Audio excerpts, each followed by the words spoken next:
and Grandma's eyes were glowing, their gazes burning, and their eyes gradually becoming fiery. Finally, the most exciting topic of all. They've been holding back for a long time. 2. The cause of the incident had to start with the voice that Kosher had sent. Grandma Gu took out her cell phone, and with a little bit of her hand, that voice began to play. Right, sis? You said you're going to get engaged to your brother-in-law next month. So when are you going to have a baby? Yes.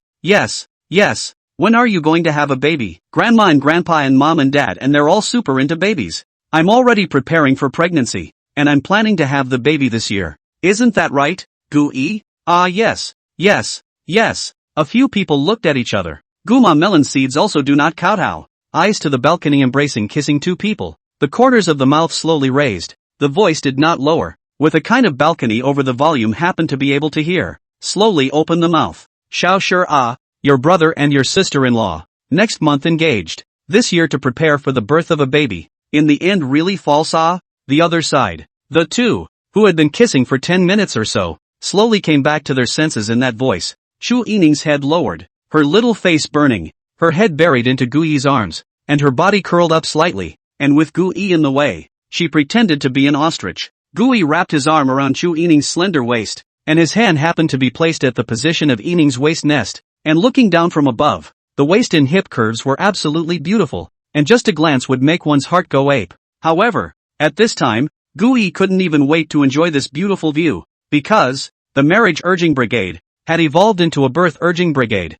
That's where it's at. He and Chu Yining had known each other for only 3 days, and there was still a contract in place. Anymore, we need to get past the renewal period and make sure we're in each other's heads, and that's only developed to the point where the family is rushing to push for a baby. Gu-ee came over to Chu Yining's ear and lowered his voice. Yining, you've done a good job. If you can't solve it, get ready to get a license with me next month. It'll be too late to regret it then. The hot breath Gu-ee exhaled hit Chu Yining's ears with a silky itchy touch, and the blush on Chu Yining's cheeks quickly spread toward the base of her neck. She squeezed harder into Gu-ee's arms, not saying anything. I caused the trouble, but I just won't solve it. What can you do to me? If you're capable of getting a license and having a baby, do you think I'm afraid of Chu Yining? The skirt that Chu Yining wore, the fabric was soft and not too thick, and holding it in his arms, Gu-ee could almost feel her figure. The fragrance is soft in his arms, and he can't get enough of it, so Gu-ee has no place to be angry even if he wants to be. This ninny was clearly going to swing for the fences and throw the question right back at him. Chu Yining, don't play dead. You're the one who messed up the birth. If you don't explain, then we can only give birth to a baby to deliver. Chu Yining's cheeks reddened even more, but she just didn't say anything. Come on, who's afraid? I'll give birth if you dare to come. I caused trouble, and then what? Get me pregnant? Chu Yining made up his mind, not saying a word. I am like this. What can you do to me? Gu-ee's large hand rubbed at Chu Yining's waist, somewhat venting his anger. This ninny, it's too much. Throw all the trouble you've caused on yourself. Fine. So playful, right? Gu-ee lowered his voice and bit gently on Chu Yining's earlobe, not exerting any force. Who expected? Chu Yining's sandalwood mouth, small mouth slightly open. Boing, and then the whole person like no strength, paralyzed in the arms of Gu-ee. Sensitive area? A word popped into Gu-ee's mind. Cough. Is this discovering one of Yining's weaknesses? Just then, several voices rang out. The foodies have had their fill of dog food and are going to start hyperventilating. Brother, when are you going to marry your sister-in-law? Gu Xiaoshi's smiling voice suddenly rang out, and it was loud. Brother-in-law, when are you and sister going to have a baby? Shui Yan's playful laughter also rang out. Xiao Yi, your performance today, Grandma is very satisfied. A man with commitment. So the matter of your engagement to Yining, is it true? Hearing this, Gu Yi's face stiffened. Did he dare to say it was false? But if he dares to say one false, he will immediately be labeled as a scum. People Yining have treated you like this, and still took the initiative to mention the engagement. You dare to say false? One fake out of him, and he could be wrapped up in a little quilt in a bridge hole tonight. But this thing was obviously proposed by Chu Yining, and at this moment she pretended to be an ostrich. Damn it! Gu Yi turned around, and Chu Yining continued to hide, her head against his back, trying to lower her presence and main a pendulum. Really? Of course it's true. LOL. But the word but just came out. Brush up. Mom and the girls looked over in unison, their faces sinking a few points. But what? Guma's tone was light, but it always felt like it carried an element of threat. Gu Yi bristled. No.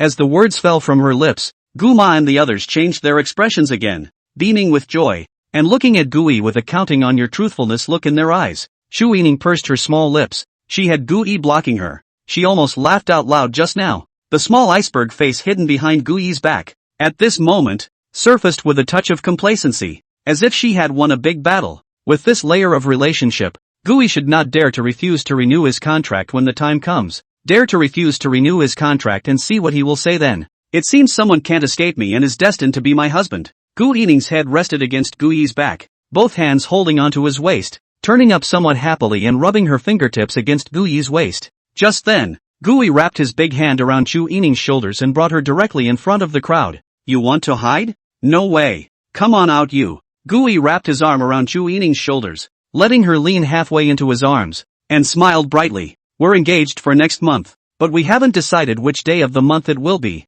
Engagement is a matter of choosing an auspicious day. What do you think, Yining? Hearing Gui ask her, Chu Yining's body sidled up, her head lowered, and she hid in Gui's arms again, looking shy and embarrassed. Want me to talk? No way. I got in trouble. And then what? Get me pregnant? Confrontation is impossible to face. I'm the kind of girl who goes against the grain. Girls can suddenly become very contrary when confronted with something that they are particularly prone to shyness about. In fact, it's the opposite. Not rebellious, but expectant. It's like when you first fell in love. You kissed her and she always acted like she was resisting, then half-assed it and just went against the grain. But after the kiss, she becomes happy again, even extra happy all day. So, to judge a girl like you or not is actually very simple. She likes to be with you, will be happy because of you, smiling like a flower. That proves that, at least this moment, there is a heart belongs to you. A good day. I'll flip through the calendar. I'll flip through the calendar too. After flipping through the calendar, the crowd came up with a surprisingly consistent answer. The 1st of next month. The best day. The time passed quickly, and before long it was 10 o'clock. Gui and the others came back late. Plus Guma brought a group of little ninnies who had to show off their understanding of culinary innovation. It was 10 o'clock in a flash, and at this hour, Gui had to send Yining and Ian back. Grandma, Grandma, Auntie Lin, Grandpa, Uncle Gu, Little Auntie, Xiao Shi, bye. Chu Yining greeted the Gu family one by one. Gentle and skillful, beautiful. Such a girl, who would not like it? The Gu family gave it their full attention. Yining did the same. The first time they met, she did her homework and talked to every elder in the family. The average girl meets her parents and the chat is basically a nationally standardized checking the house pattern. But the Gu family is different. They did not inquire about those external conditions in the slightest. If they love each other, Chu Yining is even more ordinary. They will not dislike, if it is not a good person. Chu Yining is even more excellent. They do not care. The Gu family seeks peace and quiet, and the pursuit of family joy. It's the blessing of a lifetime to be a family of people who warm up to each other. Yining, come to the house often. Treat this place like your own home. Our family has only one child, Xiaoyi, and we don't have a daughter. Seeing you, we're really envious. If we had a daughter like you, how happy we'd be. Guma took Yining's small hand and held it lovingly in the palm of her hand. She saw Yining's handwritten blessing for her. The kid had a lot of heart. A good girl. Aunt Lin. I will. As long as Gui doesn't mind me, I can come every day. What? He dared. I don't dare. Gui spread out both hands, skillfully dry and heartbreaking. I dare a hammer dare. Just like this. If I dare to bully her a little bit, this niece backhandedly dare to sue. Ha, woman. And that's all the tattletale it is. Shame on you. Gui made up his mind in his heart that he must please his mother-in-law. And the next time Chu Yining messes with him, he will also backhand him with a tattletale. Love it or hate it. I'll go straight to my mother-in-law's house and stay there. And I won't even take it back without begging me. Yining, our old broken little house is going to be rebuilt, and then we will give it to you as a wedding room. Of course, you can also examine and inspect it again to make sure that Xiaoyi is not the person you are worthy of marrying. Chu Yining said, I don't need to investigate. It's Gui who investigates me. What? He dared. I don't dare. Gui didn't even raise his head. His weak, pitiful and helpless appearance was heartbreaking. Ha, the acting is unbeatable. Chu Yining. Where do I need to examine? It's all Gui who examines me. Says it better than it sings. No need to examine it, have the ability to give birth to a child. Ah, you're the only one who can act and I can't. Next time I go to your house, I'll let you see what real acting means. Gui secretly planned in his heart.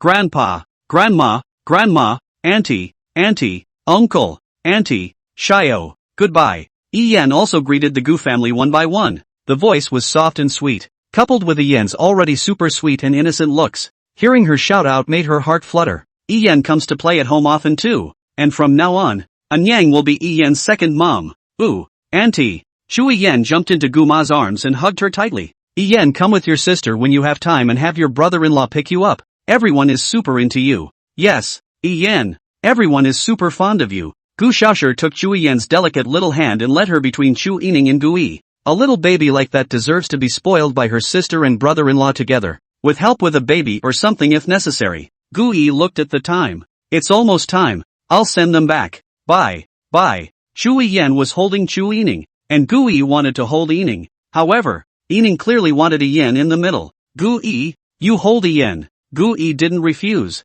and his right hand took Ian's delicate little hand. Ian's hands were a bit softer than Yining's, and Yining's were a bit more bony, but both were slender. It was slightly cool to the touch in his hand, like a piece of beautiful jade. Accustomed to interlocking his fingers, Gu Yi also interlocked his fingers up when he held Chu Yan, whose sweet little face surfaced with a blush. Not like an adult holding a child, like a sister. So that's what a little daughter-in-law feels like. The moonlight spills down, and the little crescent in the sky is not as nice as the little crescent that a word's brow curves into. It suddenly occurred to Gui that Xiao that niece had been cultivating Ian as his daughter-in-law, but thinking about it, he felt that he had completely overthought it. Lately, I've been under the illusion that she likes me. Ian was so good and beautiful. How could he like someone who was 7 years older than him and whom he had never even met? It could be that being impressed by all those stories Xiao made up created some sort of cult mentality, fantasizing about the other person as some sort of perfection. And when you meet the real person, it's time to let it go for good.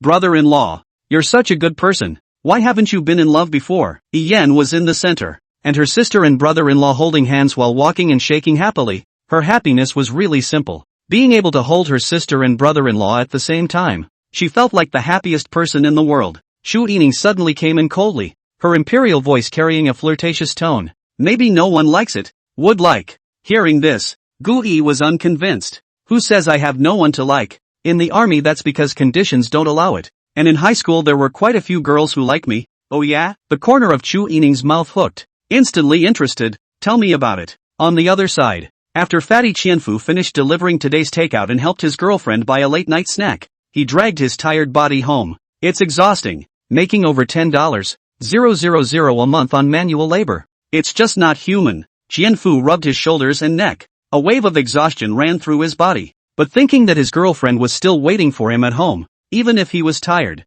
he felt sweet. Qianqian, I'm back. I brought you milk tea, cupcakes, and fried chicken legs. Qianfu shouted as he entered the door, his voice tired with joy. Hubby, I'm coming. I'm riding you. Zoom in, zoom out. Wow, hubby is so good. 3 kills. Qianqian, someone just called out to you. Who was it? Oh, it's my dad who's back. My dad brought me milk tea. Let's not talk about it. I'll eat something and we'll fight later. Aha, wait for you. He, hubby is so nice. Zhao Qian turned off her voice and angrily walked over to Qianfu, snatched the food from his hand, gave him a shrug, and then ignored him. Qianfu licked his face and followed him up, hastily uttering that. I'm sorry Sin. I was too loud just now. How many times have I told you not to be so loud? Playing the game is all ruined by you. Zhao Qian tasted a mouthful of cupcakes, and then looked at Qianfu with disgust. This fat and naive man in front of her. The more she looked at it, the more disgusting. Or her own husband in the game is good.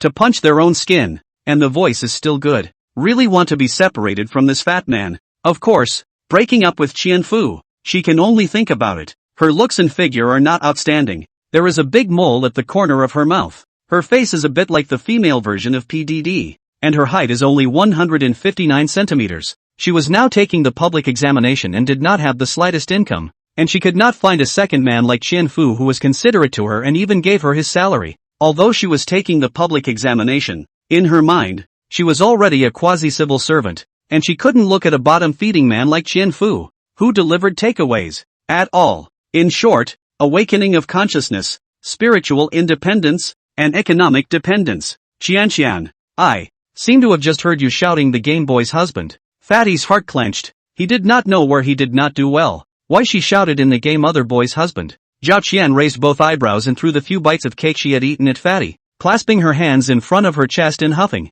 What are you screaming about? I've been studying all day. It's hard to have some time to relax and play games and find someone to take me. And you don't have time for me. It's not easy to relax. But you've ruined my good mood. If I don't get into the civil service, it's all your fault. The fat man was smashed all over the cake. The cake fell on the floor, snapped into mud. He had been tired all day, and now the clothes and floor were all dirty, and he was going to work. Again in a while thinking about this, the fat man was incredibly tired. Why is it so hard to be a good man? And what are you doing wrong? Qian, don't be angry. I don't have to work. I really can't accompany you. Is work important or am I important? Zhao Qian directly choked back, not even looking at him. When I see him, I am only in a bad mood. If not for the fact that I am in the middle of my public exams and have no income, I would have wanted to split up with him long ago. If I don't work, where will we get the money for food? You call that a job? How can you call delivering a takeaway a job? You just don't know how to get ahead. Fatty's face reddened and he was a bit at a loss for words. Qian, how can you say that about me? I've been working hard for our future, and I can earn $10,000 a month, said the fat man. Took out his cell phone and transferred $10,000 to Zhao Qian's cell phone by WeChat. Shoo! When Zhao Qian saw the transfer information, she immediately clicked in to collect the money. Not that I'm talking about you. When is the end of delivery? Didn't you say this morning that you met your high school classmate? Didn't you say before that he's the first in his grade and has a bright future? Don't you know how to hug your thighs? I'm begging for flowers. Before Zhao Qian heard him say this classmate, called Gu Yi, high school 3 years have been the first. Even the teacher let them after graduation do not break contact. Hold tight to the thighs. The big brother casually help you a little. Less struggle for 20 years. This time Fatty bumped into this classmate. It is said that their high school relationship is not bad. If Fatty can hold the thigh, it is not only this income. Although Zhao Qian doesn't earn any pennies, it doesn't affect her ability to look down on men who earn 10,000 a month. Speaking of this, the fat man's heart darkened and he let out a long sigh for a while. He's doing worse than me now. Working as a security guard at the same company I'm delivering to today. Zhao Qian was shocked. What? Being a security guard? The number 1 in your school's grade would be reduced to being a security guard? Fatty took out his cell phone and found the class group that hadn't popped up a message in a while. He flipped around and sighed. He didn't go to college. He went to the army. And when he got out of the army he just had a high school education and had to get a job as a security guard. Zhao Qian snorted. She thought it was some big shot, but it turned out to be a security guard. Then he's completely wasted for the rest of his life and won't be able to find a wife at all. I think he said he had a girlfriend. Just dying to save face. What girl do you think would look at a security guard? Unless the brain is sick. Even if he has a girlfriend, do you think they can get married? Will girls end up marrying him? Zhao Qian's mouth hooked up with contempt and disdain. Now the girls have awakened. Trouble those men who still think of white whoring to open their eyes and see the world. Don't break the defense and then cry and cry. You mean, he doesn't have a girlfriend at all? Otherwise, dead face only. How can this kind of person have a girlfriend? Do you think girls are still as blind as they used to be? Girls nowadays have awakened and are already growing up independently. They know what they want and will get better and better. Zhao Qian's tone carried a hint of arrogance, and she didn't even bring a glance at Fatty, as if the words were talking about herself. The fat man seemed to think of something. Qian, you eat first. I'll clean up the cake on the floor later. I'll go and get busy with something. Fuck off. I'm sick of seeing you. I'm going to play a few games. You keep quiet for a while. Fatty walked to the balcony. He first pulled Gu Yi to the class group. These 7 years, Gu Yi is like evaporating. These old high school classmates. No one can contact him. He is not in the class group. Speaking of which, he was still the class president of class 4, which hadn't had a class party in all these years because of his absence. Remembering that a lot of girls in the class had crushes on him at that time, the fat man suddenly remembered one person in his mind. Senior class 4 group. Gai joined the group chat. As soon as the news came out, the originally incomparably quiet class group was at this moment as if boiling water was poured into a boiling frying pan. Wow. Thoroughly boiling. Remaining name, I'm not mistaken, class president. The class president has appeared. My class president Sama, where have you been all these years? I've missed you so much. Lu Jian, crap, brother Yat. Is it really you brother Yat? 7 years, 7 whole years, a little bit of news of you have not. Where to go to get rich? Li Meijin, oh, class president. I still think of graduating to hold your thighs, but the result is a little bit of news about you or not. Class president now we're the senior by the way, class president has no girlfriend sneer. Jie Xiaoyan, this is still need to ask. With the strength of the class president, casually can come up with a few $100 million. Add Li Meijin, why didn't you do it when you were in high school? Missed it. Class president must have a girlfriend now. Li Meijin at Jie Xiaoyan, just kidding. Where does the class president look at me? There were plenty of people who liked the class president back in high school. Jie Xiaoyan, yes, the class president is tall and handsome. Or the first grade, I still remember the way he dunked the ball. Simply too handsome. Huang Tao, you only remember the class president playing handsome. Remember our class Lin Jiwei students were bullied by the next zero class. The class president led us to fight a group fight it. He. Simply too exciting. Yu Ming, remember. Ha ha ha, too exciting. Zero class, that group of pups did not win the fight. To fight with us to study. The result of study also lost. Ha ha ha, class president invincible. Lu Jian, I miss high school when youthful, passionate. What do we zero class? Dry on the end. The results of the college entrance examination came out. The top 10 of our class dominated the list of 3. The top 3 are all of our class. The one who got the most credit was our class president. Classroom teacher, Chin Janua, cough.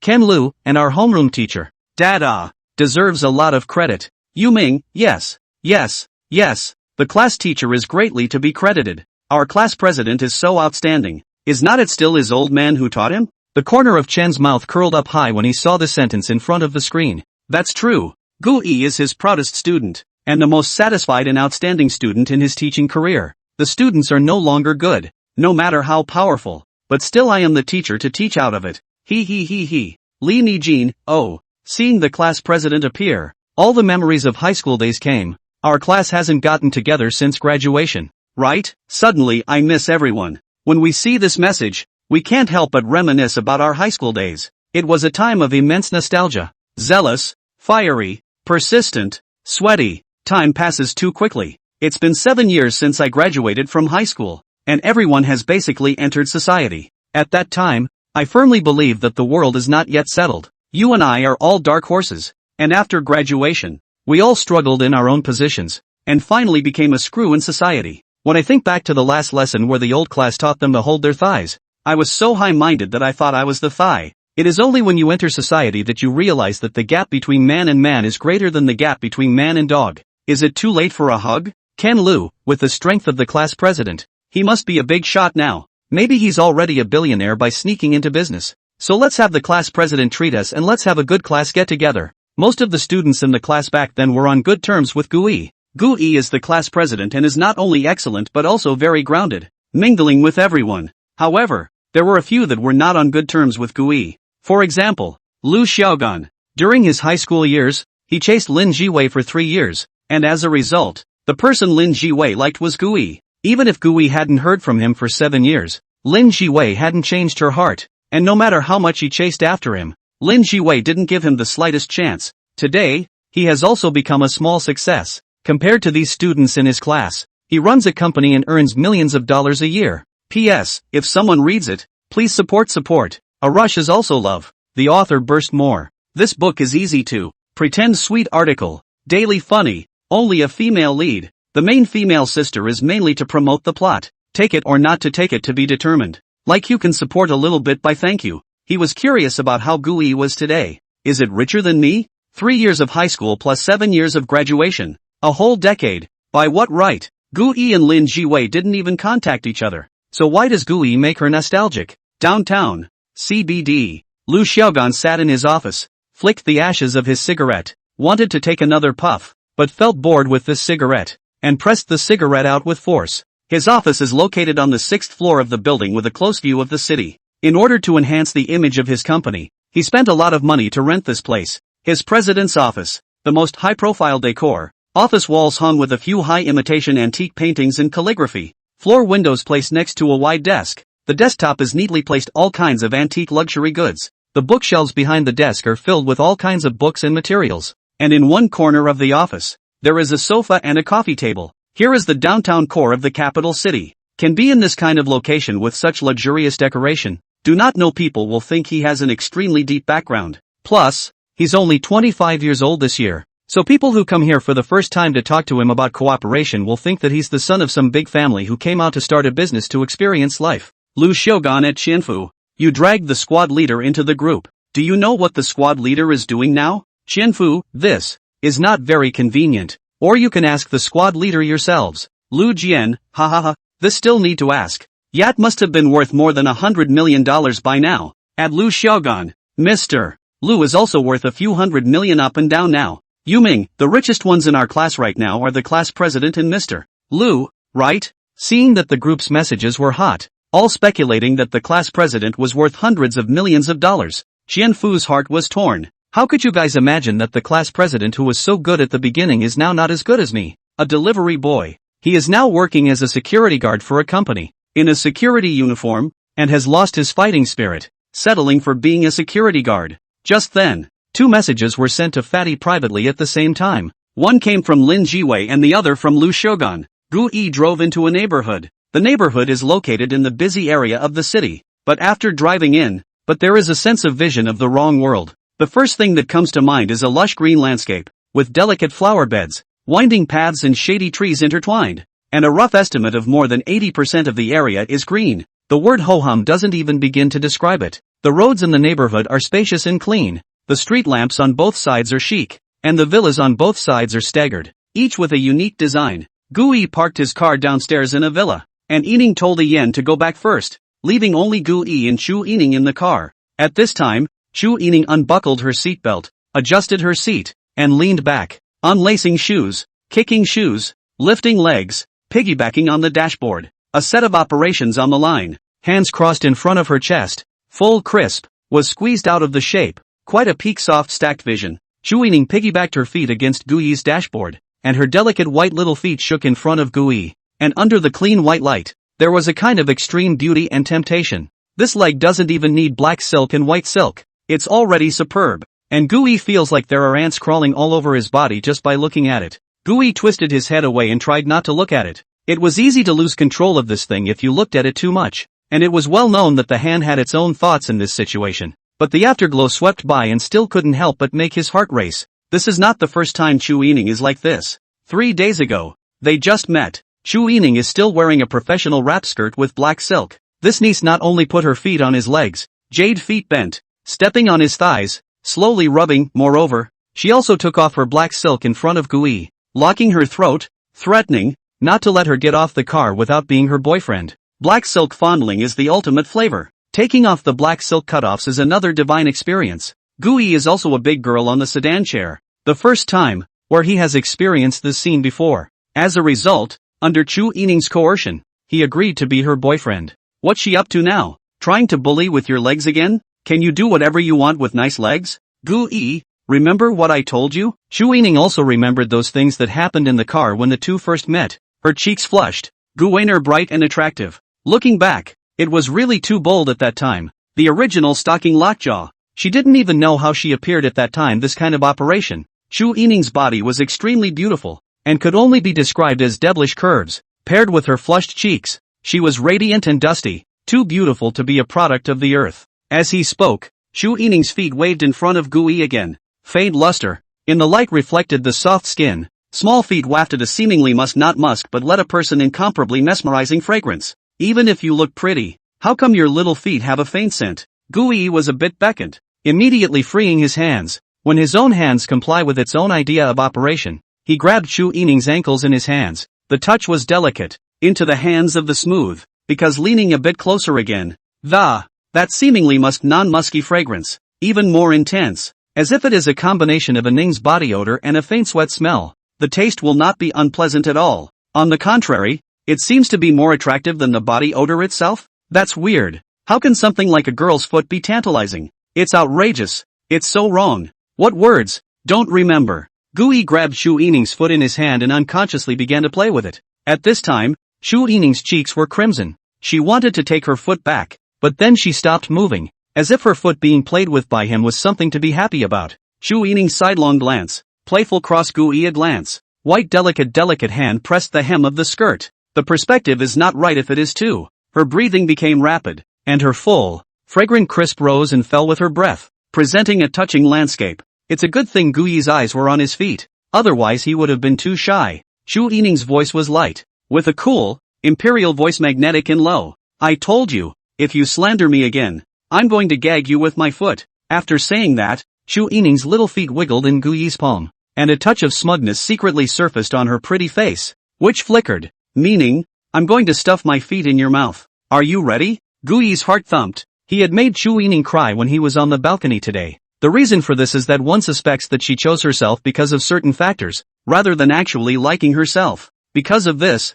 the two kissed for the first time for real. This stuff, he deserved it first. Shu Yining's little feet were gently shaking in Guyan's hands, white and tender, shaking people's eyes. Guyi looked sideways. Shu Yining's cheeks were scarlet, with a touch of triumph. Guyi's hand pressed down, putting both of Shu Yining's beautiful feet on his lap. His hand pressed down tightly to keep her from lifting up and reaching into his mouth. You dream. I can lower my demands a bit. Just kiss my feet. The royal voice was sexy and magnetic. Shu Yining adjusted her posture to make her legs more comfortable on him. Shu Yining was dressed in a white dress. Her appearance was exquisite like an ice sculpture. Her temperament was clear and elegant. Yet the moment she opened her mouth, she even had a hint of seductive attributes. Gu-yi, don't you want to kiss my feet? When she was in the car, she let her hair down, her green silk like a waterfall, spilling over her ears, her side face, her silky hair following the curves of her luscious figure, almost to the position of her arse. Bright eyes and white teeth,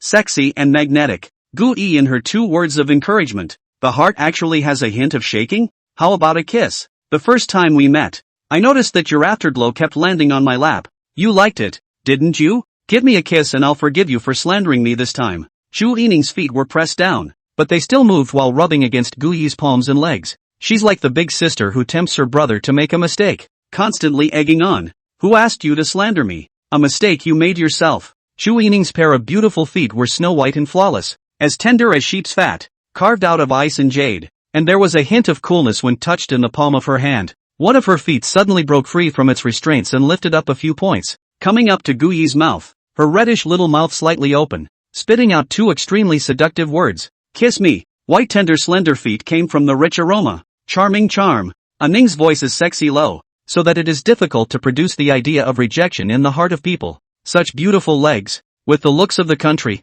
a kiss should not be a loss. Damn, how could one think such a thing? She's insulting. How can a grown man kiss a woman's name? I, Gu-yi, will not kiss your feet even if I jump from here and die outside. Gu-yi tilted his body, and with a pull of his hand, he pulled Shu Yining to his side, his big hand smoothly wrapping around her slender waist, his eyes burning into the face. It's a short distance. Shu Yining only drew a very light makeup today. Her natural cold white skin color makes her extremely beautiful without makeup. Her skin is white and tender, not seeing the slightest pores, glossy and moving. Faint rose fragrance mixed with milk flavor. Gui smelled 100 times but not enough. The long hair is silky, the white dress is satin, and the touch is all delightful. Shu Yining's pretty face was slightly flushed. Her eyes were clear and rippling with autumn water, and when she blinked her eyes, it was like peach blossoms in full bloom. Gui, letting you kiss your feet. What are you doing? Well, Gui wrapped his large hands around him and leaned down for a painful kiss. This time, he had a little experience,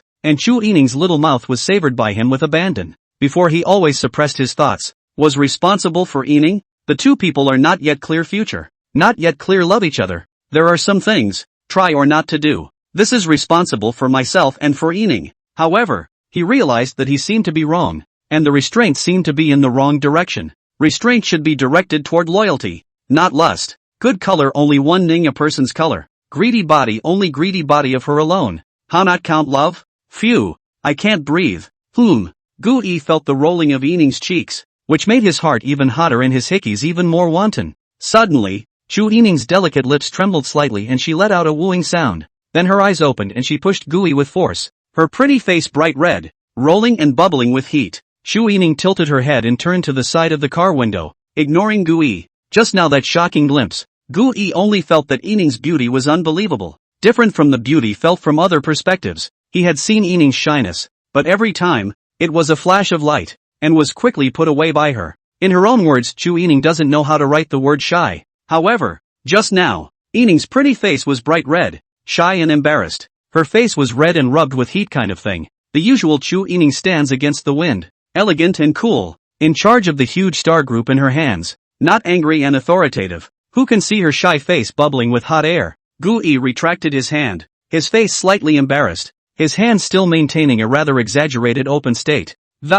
Yining, would you believe me if I said it wasn't intentional? That the hand had a mind of its own? The situation just now. Those with girlfriends understand that this condescending position of leaning down for a kiss, the hand completely has its own ideas. Can't help it. Succubus. Shu Yining leaned against the car window and didn't return her head. her cheeks still scarlet. It's the first time she's ever been taken by a man. That touch just now, like being electrified all over her body. Her instinctive reaction was to push Gu Yi away, and then her face was steaming hot. Chu Yining sidled up to Gu Yi, and the small, crystalline earlobes were tinted with a touch of red. Gu Yi came out to explain. I'm your boyfriend, how can I be considered a lecher? If you want to blame it, you're too beautiful. The hand really has his own thoughts and can't control it. Why don't you give me another kiss to verify if what I'm saying is true or not? Rubbing it in. The slight blush that had just faded from Chu Yining's cheeks sprang back up all of a sudden. And kiss again to verify the truth. I see you still want to. Just then. Knock knock. Chuchi came running and knocked on the car door. Sister, Mom asked you if you've had enough of your lovemaking. Chu Yining opened the car window. And Yi immediately exclaimed in shock, her small mouth opening into an O shape. Wow, sis, why are you unclothed? Mom really guessed right. With a swish, Chu Yining's small face exploded red. Closing the car window, little fists rained down on Gu Yi. Gu Yi wrapped his large hands around him and leaned down to kiss him again. This time, Chu Yining grabbed Gu Yi's hand ahead of time. She wanted to see if the hand really had its own thoughts. Boing. Well, Chu Yining pushed Gu Yi away, then opened the car door and turned around to get out of the car, not wanting to pay attention to him anymore at all. Brother-in-law, what did you just do to my sister? Ah, her face is so red. It can't be that you hit her, right? Gu Yi, this little ninny has such a clear brain. Kids are kids, they don't know anything. However, Gu Yi had forgotten that Yan was still a novel author, and novel authors, as such existed, generally knew a little bit about everything,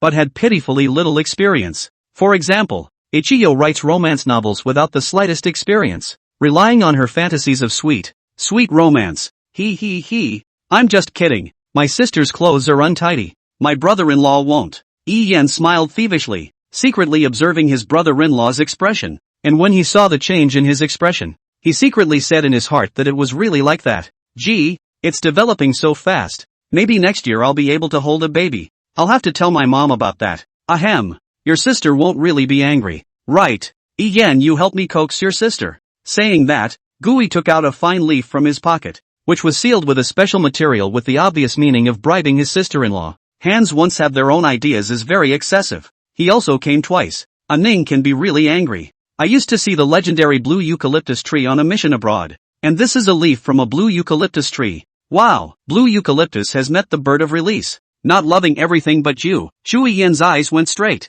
and Kazran's big eyes fluttered. Don't worry, brother-in-law. It's on me. My sister will never be angry with you. Chu Yin patted the development of a beautiful chest, swearing, clear and sweet face, cannot help but be happy. It was the best gift she had ever received and she vowed to treasure it. Then I'll have a word. Wrapped up in me. Sneaking a secret to my brother-in-law. Girls don't mind if the person they like is horny for them. Oh. Chu Yan looked left and right, stood on her tiptoes, came to Gu Yi's ear, and whispered, the more horny, the better the relationship. After saying that, Chu Yan's cheeks rose up in a wave of hot air and hurriedly fled. You're a competent enough sister-in-law, aren't you? You're even coaching your brother-in-law on relationships. Gu Yi touched his nose, and meditated on this phrase in his heart. The more horny you are, the better your feelings are. If you say so, then we're liberated. Anyway, Yining, he wanted to marry. Night falls into the deep. The stringed moon hangs over the top, shedding a clear light on the ground. Lin Jiwei quietly leaned on the railing of the balcony, dressed in a satin nightgown, her figure beautiful and long, her gaze traveling through the hazy night, gazing deeply at the bright string moon. It's been said that when you think about someone, look at the night sky and you'll see him. The stars are her eyes looking into his. A breeze brushed by, carrying the coolness of the night and the scent of late spring flowers. The evening breeze ruffled her hair as she closed her eyes and listened quietly to the song coming from her headphones. The song If Love Forgets. Lin Jiwei had a single song loop and didn't know how many times she had listened to it. If love forgets, tears don't want to fall. Oh, those blisses, let her arrive for me. If love understands the price of commitment, what you can't give me, please give her in full. Tears blurred her eyes as Lin Jiwei took a deep breath. The fresh air seemed to carry the flavor of moonlight. She opened her eyes and looked at the bright moon once again, an unspeakable emotion welling up in her heart. Gu Yi, 10th year. That summer, there was light coming in from the classroom windows. 10 years later, I looked up. That light is what you look like. Sister Jiwei, there's news of Gu Yi. You've been looking for him all these years.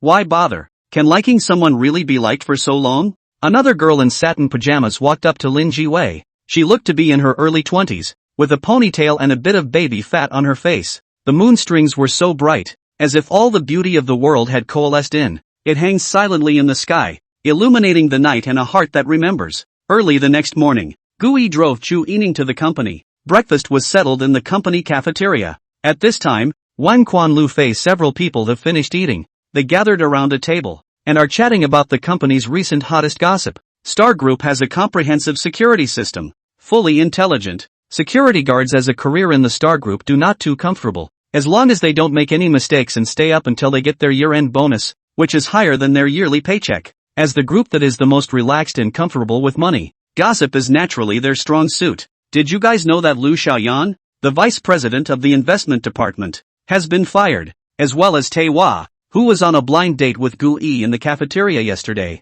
Crap, it's really scary. That's the vice president of the group, saying that he'll be fired. Oh, so what if it's a vice president? A word from the president. And don't forget that Star Group is a family business. The president and his family are absolutely controlling. Ha ha, I took a screenshot of yesterday's chat. The more I look at it now, the funnier it is. The one who is most comfortable right now is the security chief Wang Quan. Yesterday he was almost fired by Lu Xiaoyan. He was all but disillusioned. But as a result, he's alive again. This feels more exciting than a roller coaster ride. Where is he going to find a job where he can touch the fish every day and make $250,000 a year and buffet himself in luxury every day? The general public only knows that he makes $600 a month, when in fact he has 6 insurance policies, 2 pensions and $250,000 in actual cash on hand. I sent the screenshot of the chat to our security group. You guys see it? Ha ha, the more I see it, the more I want to laugh. Lu Xiaozhen wanted to step on our security guards to curry favor with the president,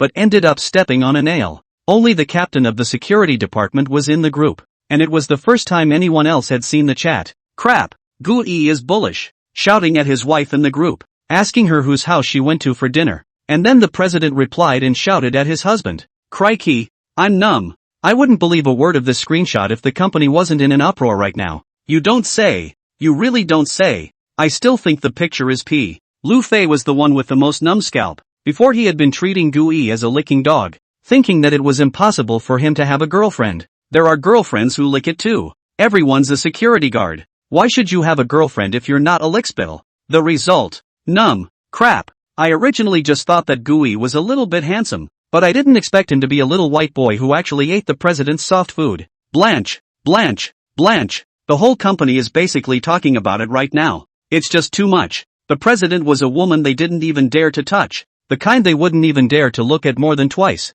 and she was actually being a security guard. Brothers, I kind of can't accept it. I suspect this world is fake. I've traveled to a fake fictional world. Geez, novels don't even dare to write like that. Now is not yet to work time. The whole cafeteria is in a rowdy discussion. Usually everyone is busy working. Gossip is not very interested in things, but this time is really too explosive. Just then, the cafeteria suddenly became quiet, and a wave of silence swept through it, starting at the entrance to the cafeteria. Then there became a silence, with the sound of footsteps rising and falling. All eyes looked in the direction of the doorway. Many people had their heads down looking at yesterday's chat, and those who weren't in the company group shared screenshots of yesterday's chat in their own groups. The crowd raised their eyes. Reality a haze. And then the dumbfounding. At the end the eyes were a little dull. Gobble, gobble, gobble. Is this a showdown? No more installations? Only to see Gu Yi holding Chu Yining's hand. 10 fingers interlocked. Chu Yining's beautiful eyes are light.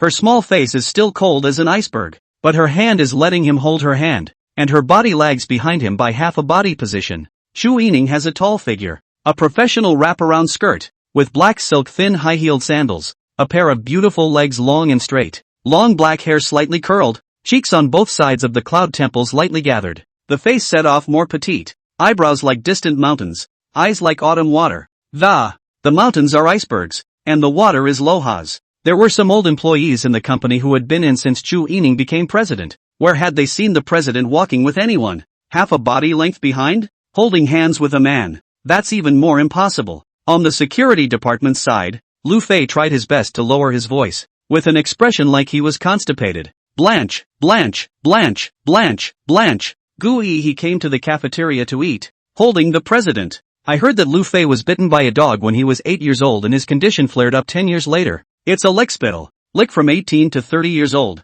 A full 12 years. He gave women to spend the money. Add up to 5 or 600,000 is there. As a result of a serious date have not talked about. He just came to the new security, and he thought he was in the same boat, but as it turns out, he's on a soft fucking diet with the president. Remember when we asked Gui if he had a girlfriend? Feelings of that nice girl who doesn't want his car, his house, or his savings is actually our president. Does the president need his 3 melons and 2 jujubes? This kid ate the most flavorful soft rice. Blanched. Wang Quan's scalp is numb when he thinks about it. I remember asking him if he was in a long-distance relationship with his girlfriend, and he didn't deny it. He calls upstairs and downstairs long-distance relationships. Wang Quan was numb, and the more he thought about it, the more stupid he felt. The distance between upstairs and downstairs can be called a long-distance relationship. According to your argument, if you don't sleep in the same bed, are they all called long-distance relationships? I remember asking him if his girlfriend would hang on to him, if she would get mad if she didn't get a transfer or a gift, if she would break up with him because he was a security guard. Oh, I'm really going to fucking cry. The girlfriend who won't hang on to him, who doesn't want him to create little surprises and romances, who doesn't mind that he works as a security guard, is our president. Lu Fei grilled a mouthful of Wagyu beef fried rice. Really want to cry. But this fried rice is so delicious. 2 more mouths. You don't say. Yesterday noon isn't he sitting with the president for dinner? I saw him popping the president's brains out. I'd kill myself not to believe what I saw was true. Now that I think about it, I can't believe it's fucking true. Blanche. Wang Quan had a bitter face that was really numb. This Gui is simply the public enemy of men. Everyone's eyes fell on Gui. The company's security guards and the president were making a lot of noise, but many people still didn't know what Gui looked like. After all, he was only new and only a security guard with little presence. A gaze fell on Gui. There was shock, disbelief, envy, and jealousy. Just when everyone was afraid to imagine what kind of boyfriend the president would get in the future. As a result, he appeared. It's this security guard. Vanama. Is him. It feels average. A little dark. Not handsome. I feel like I'm okay. Gui had been in the army before, and his skin color was definitely not very white, but it wasn't very dark either. Slightly bronzed. He is the one who ate the president's soft rice, and walked in front of the president. Half a body position more. This is damn soft rice hard to eat? Damn it, 10 fingers, I can't even dream of doing that. I can't imagine how comfortable this hand holding is. Damn it, what does the president see in him? I can't believe this is true. Amidst the gazes of the crowd, Gui acted blandly. He guessed that coming to the company would definitely be in the spotlight. After all, he was holding their president. The Star Group is a family business, with the head of the family in absolute control. The current absolute controlling person was Chu Ijuan, but after some time, Chu Yining would be the absolute controlling person of the company sooner or later. Ian had never touched the company so far, and it was clear that both Chu Ijuan and Chu Yining only wanted to protect her and let her do what she liked to do. Gui had eaten Chu Yining's soft food, which meant that he could walk sideways in the Star Group. Who was not envious? The point is that it's the president of a beautiful, beautiful, beautiful country. Gui led Chu Yining to find a corner seat. By this time Xian Yu had already gone to fight for food. The cafeteria is self-service. What you want to eat to get it yourself. Not long after the two sat down, Xian Yu brought over 2 dinner plates. Sister Yining, this is for you. Xian Yu understood Chu Yining's preferences and clamped all of her usual favorites. She put the dinner plate in front of Chu Yining, who had another copy in her hand, naturally her own. Xian Yu had just put the dinner plate in front of Chu Yining, who backhanded it and pushed it in front of Gui. This one's for you. She raised her eyes and glanced at Xian Yu. Gui, you eat first. I'll get another one. No. Xian Yu put his share in front of Gui, then pushed Chu Yining's share back to her. I helped Gui fight as well. Gui asked, what about you? The corner of Xian Yu's mouth twitched. What about me? What about me? Of course I'm going to fight another one. You guys eat. I'll hit another one. Ha! Heng Yu turned around and rolled his eyes furiously. A generation of new people changing old people. Only see the new people laugh. How to see the old people cry. Ah. Sister Yining used to treat me the best, but now that there's a Gui, she's thinking of him for everything good. I told you were in love and you won't admit it. Xian Yu skimmed his lips, then got food to go. As a qualified dry rice man, before eating a full meal, is not allowed to have troubles. Gui, this piece of meat is a bit fatty. You eat it. Chu Yining chucked up a piece of cut beef chops, which were embedded with a bit of fat. It's actually more flavorful with a little bit of fat. Put it in my bowl. Gui ate meat as it came. This bit of fat was nothing. Chu Yining's hand was still raised. Her reddish-colored mouth opened and closed, and her imperial voice was low and sexy. Open your mouth and I'll feed you. Gui, Gui ate it in one bite, and he also picked up a piece of Wagyu beef. I'll feed you too. Ah. Shu Yining's sandalwood mouth opened slightly, and Gui sent the Wagyu beef to her small mouth. There's a little too much meat to eat that much. Then you eat more greens. This is delicious. Try it. It's okay. I'll make you something better next time we go to your house. The two of them went back and forth, feeding each other and talking and laughing. Xianyu lowered his head and buried his head in dry rice. Wagyu fried rice is simply Xianyu's favorite. Carb explosion, calorie explosion, popping awesome in the morning. At this time, the next table is sitting in the security department of the people. They would have eaten almost, but see the president and Gui and sit together to eat. A gossip heart let them move feet. But now, they regret it. Very regrettable. Why are you staying here? You and the president are feeding each other. One bite at a time. Dog food planted directly in my mouth. Is this what people do? Lu Fei's eyes were red and his envious back teeth cackled. Brothers, did you see this? This boy. This boy. This boy. He is only 25 years old. The future is full of unlimited possibilities. It is the age of struggle and struggle. How can he eat soft rice? How can he be like this? Once you eat soft rice, from now on, you have no power to struggle. Money in your eyes. All become something within reach. Without struggling to drive a luxury car. Live in a villa. What is the meaning of such a life? There is no goal of life. What is the meaning of living? The security guards at the table squeezed out a crocodile tear. Yes, he's too young to live such a life of aimlessness and treating money like dirt. He should fight and struggle in his life. Rich women are better left to those of us in our 30s and 40s. That's all we've got left in our lives. Sometimes soft rice is so overly flavorful that it can be misleading. Gui, he really did not want to eat soft rice. Are forced. You said she gave a gift of 150 million for the first meeting. What can Gui do? Return the gift back to 150 million? How the fuck back? A breakfast that fell flat. After dinner, Shu Yining went to her office to work, and Gui returned to his post. Brother Yat. Xiao Fei. We are colleagues. Gui had just returned to the security room when Lu Fei and the others came over and spoke cautiously. I'm afraid that my brother is living in misery, and I'm even more afraid that my brother is driving a Land Rover. But this brother is not only driving a Land Rover, he ate the president greatly soft rice. Yat. I'm Quan. Ha. Gui turned his head, and at this moment, Lu Fei and Wang Du were all stuttering a bit nervously. Lu Fei has a lean figure. Wang Quan has a bit of a beer belly, and both are of medium stature. About 172 centimeters. What is it? Brother Wang. Brother Lu. Ouch. But don't call me brother. You're the one now. Just call me Quan. Right.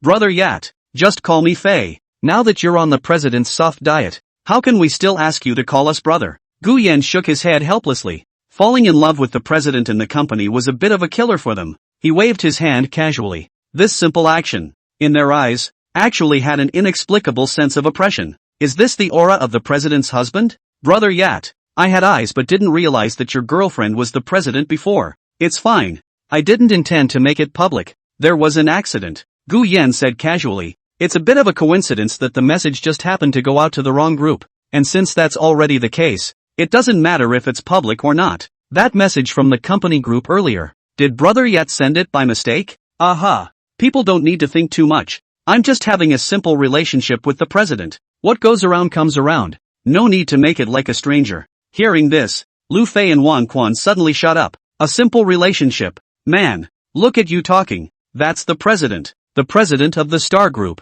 The heir to the Chu family. A $1 trillion asset superstar. You call that simply falling in love. President, usually I do not even dare to look at more than 2 eyes. You even. Especially Wang Quan. He can clearly remember that this guy played the president brain crash. Damn it. You kids are so good at pretending. But he's now the president's public boyfriend. So what if he pretends? Can't afford to mess with him. Totally can't afford to mess with him. Brother Yat. It's us who have eyes but don't recognize MT. Tai for making so many jokes about you before. Brother Yat must not take it to heart. Yeah, where did we think your girlfriend was our president? And you said long distance. Gui spread his hands. The floors are so different. How can it not be considered a different place? Oh, how does it not count? You said it. People don't need to take it to heart. The president and I are just boyfriend and girlfriend now. And we haven't gotten a license yet. So it's really nothing. Just boyfriend and girlfriend. Not licensed to marry. These people are acting a little too attentive. Which makes him how to touch the fish. Gui got up. It was just a casual movement. And everyone's eyes turned to him in unison. As if they were waiting for one of his instructions. The star group is the president's one word, and everyone else is just a part-time worker, getting high wages and benefits here. In short, the president is the supreme being. Now that Gui was the president's boyfriend, he had steeply become an existence they needed to look up to. Gui put on his security uniform, straightened his sleeves and left to touch fish somewhere else. Go to the security room at the gate. There are computers there. The star group's security systems were all fully automated, and without any special circumstances, he didn't need to care at all. Commute to work. Reward self 2 middle single also. Happy. The last time to play jerk or high school, when a hand of smart Murphy topped the gold segment, cannot be said to be not strong. Gui had just left when there was a rustling of voices from behind. There's no way. The status of the president's boyfriend is too much of a topic of conversation in the company. Before going to the security room to field a fish, Gui first went to Chu Yining's office. Chu Yining's office was located on the top floor of the Star Building, where there was an independent security system, and even had escape pods. In case of a fire or some sudden accident, the escape pods would be opened, and the helicopters would be automatically activated at the first time. Gui entered the elevator, which had an automatic face recognition system, and Chu Yining helped him open the access so he could go straight to the top floor. The elevator goes straight to the 69th floor.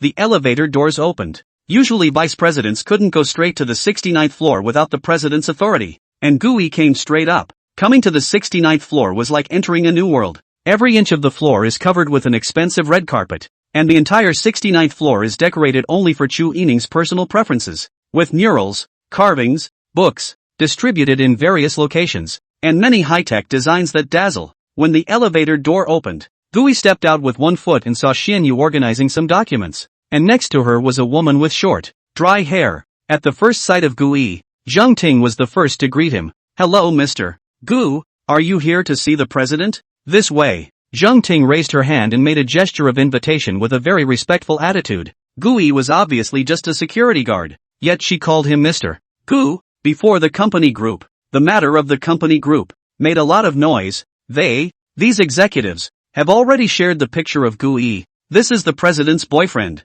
Cannot afford to mess with, not at all. Even the vice president casually drove, and the president called out to his husband in the company group. This relationship was already something that they were not allowed to speculate on. Zhang Ting is the head of the company's R&D department and one of the company's top executives. Gui didn't say anything either. There was no need to guess to know that by now most of the people in the company probably already knew themselves as a small, unknown security guard. Lu Xiaoyan is a foretaste of the past. No eyesight. When was opened do not know. Gui, you're here. Sister Yining is waiting for you in the office. Xianyu saw Gui arrive and hurriedly pointed to the location of the president's office. Others do not know. She can be very clear. Their own Yining sister now has entered the hot love period, or pure love brain late stage. Hey, the key is that she herself is still not self-conscious. Just moments ago, Chu Yining had said that her theories were not based on anything at all, and had emphasized that she hadn't given it for nothing at all, and that the person who had given it for nothing was Gui.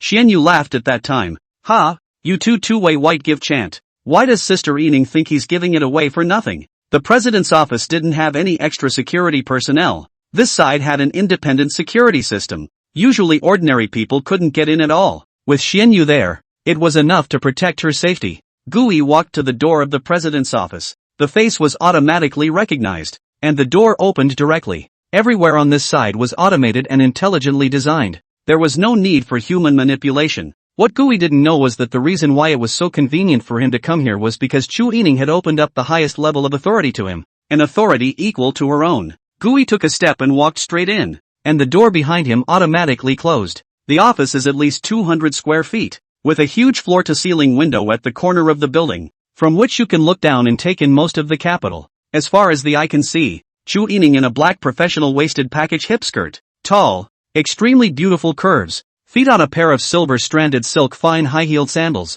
long black silk legs round and slender. It is difficult to look at a glance to move away from the eyes. She stood in front of the floor-to-ceiling window, leaning on the railing, her eyes gazing out, her slightly depressed body, displaying her waist and hip curves to the fullest, her side face exquisite, her agape nose erect, her long hair slightly curled and gathered inward. She became a stunning landscape just by standing there. Yining, you didn't really need to get back to me in the group yesterday. As he spoke, Gui walked on hurriedly to the floor-to-ceiling window and hugged Chu Yining from behind, wrapping his large hands around Chu Yining's thin waist, his cheeks pressed against the hair around Chu Yining's ears. nose lightly sniffing. That smell he was already familiar with. Couldn't get tired of it. It was Yining's unique body fragrance. Between breaths, the hot air from her nostrils hit Chu Yining's ears. Her ears were originally her sensitive area, and in an instant her cheeks were slightly red. She grabbed Gu Yi's hand around her waist, and her nostrils had a few sharp intakes for a while before they regained their steadiness. Gu Yi gently rubbed his face against Chu Yining's hair. Her hair was fine and soft, and her touch was as smooth as silk, especially the rich fragrance between her hair, which made him very enamored. Can't you see that Lu Xiaozhen is going to expel me all in the group? Besides, I don't like to fall in love secretly. After Chu Yining regained her steady breath, her tone took on a few moments of lethargy as she leaned into Gu Yi's arms, obviously a sensitive area, but she still liked to stick her side face towards Gu Yi's cheek. That feeling of being tightly embraced from behind, Chu Yining seemed to enjoy it as well. Hearing Chu Yining say that Lu Xiaozhen was going to fire her, Gu Yi couldn't help but laugh. You're the president. Who can fire you? So you're the president's husband. Can I watch you get fired? Gu Yi shrugged. It's just a security guard position. So fire it. You're going to be a security guard yourself. Chu Yining turned her head sideways and rolled her eyes at him. By the way, that Lu Xiaoyan is the vice president of the company. So he said he'd be fired? I've let Xianyu investigate this person's background. His character is not good. He keeps thinking that no one knows about the dirty dealings he's doing. In fact, as long as he's in the Star Mansion, I can know what he's doing without surveillance. You can tell without surveillance? I'll go. You won't peek at me going to the restroom. Gu Yi pretended to be surprised and teased her. Who would have thought that Chu Yining's beautiful eyes blinked, and the corner of her mouth hooked up with a touch of cunning. That reminds me, little brother. The corner of Gu Yi's mouth twitched. I suspect you're driving, but I have no proof. A man is a creature that if you call him short, ugly, or poor, the odds are that he'll be like, ah yes, yes, yes, open the pendulum, tumbler and you're done. But if you say he has weak kidneys, say he's small, I'm sorry, but he can take off his pants and compete with you on the spot to see who's the fairier. Little brother? Who are you calling a little brother? Have a baby if you can and see who's a little brother? Chu Yining's cheeks reddened. In fact, whether it was a little brother or not, she had a number in her heart. After all, it's been hugged so many times. This guy, by the way, was that Lu Xiaolan also fired by you? What? Are you heartbroken for someone else's young lass? Chu Yining asked a rhetorical question. Gu Yi rolled his eyes straight away. His big hand squeezed on her thin waist. His hand felt excellent, and his heart thumped. What nonsense! I'm just asking off the top of my head. She scolded me. Cursing you what? Is she saying that a man like me dogs can't look at? Wife look at me? Gu Yi reaction speed is also relatively fast. According to reason, Lu Xiaolan is just a front desk little sister. How can she dare to scold the president? Yesterday when he came to the cafeteria in the middle of the day, he probably just happened to hear Lu Xiaolan scolding himself. But here's the thing. Lu Xiaolan is saying that a man like Gu Yi can't even look at a dog. And it turns out that the goddess president has taken a liking to it? Who is your wife? Chu Yining's small face was haughty, and she playfully crossed him. I think you'd fit right in as my wife. Nice try. I'm not marrying a man who doesn't love me. Gu Yi's brows furrowed. How can you see that? You won't even kiss my feet, so you must just not love me. Gu Yi, try kissing my size 44 big feet? Chu Yining's head was filled with black lines. This person is the devil, right? Last time he said he would gag her with his size 44 feet and this time he wanted her to kiss him. Why is this guy so perverted? Roll. If you don't get married, don't regret it if you're robbed first, Gu Yi said in a joking tone. Although Gu Yi was speaking in a joking tone,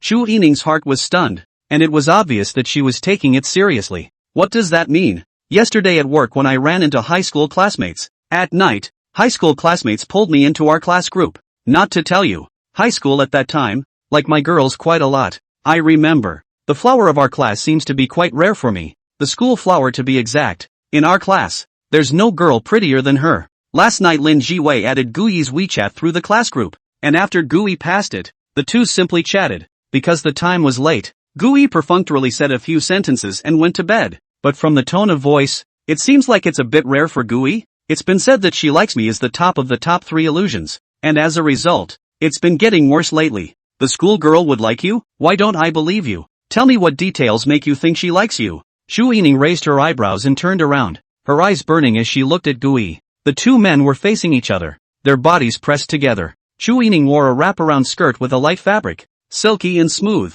and this turn of events made Gu Yi's heart flutter and his mind go wild. Good guy. In an instant the body's LSP genes all awakened. LSP cells as if they received a call, one by one. All have their own thoughts, the mind swirling. Gene, the sleeping beast in your body. Wake up. Cell, hoo, get high. Air baddie, get high, get high. Gooey collected his mind. But the thumping heartbeat, that couldn't be stopped. I can only blame the woman in front of me for being so beautiful and smelling so good. When I was in high school, I was injured playing basketball once. She brought me a month's worth of meals, and they all turned out to be the ones I love. When I was in high school, I didn't like to do my homework, and the first thing I usually did when I got to the classroom in the morning was to copy the homework. And she came to school early every time and took the homework for me to copy. And then she saw that I copied it too slowly, and then came to school even earlier, and then copied it for me. That time in high school was actually pretty good now that I think about it. Simple, pure, with little heart. It doesn't take much to be nice to someone.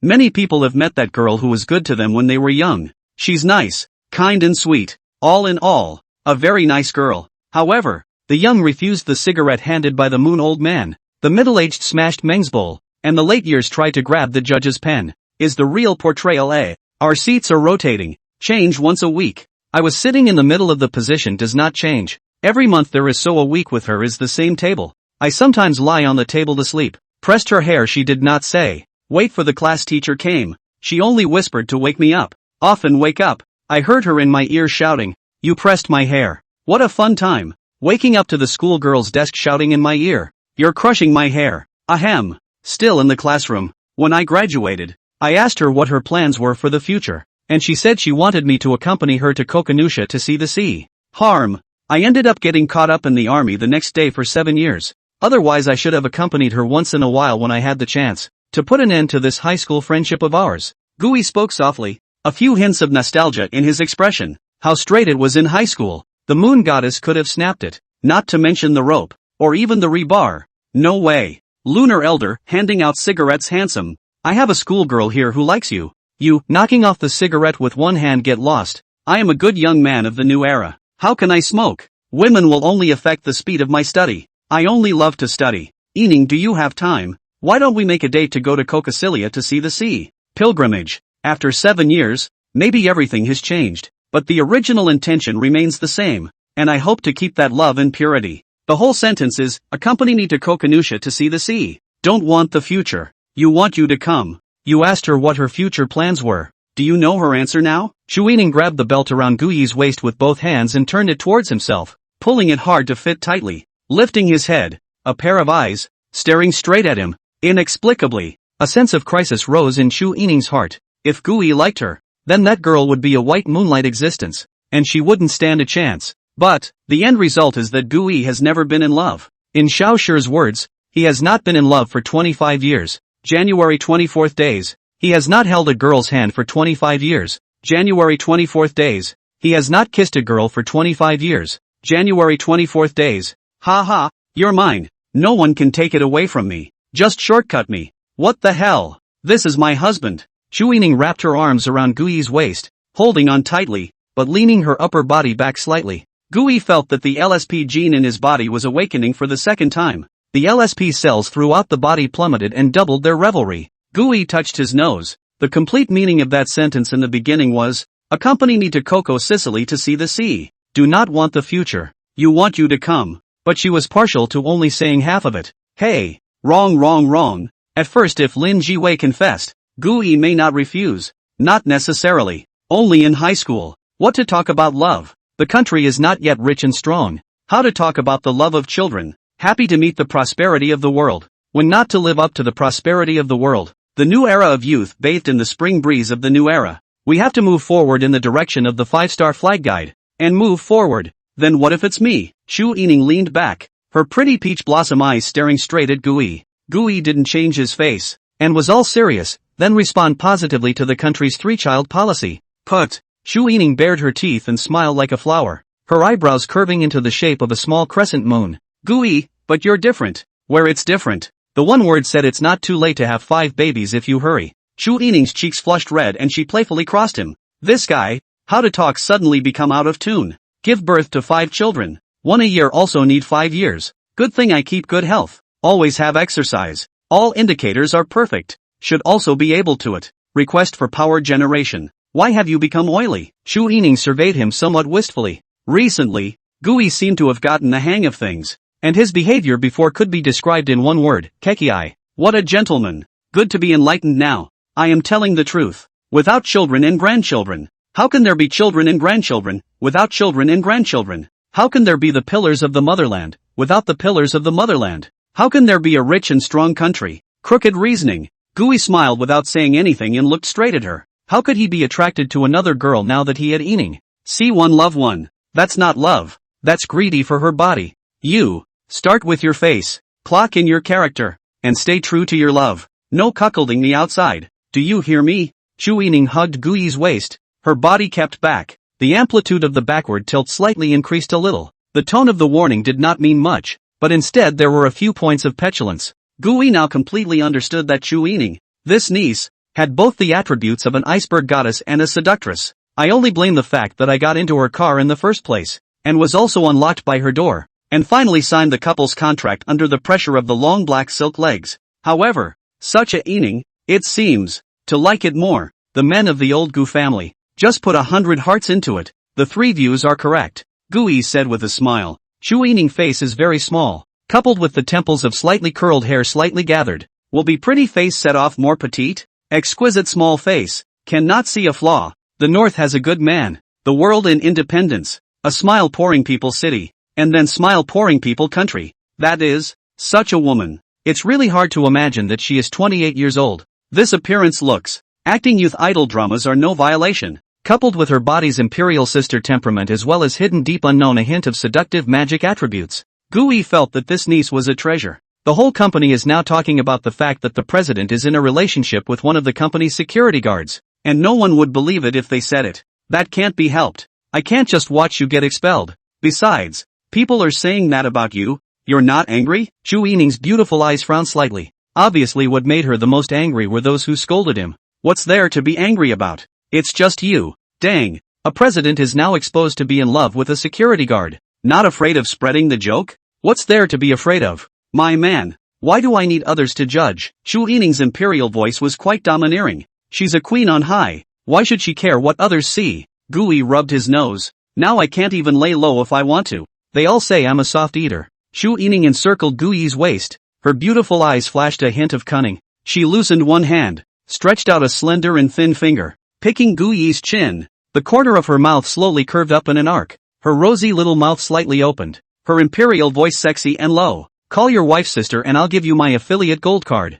Feel free to brush. Trenchant. It's really trenchant. I'm sorry. I haven't touched money. I'm not interested in money. My happiest days were when I was making 6,800 a month as a security guard. Gui had a serious face. Chu Ening's fingertips rose up and touched Gui's lips, her fingertips lightly wiping them before placing them on her own lips. A red, crystalline swipe. This small, unintentional action made Gui's heartbeat thump faster. She stretched out her tongue and licked her delicate fingertips, her bright and cool features showing a moving and charming face. This combination of coldness and charm made people's bodies chi and blood turn over. A lick of her tongue and a flick of her eyebrow. Shout. Wife's sister. What kind of devilish operation is this? Where is the dignity in being violated and molested by her and having to call her wife and sister in humiliation? You want a man to put down his dignity with a casual brush? Is she putting herself through a life of treating money like dirt at a young age? Gui wrapped his arm around her waist and pulled it towards himself, pressing his body a little tighter, before uttering that classic line.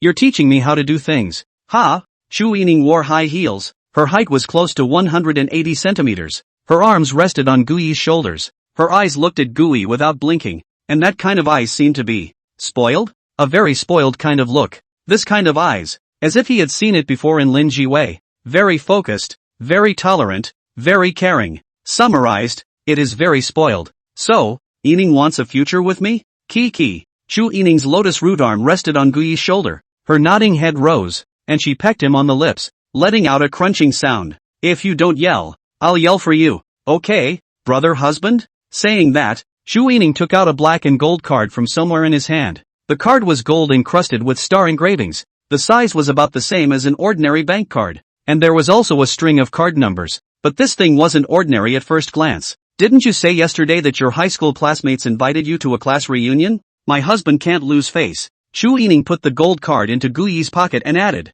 in a moment, you bind this card to your usual payment tools, WeChat, Alipay, and the like, and you'll be able to use it normally. Chu Yining's series of maneuvers made Gui look dumbfounded. This ninny is for real. Casual gold card with WeChat Alipay binding. Spend whatever you want? Seeing Gui's surprised look, Chu Yining pinched his chin and came closer. Her imperial voice low and sexy. Trouble you to sympathize with me. I'm really poor with only money left. Do people talk? Forget it. I don't usually have much expenses, so it's useless to give me this card. Gui cupped her cheeks with his backhand, leaned in for a kiss, and sucked hard on that red, crystalline mouth. It is refreshing and extra sweet. This ninny, why is she so sweet? Gui let go of her cheek and wrapped one arm around her thin waist, leaving the other hand empty before leaning in for another painful kiss. As if it had been expected, that empty hand was grabbed by Chu Yining at the first opportunity. What do you want with that hand? Chu Yining's cheeks surfaced a touch of scarlet, her beautiful eyes glaring fiercely at him.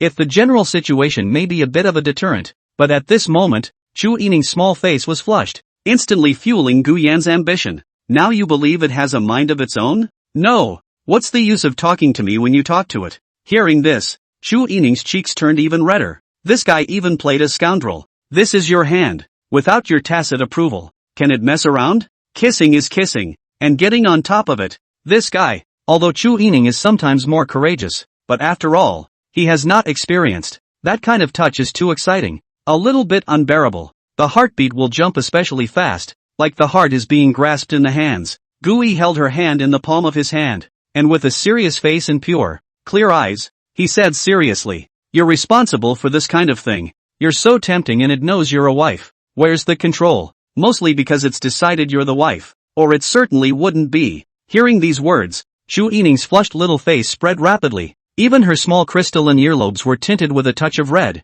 instantly bright and colorful. She heard two key words. You're so tantalizing it decided you're a wife. Is it complimenting my beauty, or is it confessing to me? Gui helped her pull the subtle wrinkles of the skirt. The fabric of Chu Yining's skirt is very soft, light and silky, but not at all translucent. Privacy is very good. Being close to it was a marvelous and extreme enjoyment. Gui kept a self-contained appearance on the surface, but his genes had already awakened, and every cell in his body was active and frantic. Chu Yining let go of Gui's hand, the blush on her cheeks still not faded, and asked in a suspicious tone, "Does it really like it that much?" Gui lifted his hand, surveyed it, and said helplessly and seriously, "Yes. Do you like it then?" Chu Yining asked again. Gui is an honest man. People don't say much honestly, and immediately spoke, like, rubbing her cheeks. Chu Yining's cheeks once again became flushed, and she turned her head sideways, looking as if she didn't want to pay attention to him. Although Chu Yining is a royal sister, but a lot of things she actually never experienced.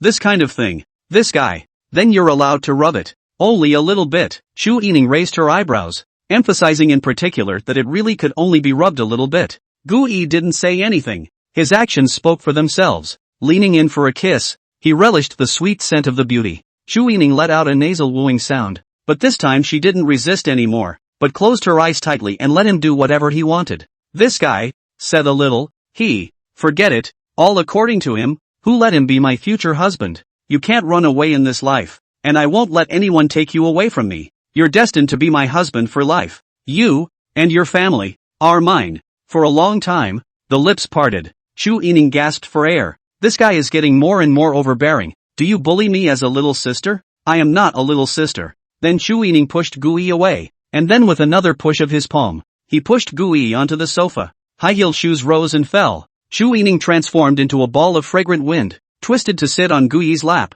Long slender lotus root arms smoothly wrapped around his neck, then leaned over, and the small, red, crystal mouth sealed up towards his mouth. Sitting on Gui's lap, she had the advantage of being on top of him, and she followed Gui's example of domineering and painful kisses, sucking him hard. Gui propped up the sofa with both hands and also let him do what he wanted. This ninny, her competitive spirit is not normal. But, ahem, that smells good. Gui enjoyed the pleasure of being wantonly violated by the beauty. For a while Chu Yining couldn't catch her breath before releasing him, and a touch of smugness appeared on her pretty face. Gui returned Chu Yining's card back. This is too much money. No merit. She said mom and dad their gifts. He can't afford to pay back. She then sent $1 billion. That how else to pay back? Can only sell his body to her. That wouldn't do. Gui wasn't the kind of person who liked to be passive. How could he be passive with his 7 years of military training? Give it back to me for what? Chu Yining frowned. Of course I'll give it back to you. What do I need so much money for?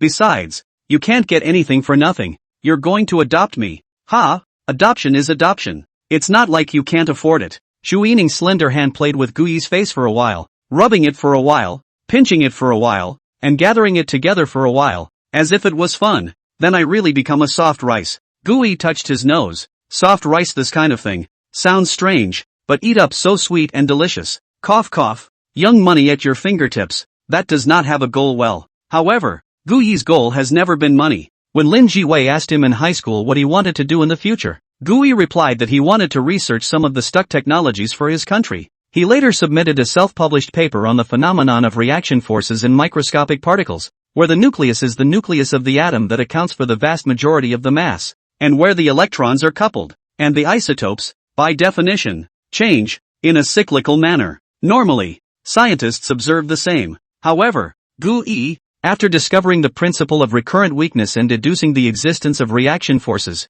by chance, he went to a mega laboratory, where he discovered that the periodic properties of isotopes, surprisingly, also existed in the phenomenon of recurrent weakness, only that it was imperceptible to our perceptual attributes. Time does not exist. The time we perceive is nothing more than a subjective a priori stipulation of the alternation of the sun and the moon, and setting aside the stipulation of time, Gu Yi uses equations to figure it out. Gu Yi thus infers that there are more microscopic worlds where the reaction force is a weaker provision. Then Gu Yi made hypotheses in his paper, listed equations, and substituted parameters. And what he substituted was a memory-resistant, high-temperature superconducting material that doesn't exist in reality but could theoretically be manufactured. Gu Yi had limited ability and no lab for him to validate it, so he sent the paper to the dean of the Dragon Science Institute. As a result, he was taken away within a few days. That's what makes 7 years in the military. 7 years in the military? Half the time on duty, half the time in the lab. What Shu Yining had sent out,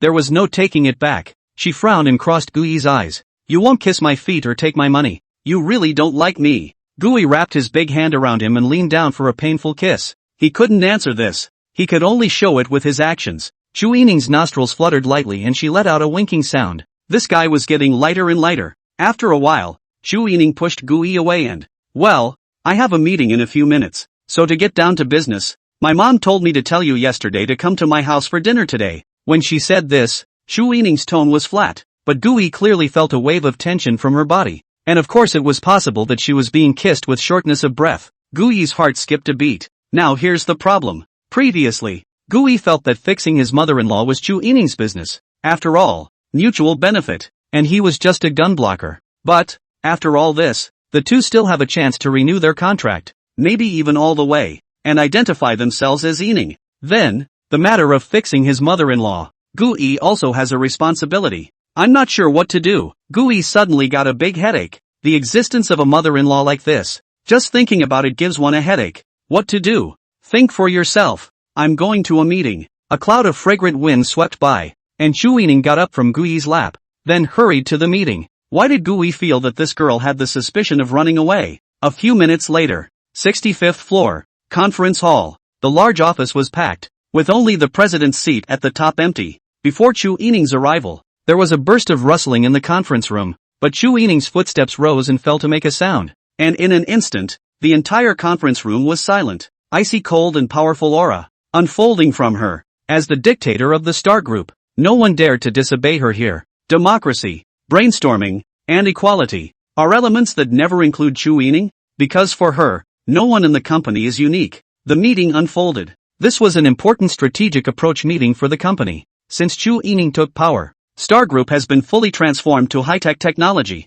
and the company has invested a large amount of manpower and funds in research and development targeting the world's top technologies. Now, the R&D department has made a breakthrough, and with it, a new business layout. The other side, Gu Yi left Shu Yining's office, returned to his post, and began to happily touch the fish. The security room at the main entrance is a separate bungalow. It's not large, only about 30 square meters, small but sturdy, with glass on 3 sides. The exterior walls are composed of thick, tempered glass, which ensures both interior light and a degree of protection against external insecurities. Inside the security room, the first thing that strikes you is a wide desk that takes center stage. In the center is a computer, desktop, with or mechanical keyboard. Neatly arranged on either side were walkie-talkies, remote controls for surveillance screens, and some office stationery. Directly above the computer, There was a large, split-screen screen, which was constantly switching between real-time surveillance images from inside and outside the building. In front of the computer desk, a comfortable swivel chair is placed, and a small shelf is positioned against the wall in the back. The shelves are filled with all kinds of small snacks and small fruits, beef jerky, potato chips, konjac coolers, spicy strips, everything, and there is a small refrigerator next to it. Gui opened the refrigerator and saw that there was ice cream, yogurt, cold coffee and so on. There is an eye-catching security alert sign posted outside the window, and the door to the security room is a sturdy steel door with a combination lock and fingerprint identification system, which can only be accessed with authorization, and the floor of the doorway is covered with non-slip mats. The entire security room is small, but well laid out and well equipped, giving the impression of a professional groping pleasure. Gui's eyes straightened slightly as he watched. You call this a security room? The office areas of the Star Group all have a habit of having snack shelves and mini fridges. These are provided free of charge to employees and are restocked by someone at regular intervals. Of course, most of the office areas were more crowded, and the free snacks on the snack shelves, as well as the free ice cream in the freezer, were quickly swept away. There was also a security room on the second floor, but Gui never saw it, and it was usually swept away just as soon as the ants had finished replenishing their stock. But unlike the security room at the entrance, this place doesn't need to be manned at all a lot of the time, so it's full of snacks and munchies. Gui took another look at the swivel seat, the mechanical keyboard, and the mechanical mouse, and sat down on his butt and searched the folder. Sure enough, there are games. Gui suddenly felt that his decision to become a security guard was really the right one. Jerk off, pick a handful of yasos and reward yourself with a happy win, man. Hasha gives. As for going to Ening's house for dinner in the evening, let's talk about it tonight and be happy for a while. People who hadn't played the game for 7 years were actually dismayed to turn it on again and feel a sense of dismay towards the flowers. The people who hacked at the beginning are all still there, but it may be hard to get together to hack again in this lifetime. The person who wanted to go with you to Cocosilia to see the sea in the beginning is also still there, but things have changed,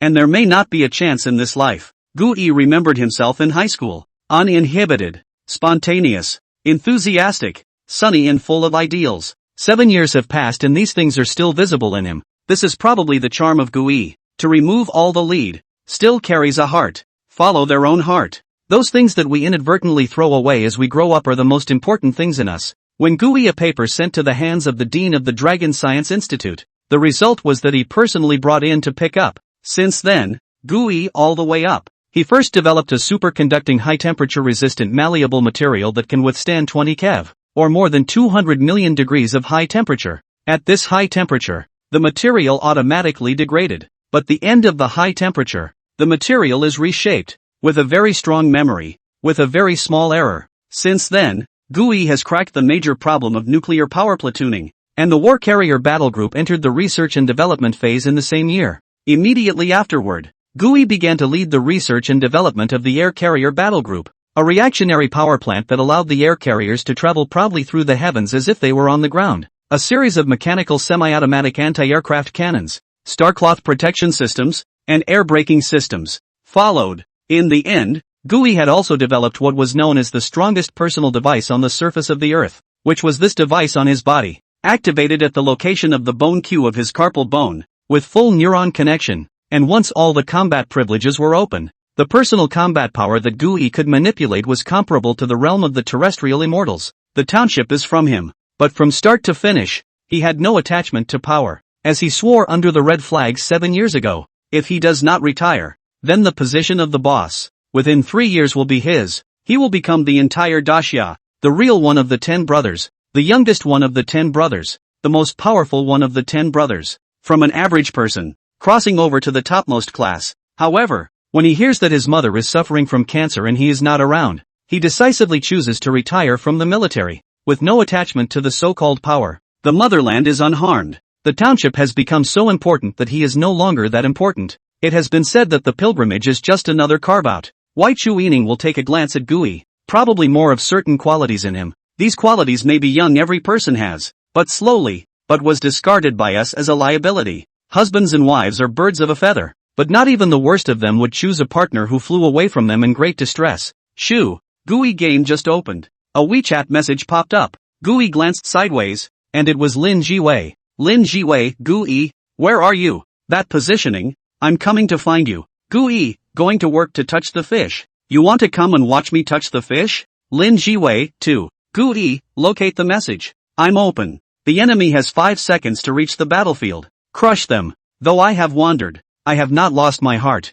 One sword. One thought. The other side. Downtown CBD. 6th floor. Lu Xiaogan got up, walked to the floor-to-ceiling window and took out a bottle of red wine from it. He slowly poured himself a glass. Take a sip. His eyes looked out over the city's busiest strip, which he took in, and his mood was cozy, soothing, permeable, even stormy. The busy streets, the traffic. He felt like the world belonged to him, that he was the main character. The world was beautiful, and Lu Xiaogan's mood was even more beautiful. He took a sip of red wine and sent a WeChat message to Qianfu. Lu Xiaogan, fatty, is what you're saying true or not? How could a person as powerful as the class president be reduced to being a security guard? Qianfu, lie to you for what? I saw with my own eyes, and yet also personally admitted it. Hey, you are not aware of how heartbreaking I was watching. Lu Xiaogan, our homeroom teacher has said that the homeroom leader is the thigh. Why don't I believe anything you say? Qianfu, Mr. Lu, you are the only one in our class who is the best mixer.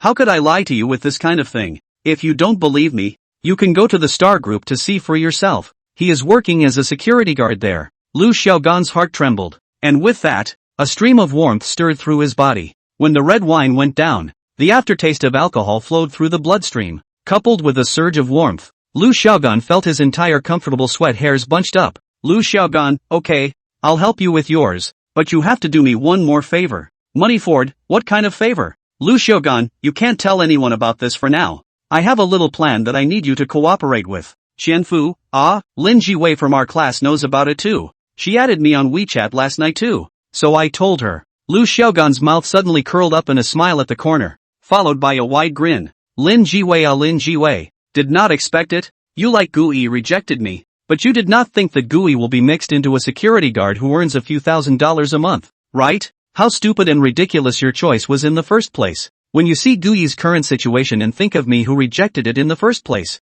will you feel your face burning hot and painful? Gui, I don't know what you've been through, but it's not too late for a gentleman to take revenge, and I can finally take revenge for what I did back then. I'll make you look bad in front of everyone. Disgraced, humbled to the dust. Sipping his wine, Lu Xiaogan's eyes burned. It was as if he had already seen Gui lose face and be ashamed of himself. How ridiculous. You were great at first. How did you end up like this? Lu Xiaogan in Kyoto to stand firm. Young, with some means, the annual income of 10 million. This strength, indeed many people cannot compare. Originally, in his mind, he couldn't believe that Gui would be inferior to himself even if he earned $10 million a year. Back then, Gui was the absolute man of the hour in the 4th middle school, and although he was only in high school, he had already made his debut. Compared to him, he himself was an ordinary student who couldn't be any more ordinary. As for why he was feuding with Gui in the first place, in fact, it was also his own fault. How he chased Lin Jiwei Gui will not care, but he looked for off-campus social figures, put pressure on Lin Jiwei, and even moved the wrong idea. Gui as the class president. It is not possible to sit back and do nothing. In fact, it was a good thing that Gui had taken care of it. Otherwise, the grass on his grave might have been over a meter high. What Lu Xiaogan doesn't know is that the person he hates the most happens to be the one who saved his life. Lu Xiaogan, if you do me this favor, I'll give you another 300,000 in addition to what you asked for. Money Ford, 300,000. Qianfu was shocked. 300,000 would take him 2 years to do without eating or drinking, and now he could get 30,000 just for doing such a small favor, and a small favor without any difficulty. While Qianfu was shocked, another message popped up. A transfer message. Lu Xiaogan, transfer 150,000 foot. Qianfu gulped furiously. 150,000. It's a direct transfer. What Lu Xiaogan wants him to do is just don't tell the news that Gui is a security guard. And don't say it even if someone asks. What's so hard about that? Besides, there was no reason for him to go around chewing on the fact that Gui was a security guard. It's worth $300,000 for that? Qianfu also knows that Lu Xiaogan had a little bit of trouble with Gui in high school. But this gives too much. Qianfu, Mr. Lu, too domineering. I'll take the money, haha. So much money. Say not greedy is impossible. He is busy all day long until the cramps. Only 10,000 a month out of the beginning. Casually do something to earn 2 years of wages. How can not be moved? Besides, he has a girlfriend to support. Hey, those singles can't know how I feel. Their local bride price is too high and too bitter. Lu Xiaogan, take it, it's okay, I'll give it voluntarily. Chen Fu just collected the money and transferred all of it without a single cent to his cool PDD awakening girlfriend Zhao Qian. Her mantra is that girls are on the path of awakening and coming to their senses, getting better and better. Don't break down your defenses. Curse and cry because you can't get a dowry. Girls are wanted even if they're ugly. And you boys can't find wives if you don't work hard. Fatty was also trying very hard to satisfy her with her chronic pua. Zhao Qian, love you. Hubby, moi, moi, moi. Only at such times would she send this kind of emoticon to Fatty. And when he saw the cute emoticon sent by his girlfriend, Fatty felt that it was worth it even if he was suffering and tired. The other side. Chu Yining finished the meeting, walked out of the conference room, and walked outside to the corridor. At this moment, Lu Xiaoyan suddenly leapt out from nowhere and stood in front of Chu Yining. He stared at Chu Yining dead in the face. His eyes had remorse and anger. And more than anything else, there was unwillingness and resentment. President, you can't fire me. I have a lot of the company's investment business in my hands. And many of the key people are also buttressed by me. I have contributed to the company. You can't fire me like this. Chu Yining's eyes were slightly knitted, her eyes icy cold. Xian Yu stood next to her and took a step forward, picking up Lu Xiaoyan with one hand. 170-80 pounds of Lu Xiaoyan was like a chicken in Xian Yu's hands. Xian Yu height 180 centimeters. Lu Xiaoyan but 170 centimeters. Xian Yu put in so mention. He was scared shivering.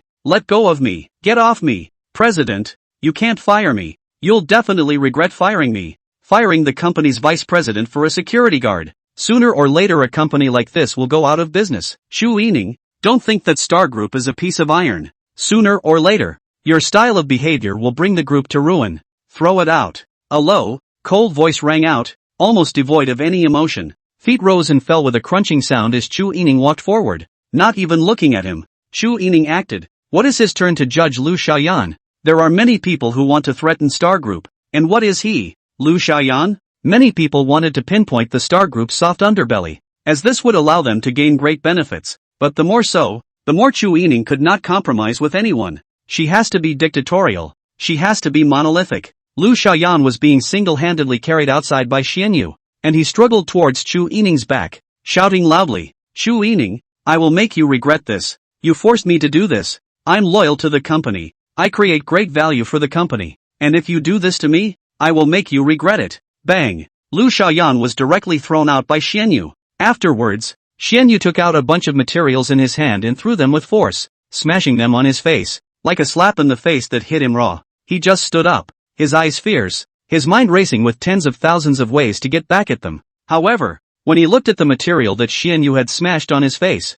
his pupils instantly contracted and cold sweat fell like a waterfall. Immediately afterward the policeman came from outside, and a brand new pair of silver bracelets were thoughtfully placed on him. Lu Xiaoyan, you're suspected of embezzlement, insider trading, securities market manipulation and many other charges. Please come with us. In an instant, Lu Xiaoyan realized how ridiculous she was in front of the president, and then it was already too late for all regrets. These charges are enough to put him behind bars. With the company side of things taken care of, Chu Yining's thoughts quickly flew to Gui. What is like is when you think of someone and the corners of your mouth go up without thinking. Joy of heart. Joy of heart. It's hard to hide. Xian Yu feels that Chu Yining's vision has problems. Gui seems to be good, but at most it is good, where it is worthy of her. However, Chu Yining felt lucky. She could feel that Gui liked herself, and by all accounts, Gui was gentle and considerate, handsome, and could cook. According to Xian Yu's words, Gui's only drawback was that he didn't have much money, but this was perfect for Chu Yining because the last thing she lacked was money.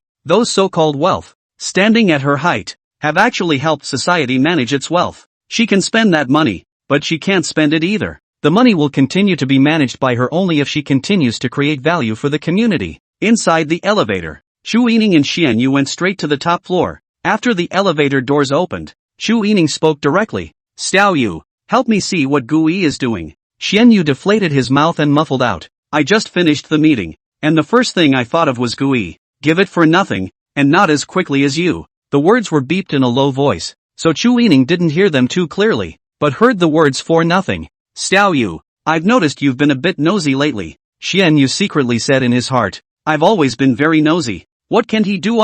Surely go to work to touch the fish. Our company's easiest position is the security guard. I think he was just to touch the fish to come to the company in the first place. Xian Yu spoke while tapping on a virtual screen. which automatically searched and soon projected the security room. In the security room, Gui had already taken off his security jacket, and inside was a white shirt. His body was fit and shapely, and the muscle lines could be vaguely seen through the clothes. He sat in front of the computer desk. One hand operated the keyboard, one hand operated the mouse. Under his operation, Blast Swordsman shuttled back and forth between end minions, and go forth with the swift wind, and be careful behind you. Gui did 2 slide cuts and saved a wind, then picked up an EQ flash and blew up the front row stoners. Tony Yake Pain. Gui's Blizzard Swordsman unleashed the Gale Jedi Breath Slash in the air, taking the lead and opening up the group, showing off his teammates behind him. What a strong Yasuo. This Yasuo has at least a gold segment. Handsome. So handsome. Upon landing, a layer of ash fell off of the stoner's body before he made a big move and bumped up 4 of Gui's teammates.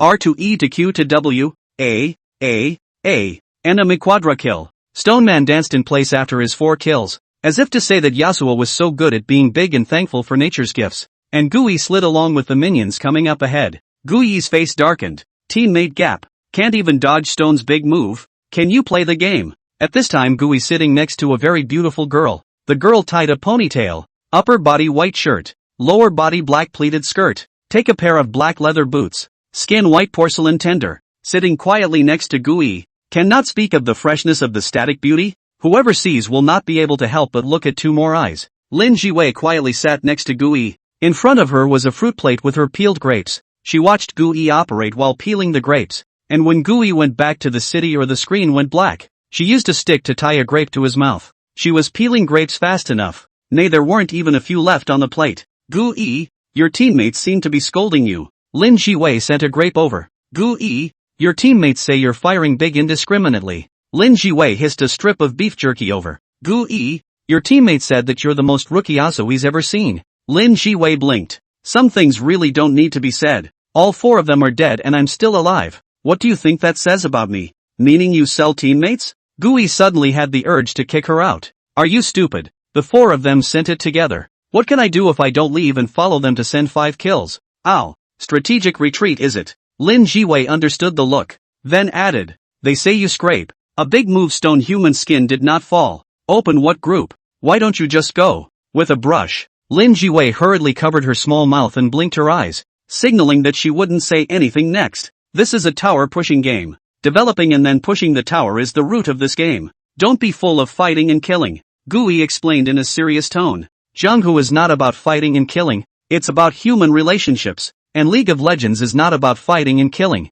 it's about operations and pushing towers. Weren't you fighting all the time in front of you, and you blacked out many times before you couldn't beat them before you said that, right? Lin Jiwei was like a curious baby, asking questions when she didn't understand. Gui pointed a big finger at the door of the security room. You go out. Well, with a brush. Lin Jiwei hurriedly covered her small mouth and blinked her eyes, signaling that she really wouldn't make any more comments. Gui rolled his eyes and suddenly got up, pointing at his position. You up no can no BB? What level are you? Qualified to evaluate my 1000 games of Yasuo? Here's the mouse. Here's the keyboard. You type it for me. If you can't, don't argue. Who knows? Lin Jiwei sat down on her butt, mouse and keyboard in hand, and in the next second had already set off for the middle of the line. Gui disdained it and sat down next to it, still going to the middle. How many layers of passive has the opposite side of the small method already stacked? The stone man is clearly targeting me. Go to the middle and I'll see how you develop.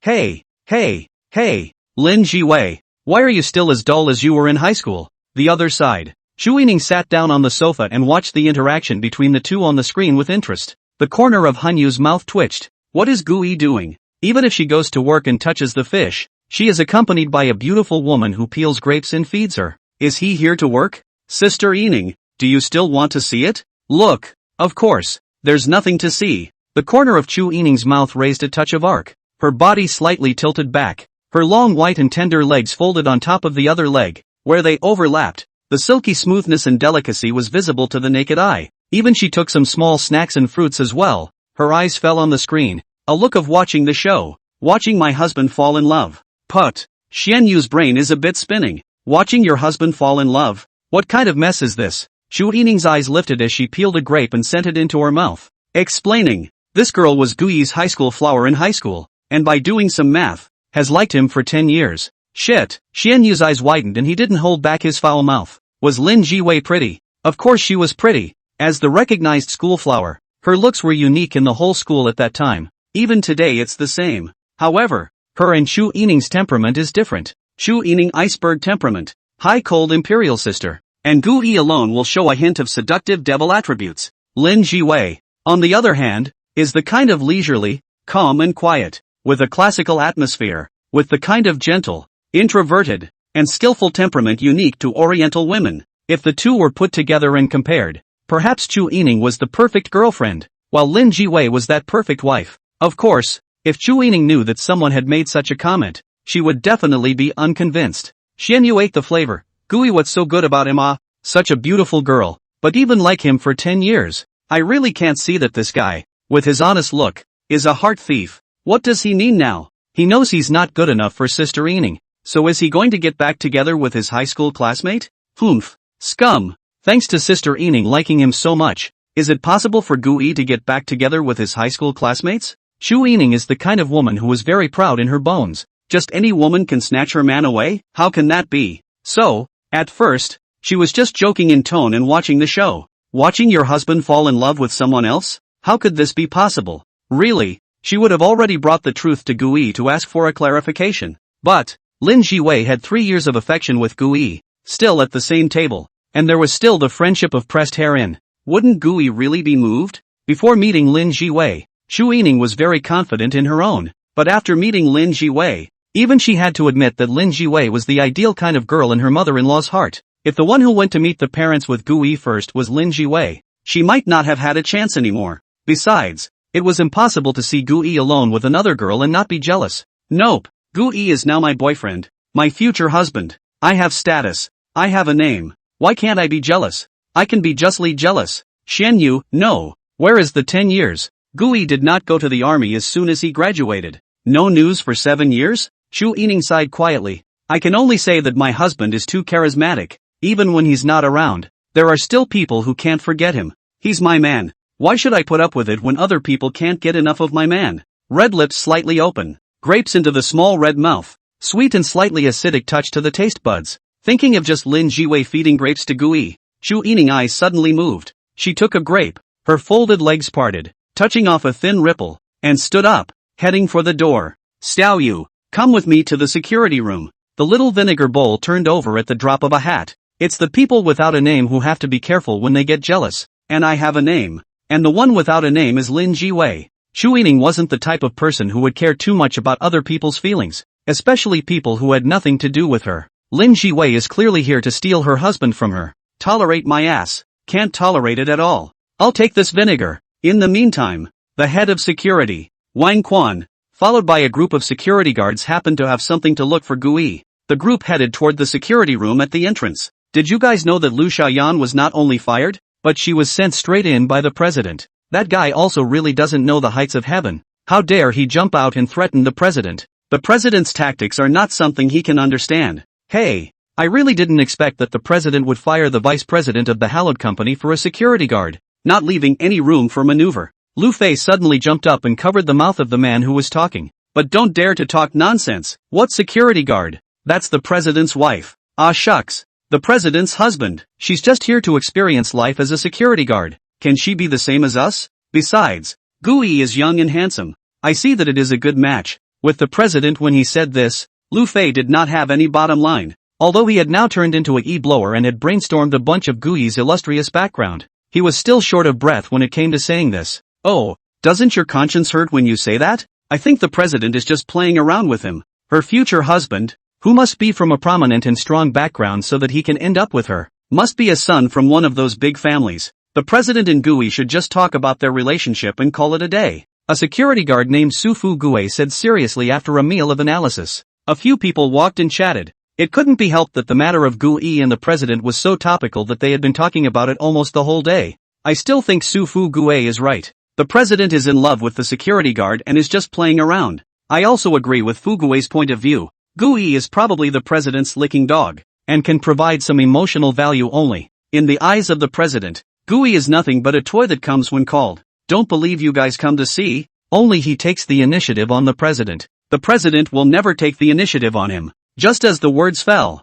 The group walked right up to the glass window of the security room. Through the glass window they saw a scene that horrified them. Chilly hairs stand up, scalp tingling, 3 views shattered, heart lying in bed. The other side. Chu Yining went straight to the security room at the entrance. The door was pushed open, and Chu Yining walked straight in, with Xian Yu following behind. Lin Jiwei was the first to look back. The two of them locked gazes, between their eyebrows, conveying some sort of message, and soon the two of them turned their heads sideways at the same time as if they were telepathic. Lin Jiwei concentrated on her operation, a hand of happy wind man, which turned into a swimming dragon in her hands. A few weaves and comes to the back row, a wind-up double C and picks up a big move. Gale Jedi Chop, Tony Yake Pain, slide while picking up a flat A, pulling the damage off, using positioning and E-skill to trick the stoner into a big move, and then swimming the dragon for a second time, utilizing flash, weaving through the battlefield, and taking the opposite side's double C's head. However, at this time, she still couldn't concentrate on her operation, or else this wave of 5 kills would have arrived. 5 kills. Lin Jiwei, what kind of operation are you doing? 5 kills? Can you play? Gui watched Lin Jiwei's operation looking tisk tisk tisk tisk, just like certain keyboard warriors who saw a professional player make a mistake, and then had a strong sense of agency, feeling that the operation was not as good as their own. Chu Yining walked towards Gui and stood on his side as Xian Yu closed the door with his hand. Gui ate snacks while watching Lin Jiwei operate, watching with such devotion that he didn't notice that Chu Yining was right behind him. There was a click. The sound of the door closing caught Gui's attention. Yining, what are you doing here? I'm afraid you're thirsty at work, so I'll bring you fruit. Chu Yining raised her hand, her index finger and thumb holding a large, full grape, watery and tantalizing, especially when it was held in the middle by her thin fingers. It looked like it smelled very sweet. There's fruit here. Gui was slightly surprised, and pointed to the peeled grapes on the table, and there was a stick sticking out of one of the grapes.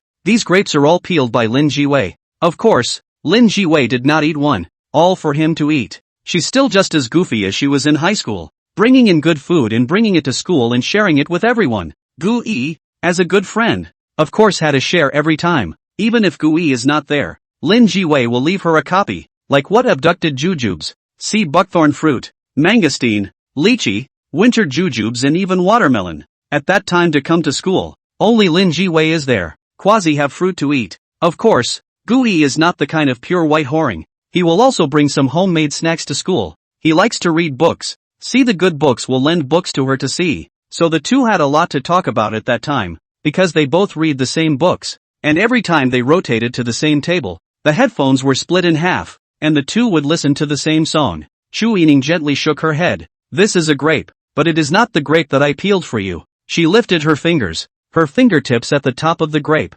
tearing a tiny mouth, slender fingers long and white. Peeling the grape skin action is also very nice. Low converging eyes, high nose, and that exquisite and flawless face. Peeling a grape can also be so focused. Gui is also a bit bewildered. However, Gui suddenly remembered that Chu Yining could view the surveillance of any part of the entire building, so it couldn't be that she had just seen Lin Jiwei feeding me grapes. If you see it, you see it. What's she up to? Gui previously greeted her. Lin Jiwei is his high school classmate, counting all his classmates in the best relationship. Gui is not what the heart is a simple catch-up. High school at that time Lin Jiwei also so fed him. Our classmates, for fear of a Ningyo alone love you misunderstood. At this time, Lin Jiwei ended the battle and after the group destroyed the opposite side, she led her teammates to push the opposite side's crystal as soon as she could. Teammates called out Yaso Bull, Yaso Big Brother begging for double row. Yaso is not a replacement. Lin Jiwei got up, her clear eyes naturally sweeping over, inadvertently sizing up Chu Yining, then her gaze landed on Gui. I remember when I was in high school, the school anniversary celebration, the 4th class had a program task. Gui as the class president, surely had to find a way to come up with a program, otherwise he would have to be on it. Turns out the guys in the class, one by one, justified it, no talent, no nothing. It was almost as if the words "master is a waste" were written in big letters on his face. There was no way around it. But in the end, Lin Jiwei was allowed to go on, and Gui knew that she had studied classical dance. As a result, Lin Jiwei danced a dance that wowed the whole school. Huaxiao ancient costume and Lin Jiwei's temperament is very match. The kind of classical woman's unique beauty on her. The water sleeve swing, dancing up and down, a knitted brows and a smile, looking forward and back. The whole school was stunned by her. Her eyes landed on Gui with a hint of doubt in them. She didn't know Chu Yining, but women sometimes had good intuition, especially since the other woman was clearly jealous. Chu Yining didn't hide it either. Why couldn't she be jealous?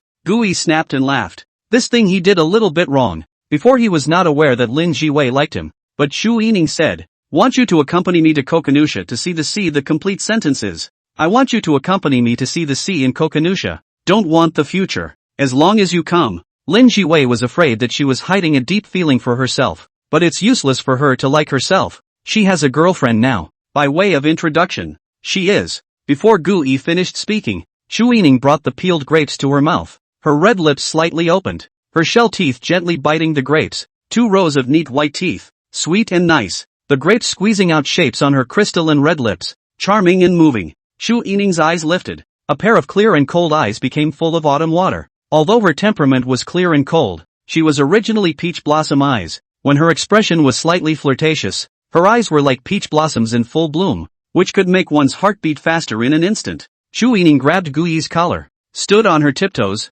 and her small mouth sealed Gu Yi's mouth. Gu Yi instinctively opened his mouth, and Chu Yining's tongue topped it, and the grapes were sent into his mouth. Before Gu Yi could feel it, Chu Yining let go of his collar and looked at him with a beaming smile. Is it good? Fragrant wind came and went quickly. Gu Yi experienced a wave of heartbeat switch, grapes in his mouth, swallowed in one gulp, but the aroma of Yining, still lingering in his nostrils. Yummy, gobble. Gu Yi's throat rolled, and his gaze looked at Chu Yining with some incredulity. This ninny, really jealous. Didn't I say it's just a classmate relationship? How can I be jealous? Besides, Lin Jiwei is here, and so is Xianyu. Ahem. Introducing, Chu Yining, my girlfriend, Lin Jiwei, my high school classmate. I haven't seen her in years. She came to see me. Gu Yi is slightly embarrassed. This kind of thing is really embarrassing. But, what is the harm in doing it again? I just swallowed it in one gulp and haven't had a chance to taste it yet. Not never been in love. Why so good at flirting? The heart was flirting with her. 7 years haven't seen you. You have a girlfriend. Lin Jiwei said softly. Her tone didn't carry much emotion. She should be trying her best to suppress it. Quite a coincidence. I didn't think I'd be able to find a girlfriend so soon. What kind of person establishes a relationship the first time they meet? You don't meet your parents after only 3 days in a committed relationship. Now it's time to meet the lady's parents and the hyperventilating army is ready. I wonder if this Yining girl is ready to renew her contract. If you renew for a month, a year, or for life. Gobble. Xianyu maintains his position standing in the doorway position. Take a big bite of melon. Nice guy. I straight up called the good guys. Gu Yi, you're good. You're really good. I'm still the first person I've seen who can make Sister Yining jealous. Originally Xianyu a blind send bar diagnosis. Chu Yining fell in love. Lovesickness in the most advanced stage. But this is her own not quite believe. Because she simply did not talk about love. It's all about reading fiction authors who have never been in love. Where it can be taken seriously. As a result, it's not just falling in love. It's falling into the sea of love. Acacia is at its most advanced stage. Other people do not know. She can be very clear. A sister Ning after the meeting the first thing is to ask Gu Yi and what? Seeing Gu Yi with other girls. The little jealousy said over and over. Love this thing? How so blind people? I'd rather be single. A relationship would only affect the speed at which I dry out. Xianyu stood in the doorway, trying to minimize her presence. But Lin Jiwei noticed her. And this pretty girl is? My name is Xianyu. I'm older than you. Hello. My name is Lin Jiwei. Chu Yining did not take the initiative to greet Lin Jiwei. And Lin Jiwei likewise did not. Both of them are very fine-minded people and know each other as thoughts. However, this was Chu Yining's home turf. And she was Gu Yi's real girlfriend. So Lin Jiwei couldn't win no matter what. And she knew it well. She asked Qianfu before she came. And Qianfu's original words were that Gu Yi said he had a girlfriend. But in Qianfu's opinion, Gu Yi was now reduced to working as a security guard. So where did he have a girlfriend? The girlfriend he was talking about was just saying that to save face. However, before she came, Lin Jiwei knew that Gu Yi had a girlfriend. And he wasn't in the habit of lying. So last night she spent the whole night blowing on the balcony. Yet, she came anyway, unrelenting and moth-eaten. At the moment, his girlfriend was standing right in front of him, declaring her sovereignty, and she couldn't even show her emotions. You guys seem very affectionate. You should have been talking for a long time, right? Lin Jiwei asked softly. Gu Yi's big hand wrapped around Chu Yining's shoulder. His fingertips rubbed at her shoulder. This is not assured for the husband but also jealous. Even if you don't come, I'll explain to her that I already have a girlfriend. Not for long, but the relationship is really good. Isn't that right, wife? Chu Yining, half of her body leaned on Gu Yi's shoulder, and when she heard Gu Yi's words, her heart flashed a touch of sweetness. Our feelings are good. We will always be together. Yes, husband. Chu Yining put her hand in Gu Yi's palm, and Gu Yi naturally took it, interlocked her fingers, and slipped it into her pocket. Lin Jiwei's eyebrows dodged, hiding a wisp of bitterness in her heart with a smile. When she came, she actually knew this was the outcome, but she came anyway. How can it be so easy to let go of a whole decade? A whole decade of liking someone. Maybe you have to hit the south wall to know to turn back. You'll never be satisfied until you've hit the ground running. During her high school years, she hid that favorite in her heart, which wasn't really that deep. Probably, except for Gu Yi, everyone else could see that she liked him. However, she never said she liked him. Even to the day of graduation, she vaguely confessed to him in half sentences. Regret? Of course I'm sorry. He stood there. He stood in my gaze. He needed to do nothing to make me righteous. He was the light of all my youth. He was always spirited. Gu Yi was the whole of her youth. All her fantasies of love. If she had to do it again, she would have told him out loud that she liked him. That I like you, from the beginning to the end, was never uttered. Lin Jiwei is different from Chu Yan. Her ideal love is all. She is the same as Chu Yining. If the roles were swapped, she would also be jealous, and then stand up to declare her sovereignty. But possessiveness without identity is too humble and ridiculous. Alright, I'll stop eating your dog food. Snooze. I'll go back first. Well, next time I'll take you out to dinner and catch up. But if my wife won't allow it, there's nothing I can do about it. Gu Yi smiled and opened his mouth. His cheeks and Chu Yining's face pressed against each other, sniffing the charming body scent of her body. His hand wrapped around her a little tighter. Originally Gu Yi wasn't the type of person who loved to show affection, but at this time, he still showed his attitude. Chu Yining rolled her eyes and gave him a playful cross-glance, saying as if she was very unsympathetic, "Am I the kind of woman who restricts her husband's freedom? It's just catching up. Am I that petty? But if it's okay, can I come along? I'd like to learn about your past." "Of course you can. You guys really look good together. Such an enviable couple. Let's go." Lin Jiwei walked a few steps, suddenly turned around and smiled towards Chu Yining, with a bright brow and eyes, sunny and spontaneous, like the sunrise, making people feel in favoritism cozy. She said in a joking tone, "Chu Yining, Gu Yi used to be a favorite of many people. You have to hold on tight. If you let go, you will be snatched away." Oh. Chu Yining nodded and said in a very serious tone, "Good." After Lin Jiwei left, Gu Yi came to her president's office with Chu Yining. Xian Yu followed behind, and when he saw the two go in, he knowingly closed the door behind them.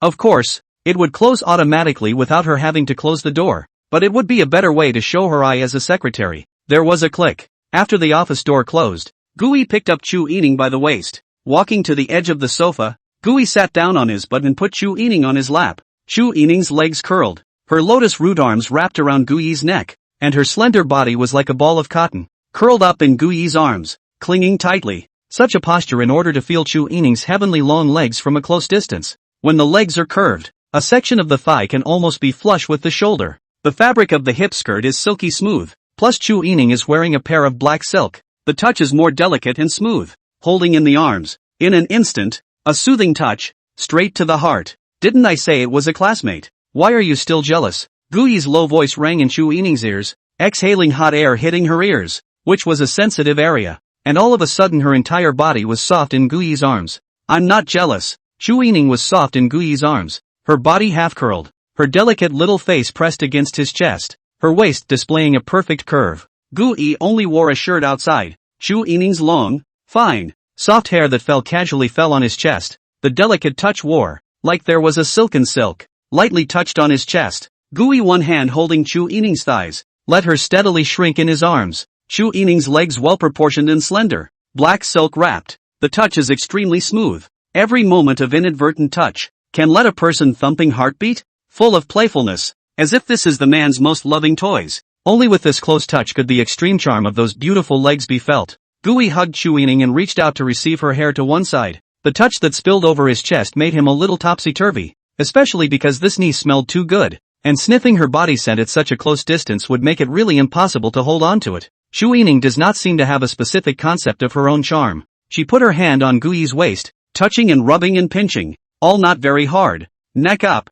zero distance from Gu Yi's neck. Just that perfect jawline can make people turn into beasts, but this niece has no concept of it at all. Her red lips are slightly open, exhaling a fine hot air. and her beak teeth gently biting on Gui's earlobes. It seems to be pissed off, but also with a little bit of arrogance. The imperial sister voice is low and magnetic. I'm not jealous. A little jealousy spilled and you're still not jealous? Gui's ear was bitten by her, and for a moment there was a feeling of ants crawling, itchy and silky, and his heartbeat stuttered. It's like this ninny doesn't know how attractive she is. Gui gathered his thoughts and held her a little tighter, and the hand that hugged her thigh inadvertently touched it again. The feel is really nothing to say. This thing is only because of the sky. Where on earth a few times to hear. Immortal grade legs. Of course, Gui's small movements Chu Yining didn't notice, or else she might have put her legs up on his shoulders. Do you like to touch? Come and carry it and touch it. I just saw you were thirsty and went to bring you a grape. How is that jealousy? Chu Yining reached out to undo the straps of her high-heeled shoes.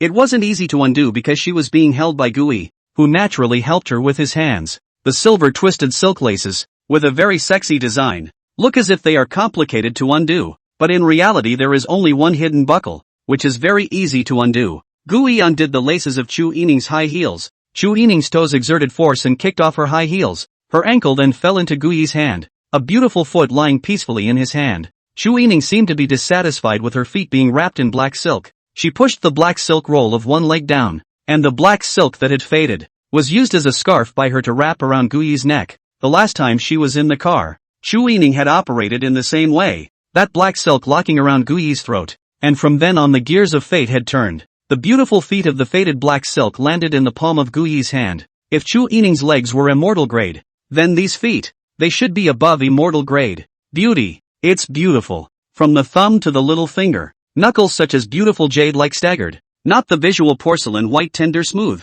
but hold in the hand of the kind of porcelain tender touch, with a hint of a slight cool. Once playing, let a person love to let go. This little gadget is so comfortable to hold in the hand. If, ahem, it is too criminal, too criminal. Chu Yining's body pulled back and sat at one end of the sofa, then put both feet together into his hands. The body of the feet slightly bent, even with the legs, forming a straight line of scenery. This kind of love-jealous niece will not mind Gui play her feet. On the contrary, the more Gui like to play the more she steal joy. Here is her office, and no outsiders. Gui is her husband. How can not play it? She just loved to see the look on Gui's face as he became enamored with her feet, and she would feel a small sense of satisfaction in her heart. How's that for fun? Gui didn't want to act too horny, but some of his instinctive movements had already betrayed him, like the all-consuming look, the rolling of the throat, the slightly mesmerized expression. If this were before meeting the parents, Gui would probably have put her feet down and turned her head sideways.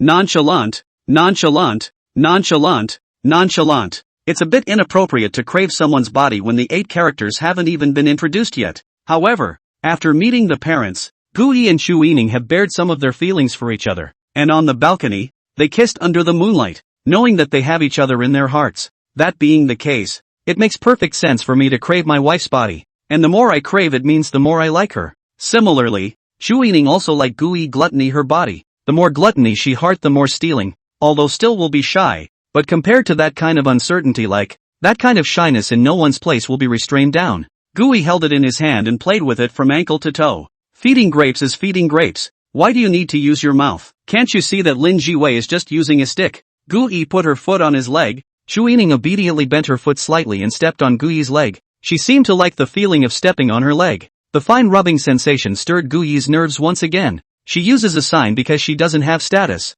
and if she did, she'd feed it from her mouth. And to say that she wasn't jealous, the words came with a strong acidic undertone. A woman's sixth sense was sometimes particularly accurate, and she felt at first glance that this girl was not simple. Lin Jiwei's temperament is introverted, but her bones are not humble. She only lost completely in her relationship. In other aspects, she does not have to be worse than Chu Yining. Chu Yining's beautiful eyes fell on Gui's face. Her toes flexed and clamped the meat on Gui's legs, but unfortunately Gui's legs were all muscular. She clamped half a day and didn't clamp up, which made her slightly angry. What are you thinking? Guyen raised his volume and rubbed his big hand hard on her foot. You're already my girlfriend, so how could I possibly overstep my bounds with another girl? If 7 years ago, instead of implicitly confessing to you, she told you in a big way that she liked you, would you be together? Chu Yining suddenly asked. Gu Yi thought for a moment, then shook his head. I don't know. He really doesn't know. Lin Jiwei had always been his best friend in high school in his heart. At that time, the idea was simple and pure. There may not be pure friendship between men and women, but true friendship is not playing dumb. There are no ifs in this world. Our meeting was destiny. Have you heard the saying? What's the word? Each one of us, in fact, has read the script of our life before we came to this world. There is always something in this world that makes us want to come without a second thought. I, for example, knew I'd meet you in this life. So here I am. Chu Yining pouted. Her imperial voice lowered, saying such nice things, but not loving me at all. If you love me, you would have kissed my feet long ago. Saying that, Chu Yining's pretty little feet wiggled on Gu Yi's legs. 1 foot with black silk, 1 foot without black silk, 1 foot with a white wobble, 1 foot with a black wobble, all wobbly. He also had a black silk scarf wrapped around his neck. Looking upwards in the direction of the beautiful legs, Chu Yining's body leaning on the sofa showed a perfect waist and hip curve. And the crispy fullness was also intoxicating. Obviously a small iceberg face, but the words he said were as compelling as they could be. Sandalwood mouth, small mouth, a one and a close. Imperial sister voice is all charm. With a phantom like. Gu Yi's throat rolled. It always felt like this ninny was challenging his lower limits. No kiss. No kiss. Why don't you kiss my feet? Scientific studies have shown that a girl's feet smell 7 times worse than a boy's. And I'm not kissing them. Chu Yining lifted her leg up to where his nose was. Her voice a little exasperated. And, can't you smell it this close? Where does it stink? Where does it stink? Gu Yi pressed her foot down. How can a grown man kiss a woman's foot? It's very disgraceful, and resolutely cannot be kissed, or the family empire will not be protected. Hoof. Chu Yining grunted sullenly and put her legs back, sitting on one side of the sofa and turning her head sideways, not wanting to pay attention to Gu Yi's appearance. Gu Yi sat over, picked up Chu Yining and put her on his lap. Ahem. A kiss isn't out of the question, but I have one condition. You say. Chu Yining answered quickly, her gaze quickly falling on Gu Yi's face. The sullen look from earlier instantly disappeared, and she turned her gaze to look at Gu Yi with burning eyes, as if she was not concerned with whatever conditions Gu Yi put forward. The corner of Gu Yi's mouth twitched, feeling his bottom line disappearing a little. This ninny, people's bottom line is just a little bit gone. Gu Yi rubbed on her thin waist, and Chu Yining obediently wrapped her lotus root arms around his neck. And her red, crystalline mouth gave Gu Yi a kiss on his face. Kiki, honey, come on. My condition is that you have to teach me how to handle my mother-in-law. Gu Yi touched his nose. Suddenly I remembered a song I swiped from a video today. It was tempting to spit out. What a crappy song, but now it's fitting. I, for one, am temporarily clawing my way to the top. I've always been a temporary closer. I'm all about the temporary clutches. He was going to Chu Yining's house for dinner in the evening, and he was just now starting to do his homework. Hey, he thought about it and didn't have the slightest clue because he had no experience in handling his mother-in-law. Having no clue what to do, he googled how to fix his mother-in-law and came up with even less. The online experience is all about work, family, motivation, summarized in a car, house and ticket. His family, ordinary, his job, a security guard, his motivation. The doctor said he has a bad stomach and needs to eat soft. The car, the house, the ticket. It's all gone. Originally, Gu Yi had $1 million, but now it was a bit out of reach. Ordinary families are okay. 25 years old, not relying on the family to deposit millions. That is also very good, but Chu Yining met and gave his family $1.5 billion. Hey, mother-in-law is such a bald existence. Pust. Hearing this, Chu Yining smiled sweetly and sat across Gu Yi's lap, cupping Gu Yi's cheeks and pecking him on the lips as she laughed. Hubby is so cute. I thought he'd make some kind of offer. But it turned out to be that he wanted me to help him get rid of his mother-in-law. Especially Chu Yining heard Gu Yi say mother-in-law instead of your mother. Does this mean that Gu Yi wants to marry her? Thinking of this, Chu Yining's heart steals, holding Gu Yi's cheeks and kissed him again with great force. Kiki, that's your offer? Chu Yining cupped Gu Yi's cheeks, a pair of peach blossom eyes that were full of autumn water,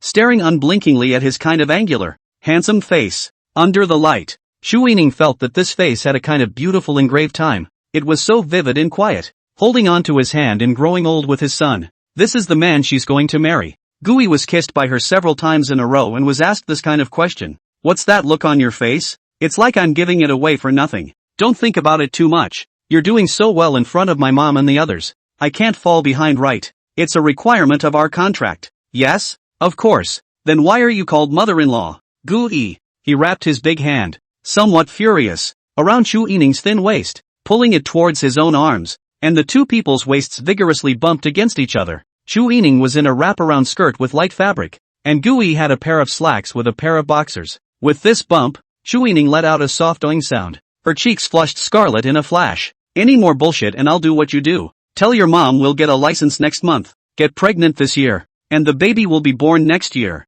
Gui had a threatening look on his face. Chu Yining sat across Gui's lap, slightly raising her body some, her slender white fingers, resting on Gui's lips. The fingertips flicked, dabbing a bit of Gui's saliva, and then put her fingers on her own rosy, crystalline lips. Immediately afterward, she rested her arms on Gui's shoulders and leaned forward a bit, her imperial voice low and sexy, seductive with a provocative tone. One word at a time. Don't you dare, brother. You're a brave little husband. You're a brave little husband. Get a license if you can? Got what it takes to get me pregnant? I'm looking forward to it. Gui's heart thumped at her teasing. This ninny, once she lets go, is a living chimera. The movement of the fingertips tapping and then pressing on his lips made Gui's heart jump up, feeling like there were ants crawling all over his body. If it were not for the fact that the old Gu family has a family rule that it can not be done without reaching that point otherwise, Chu Yining felt that she was falling in love with this husband more and more. Everywhere anyway, secure at times, cute at others,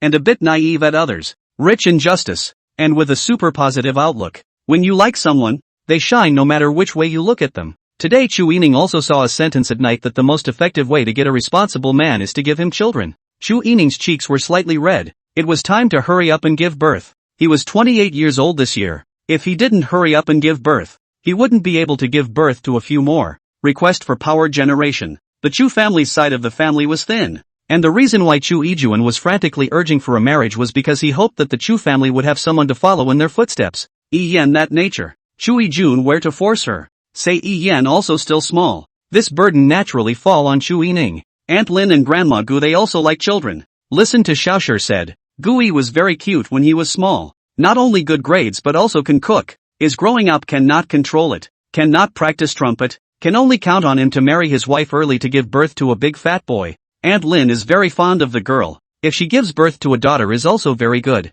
Chu Yining wrapped her arms around Guyan's neck, leaned forward slightly, and came up to his ear, and after finishing a sentence, she lightly bit on his earlobe, followed by whispering provocatively in his ear. Honey, do you want me to give you a baby? The voice was low and sexy, that delicate imperial voice, and coming so close to hear it, there was a feeling of a heartbeat bubbling up into her throat. The brain is no longer wanted. After the past few days of getting along, Chu Yining has already fancied two people who are both giving each other for nothing, and as a result, because of the contract, both have some lack of confidence. Even a woman like Chu Yining would become unsure of herself in front of someone she liked. Gui grew up in a very loving family, while she, growing up, love was something she didn't dare touch, because love, often the greatest weakness, is destined to be insecure deep down in her heart after such an upbringing. Gui was the opposite of her. He had a family atmosphere that had always given him full of love, and he, himself, had grown up to be a person who could give security to those around him.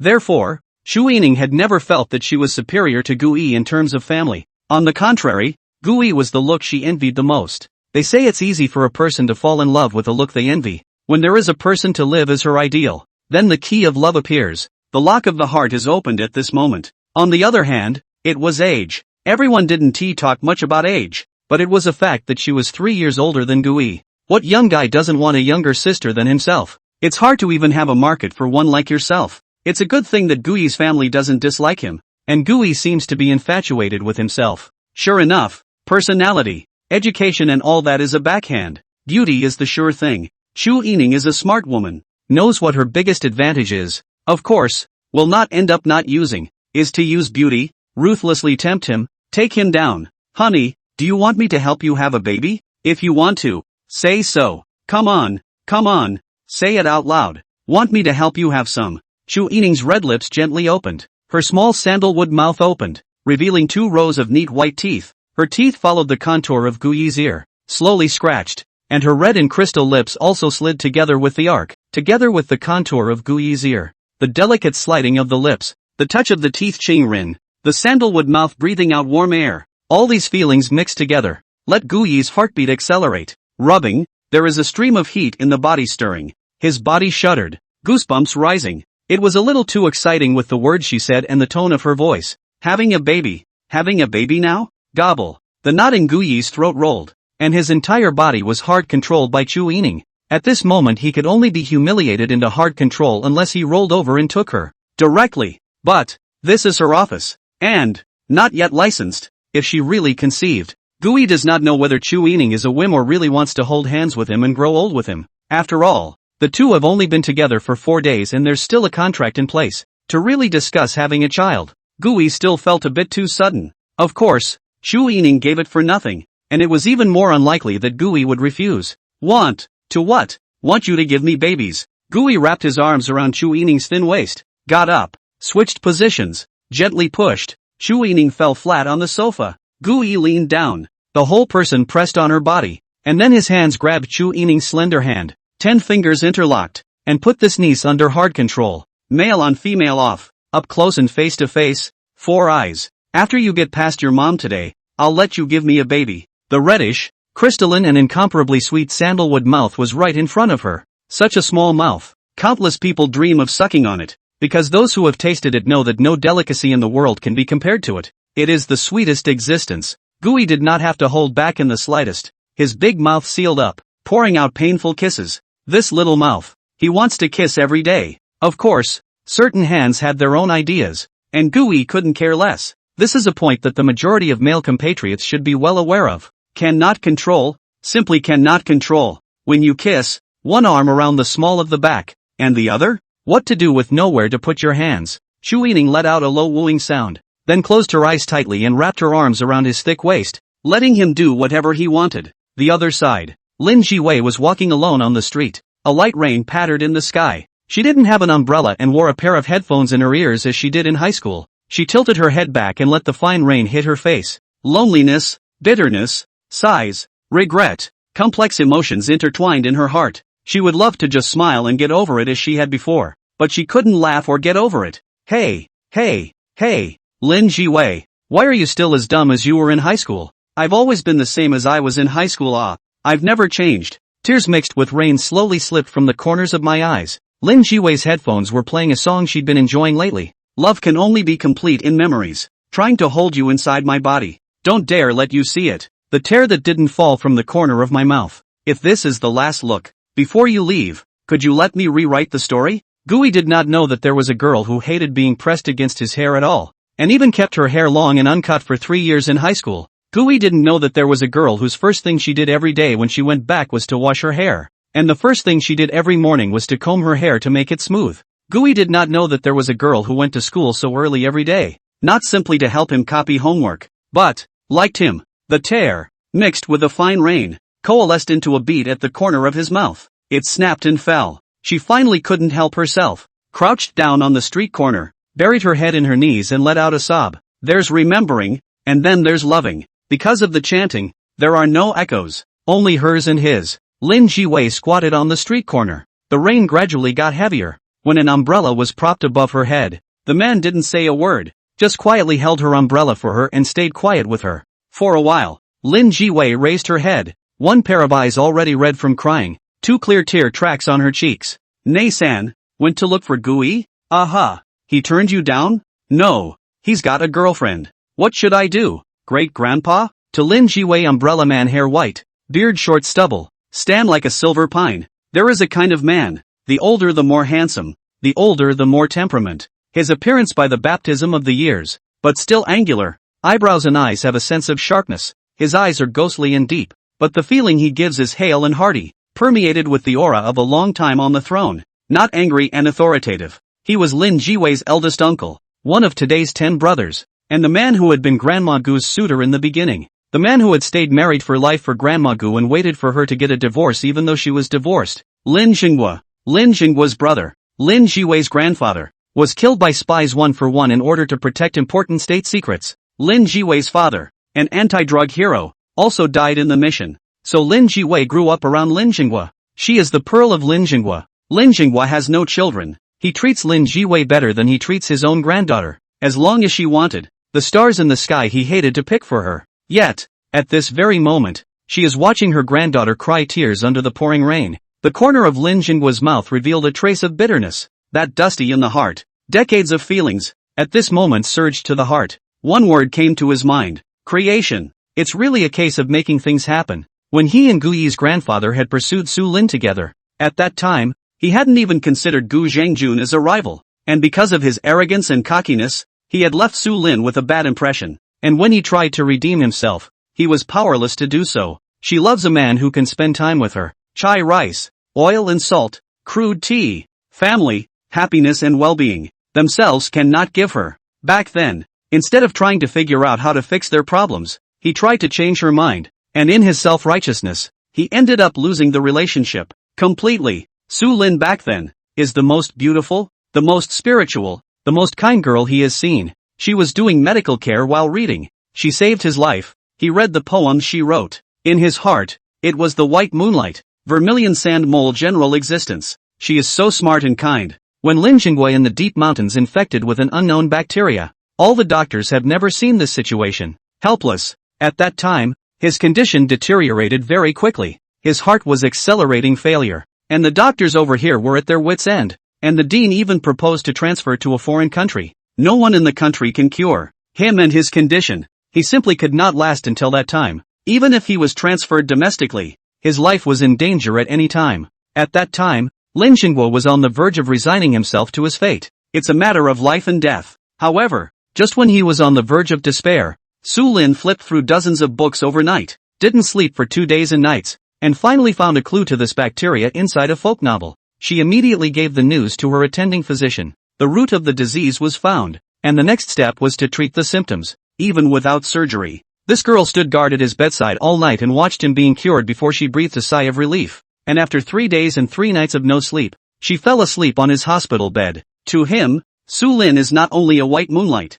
but also a lifesaver. The only woman he has ever loved in his life. It's a shame, the creation of the world. Now her grandson, who has charmed my precious granddaughter, has turned out to be love-struck. He really had the urge to point at the sky and curse. Don't be such a bully. Ji Wei likes Gu Yi. He knows, and has always been supportive, even encouraging her to confess early. Not like he did back then. He was one of the 10 brothers, one of the people who knew the most secrets in the whole of the Great Summer Kingdom. However, the information related to Gui was the country's top secret, and even if he was one of the 10 brothers, he couldn't break the organization's rules. These things are related to the security of the country, the fate of the entire daxia, and what position daxia can be in the future when the world pattern changes drastically. So, he knew that Gui had retired and returned home a few days ago, but he didn't tell Ji Wei the news. As a result, it's only been a few days and the kid already has a girlfriend. Lin Jing's face sank. So what if he has a girlfriend? His girlfriend is no match for my granddaughter? The looks, the figure, the family history, the character. There are a few women under the sky who can compare with my granddaughter. I was too honest back then. And that Gu Jingjun kid stole the show. Now that my granddaughter likes your grandson, how can I let her make the same mistake I did? This marriage must be concluded. We'll have to get him back even if we have to rob him. Other people do not know. He can be clear. Gu Yi's excellent, absolutely worthy of his granddaughter. The future of the Great Xia, one of the 10 brothers. Master of the entire Great Xia national fortune of the man. Match who will match not. There were some things that even he had to admit. The Gu family's family style was indeed good, teaching out children that even he was jealous of. It is both a star and a child. That's what Ryuichi said about him. Thinking of giving up after a little difficulty? Lin Jiwei raised her head and looked at great-grandpa in disbelief. Being in love isn't marriage. As long as you're not married, it's fair game. You're my Lin Jinggua's granddaughter. Just any woman. Let you give up the person you've been in love with for 10 years? Lin Jiwei stood up fiercely, her eyes looking straight at him, although she didn't say anything. These words were what she wanted to hear the most in her heart. How can you be willing to give it away? To tell you the truth, Gu Yan and that so-called girlfriend of his don't have a deep relationship. They even just met. It's only been 4 days since Gui was discharged from the army full count. And I can guarantee that 4 days ago, they definitely didn't know each other. That means they've been together for 4 days at the most, if not more. Think about it. 2 people who have only known each other for a few days are stealing away the person you've loved for 10 years. Are you that bad? You're my Lin Jinggua's granddaughter. You're no worse than anyone else. As Gui leaned down and gave Chu Yining a big, painful kiss, there was a cold, crunching sound. Zip. The sound of some kind of expensive fabric fiber breaking. Chu Yining's wraparound skirts cracked, splitting a narrow gash from the cackle pit to the side waist. There was just the right spot for someone's hand to have its own thoughts about moving around carelessly. Broken by some pressure, Gui let go of Chu Yining's small, red, crystalline mouth and looked at it, then realized that a certain thing that was in the way was gone. The fabric of the wraparound skirt was light and silky, but there was absolutely no comparison to Yining's skin. Now the dress is cracked. There's no more stuff in the way. The corner of Gu Yi's mouth curved up. Chu Yining sensed the seriousness of the matter and just wanted to stop it. No. Gui had already leaned over and kissed again, because in talking, the reddish sandalwood mouthlets were slightly open. The crystalline little lips tasted even sweeter, and the hot breath exhaled also mesmerized Gui. In the next moment, Chu Yining's nostrils fluttered lightly, her boing voice clearly carrying a trill, and her entire body trembled violently. Chu Yining was slightly annoyed and slightly angry, with a few hints of anger, but after a while, she still closed her eyes and let this guy go. It was the first time she had experienced such a thing, and her untouched body was already sensitive. Plus, Gui, this guy, was a bit of a no-brainer, and that level wasn't just overstimulating, it even hurt a bit. Still, she didn't blame Gui and chose to suffer in silence. Who made him my husband? Who will spoil him if I don't? Chu Yining ringed his thick waist, her beautiful eyes closed tightly, her nostrils slightly rushed, then completely immersed in it. The other side, Xian Yu, who was at the door of the president's office, sighed long and hard. Nice guy. Gui went in. I can't get in. It was only then that Xian Yu realized that she no longer had permission to enter Chu Yining's office, and this was the first time this had happened. She and Chu Yining were like sisters, and had grown up together, and although they had different identities, there had never been a gap. But now, Sister Yining's office wouldn't let her in. What's this for? What are two men and two women doing in a company office? Why do you even want to defend me? And you guessed, the two aren't playing landlords in the office, are they? How are two people supposed to play fights? Shouldn't they call me in? She would like to stick to the door and listen to what sounds inside, but unfortunately, the soundproofing effect of Chu Yining's president office was too good to hear a single sound outside. Two people don't make babies in there. The thought inexplicably appeared in her mind and startled her. No way, no way. Two people who have only known each other for a few days and it's gotten that far? Impossible. Estimated that they kissed are still there. Is it kissed inside? It is really possible. It is really cheap Gui that guy. That is a sister's first kiss right. Chasing his sister's people so much. And the result is that a security guard got his hands on it. Xian Yu was sighing outside when a voice rang out,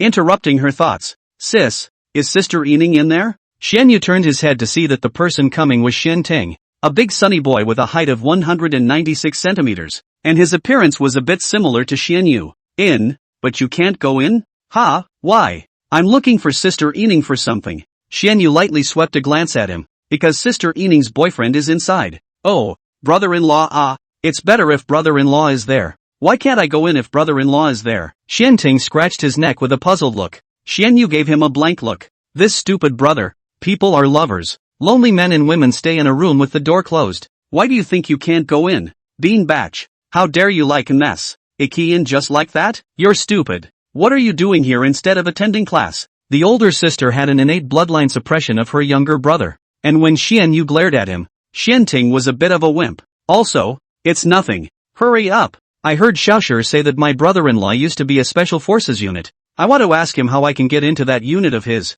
I want to enlist in the army for experience after the high school entrance exam. Recently, Gu Xiaoshi has been chatting more with Xin Ting, and it's well known that Xiaoshi is a brother blowhard, and after one of her blowhards, Xin Ting, the big sunny boy, also adores Gui. I heard that he was top of his class in high school, but instead of going to college, he was taken away by a mysterious man and then launched into a mysterious 7-year military career. He also saw the blue eucalyptus leaf that his brother-in-law had given to Ian today, and heard Ian say that it was a leaf from a blue eucalyptus tree that his brother-in-law had picked off of when he had met it on a mission. This leaf was different from all the leaves in the information he consulted, and later he asked his sister to look it up before realizing that it was the leaf of a tree emperor, and that tree emperor, in the forbidden zone of life. In the eyes of many people, it may seem that this planet is not very big, but in reality, a person can't finish exploring a tenth of this planet even if he spends his whole life exploring it. There are places in the deep sea, on forbidden land, in the polar regions, and under the earth,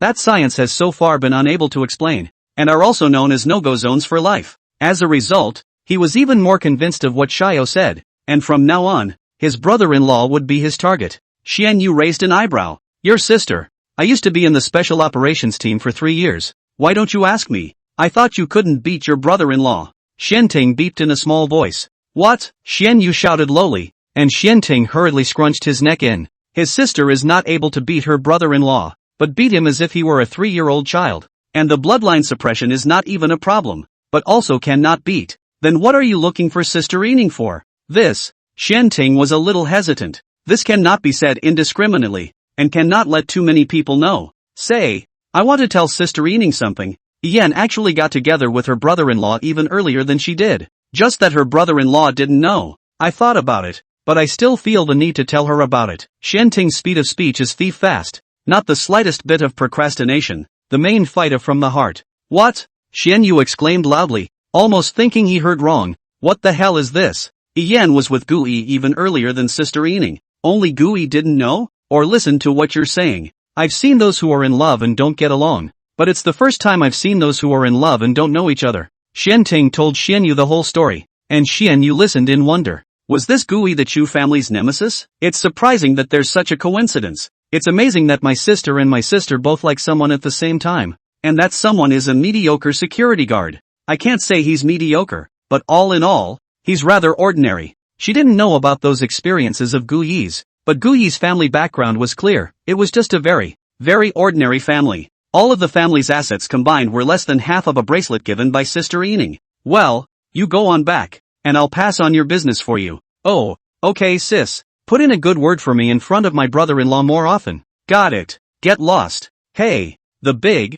sunny boy of 5 feet 9 inches left on his ass, leaving a flirtatious remark about his sister before he left. Sister, you also find a date before it's too late. Let brother-in-law introduce you to one. The troop he stayed in before was so powerful. There must be a lot of excellent comrades. Let him introduce you to them. Xian Ting scowled. Xian Yu's big mouth raised in the air, and he scurried away. Generally this kind of mouth-high king boasts of love-experienced women. Really want to talk about love? Goat like what? But if you really fall in love, and will become moths fluttering to the flame, more than anyone else is blind. Xian Yu waited in front of the president's office for a while. It was about 11 o'clock when Gui went in, and now it was more than 2 o'clock. And there was no sign of the two coming out. It's about time the births were over, isn't it? Knock knock. Xian Yu knocked on the door of the president's office. It was at this time that the curtains of the president's office were slowly pulled open. Although this position is unlikely to be seen, but the curtains are open. There is always a feeling of broad daylight.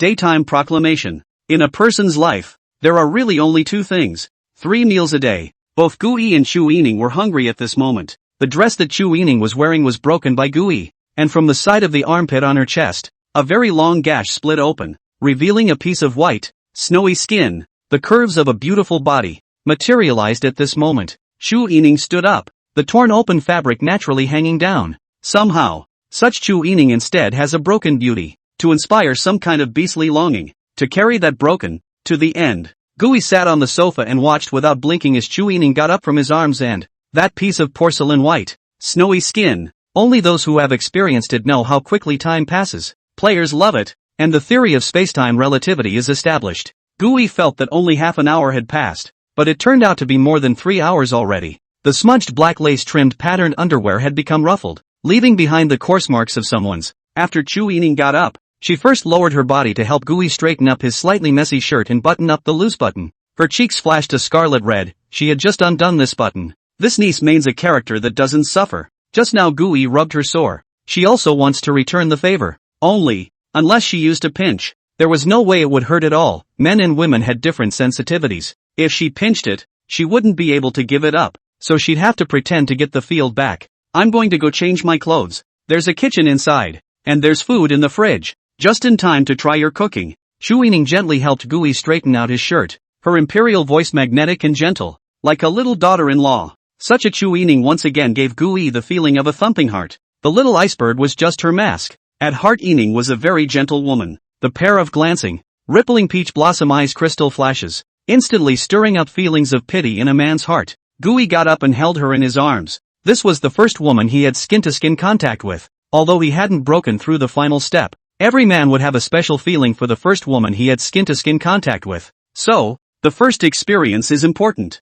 A good first experience can be a never-fading sight in a long life. So even if the two want to break through to the final step, it's important to prepare well, make the experience as good as possible, and make the best memories for each other. In this way, they will be a sweet brand in each other's lives, can go longer and farther. Chu Ening pillow on his shoulder, beautiful eyes flow, fine feel his tenderness. If for the average person, has long put himself, just now in that situation, even if he put himself will not blame him. Although unprepared, in her heart, she had already identified this man. Since Gui was her choice, she would not regret it. His restraint, however, made her heart pound. He clearly could have refrained from doing so, but there was pity in his eyes, duty to himself, and love. The first time is very important. Both people have little experience. If you leave a bad experience, Chu Yining's cheeks blushed scarlet, suddenly feeling like she had to refresh her knowledge a little. Don't look at her like a chimera sometimes, but in fact if she really wants to, she will just close her eyes and let him do whatever he wants. You haven't told me how to fix my mother-in-law. Gui rubbed a hand on her waist. The slender little waist in his arms was always so refreshing that he couldn't help but want to rub it twice. That's an easy one, but I can't handle it. You can't handle it, and it's still simple? Gui raised his volume. Chu Yining smiled sweetly, lifting a slender finger, the tip of which was gently between his nose. Although I can't handle it, but Ian can. And in our family's food chain, Ian is the top. What do you mean? Let's go ask your sister-in-law for advice. Gui's tone was a bit strange. Yes, okay. Yining still doesn't know that Xiaoshi made that mess. When Gui saved Ian, her mouth shouted Brother Yi. Gui thought it was some love god, but it turned out that this Brother Yi was himself. 3 years ago Xiaoshi had cultivated Ian as his sister-in-law. If he hadn't met Yining, he probably would have been making an effort to set the two of them up by now. Of course, Gui was 25 years old, so where would he be attracted to an 18-year-old girl? Think about it another way. When Gui went to college, she was still in elementary school. Let's just ask you if you're penalized. Go get changed. I'll make you a nice meal. Gui gently kissed Chu Yining on her forehead. Men who like to kiss girls on the forehead are very gentle. Gui is also a very gentle man in his bones. And this kind of pampering little action will make the same gentle people thump their hearts. Aha! A smooch. Chu Yining stood on her tiptoes and pecked at Gui's lips before she was satisfied and left with a fragrant breeze. The office is over 200 square feet, with a kitchen, fitting room, and rest room. And Chu Yining presses not to have meetings in her own office. Talking about business is not here. Her office is actually similar to the boudoir. The check room is full of clothes, with 2 large window closets, all in high fashion styles. There was also a large bathtub here. And sometimes Chu Yining would take a nice bath here to give her skin a deep maintenance. The genes of Chu's family members were originally good, and their skin condition was several times better than that of ordinary people, coupled with meticulous maintenance. The general public simply could not see their true age. Chu Yining went to change his clothes. Gui went to cook. The knock at the door. Didn't they hear it? Of course they heard it. They just all selectively ignored it and couldn't hear anyone knocking on the door at this time of day. The two of them are strangely in tune. Not long after, Chu Yining came out from the check room and changed into a white dress with neat ruffles along the hemline, turning the sexy imperial sister into a fresh beauty in seconds. As we all know, intimate interaction, also called intimacy therapy, will make two people's skin condition, mental state greatly improved. At this time Chu Yining came out from the check room. The whole person's essence is particularly good. The skin is white and tender, white and red. After walking out of the check room, Chu Yining went straight to the kitchen and saw Gu Yan cooking. She hugged Gu Yi from behind, her cheek pressed against his back, feeling his temperature through his shirt. The Chu family has a long history. 100 years ago the Chu family was a great family with a long heritage, and at that time the Chu family's forefathers decided to take the road of saving the country by doing business across the sea. Chu Yining pressed herself against Gu Yi's back, her voice gentle as she recounted. There were things she wanted him to know. No matter what the future holds, she wants Gu Yi by her side. At that time, the Chu family was still a huge family with a thriving population, and the assets they directly held could reach the country's GDP for a year, and the ones they held indirectly were even more massive. Gu Yi's heart was slightly shocked as he listened. 100 years ago, the assets directly held by the Chu family could reach the entire country's GDP for a year. Of course, this is an overview. Modern statistics. 100 years ago, the GDP was roughly at the level of tens of millions of taels of silver. It's really not an exaggeration to say that you're rich as hell with such huge assets. This is still direct mastery. If you add indirect mastery, it is really unimaginable. During the 100 years, the 3 major changes that the Chu family went through were almost 3 times starting from scratch. The originally thriving Chu family had very few people left by this generation. The huge family business was sometimes nothing more than a liability in Chu Yining's eyes. But it's not up to her. Everyone in this world is pushed by a big invisible hand. We can only go forward. We can't go backward. And we can't stop. The Chu family walks the right path. Beginning 100 years ago, this righteous path has been followed to this day. However, there is no way to know whether this road is right or wrong. If you look at the results, this road seems to be wrong. Nowadays the Chu family has come to such a point. Political cut-off. Business is everywhere constrained, coveted, My mom has actually been trying to find someone who can enter our family. When the time comes, she will definitely mention it to you. You just refuse it directly. I will explain it then. Chu Yining hugged Gu Yi's waist and sighed a little in her heart. She didn't know if she could decide on her own marriage in the end. She wasn't sure what her mother's attitude would be in the end. Normally speaking, Chu Yijuan would not be satisfied with Gu Yi. At least for the time being, he was unable to provide any help to the Chu family, nor was he able to provide any help to Chu Yining. His family, his background, and the Chu family were not on the same level.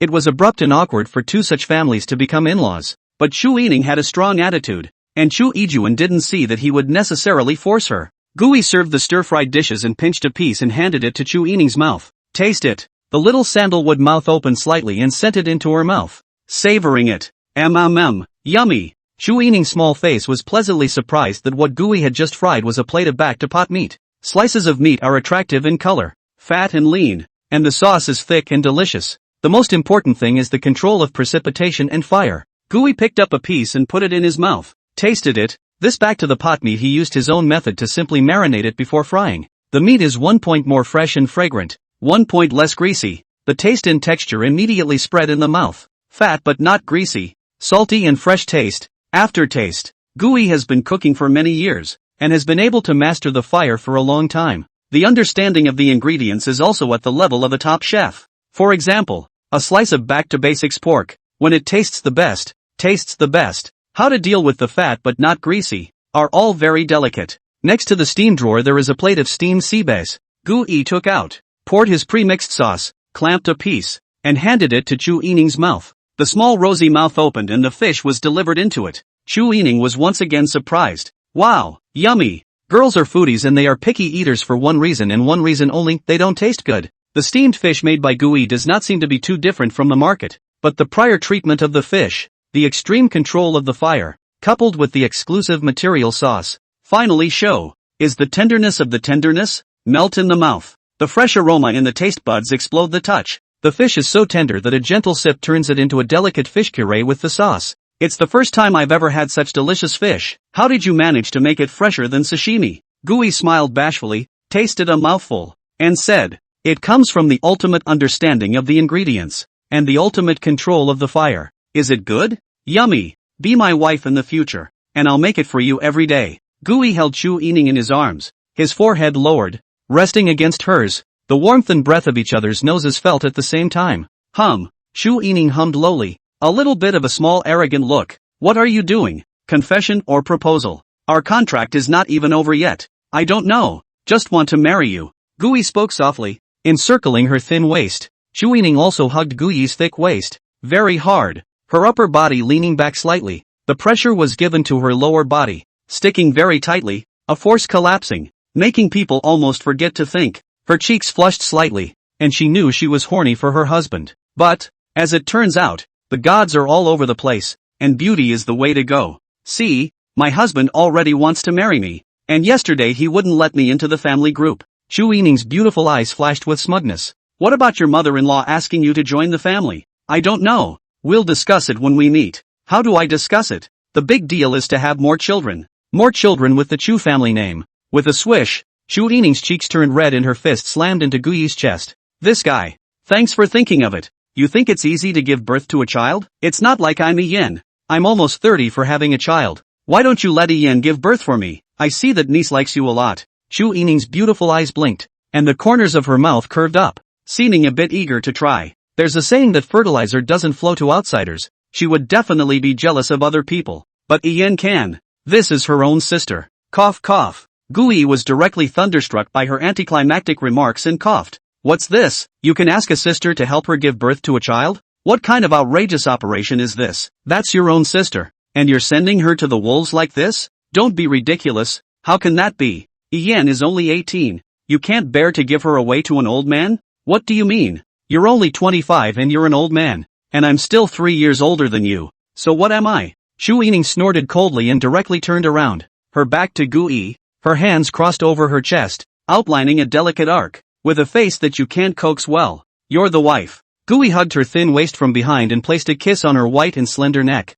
Afraid I'll mind that you're older than me? Why don't you get a license with me and see if I mind or not? Chu Yining is wearing a skirt, showing a touch of shoulder. Gu close. First smelled a mouthful. The fragrance is tempting. Then gently bite. Teeth along the shoulders of the slippery skin across. Delicate touch coupled with the charming body fragrance. More relaxed and happy. This ninny was unbelievably seductive and mesmerizing all over. Shu Yining's heart is sweet. Recently her husband has changed. He speaks what she loves to hear. So good. Okay hubby, aren't you going to fix your mother-in-law? Hurry up and eat. Ask for a word after dinner. Shu Yining's neck rose up, interlocking necks with Gu Yi's, leaving almost no gaps in the skin between his necks. What does it mean to be gentle and heroic? This stuff is so hard to top. Good thing this is the wife he's going to marry. Dinner. The other side. Chu family villa. Chu Yijuan sat on the villa's living room sofa. It was not even 4 o'clock yet and she was a little impatient. Jingle bells. Shu Yining's cell phone rang. She and Gu Yi were eating at the table.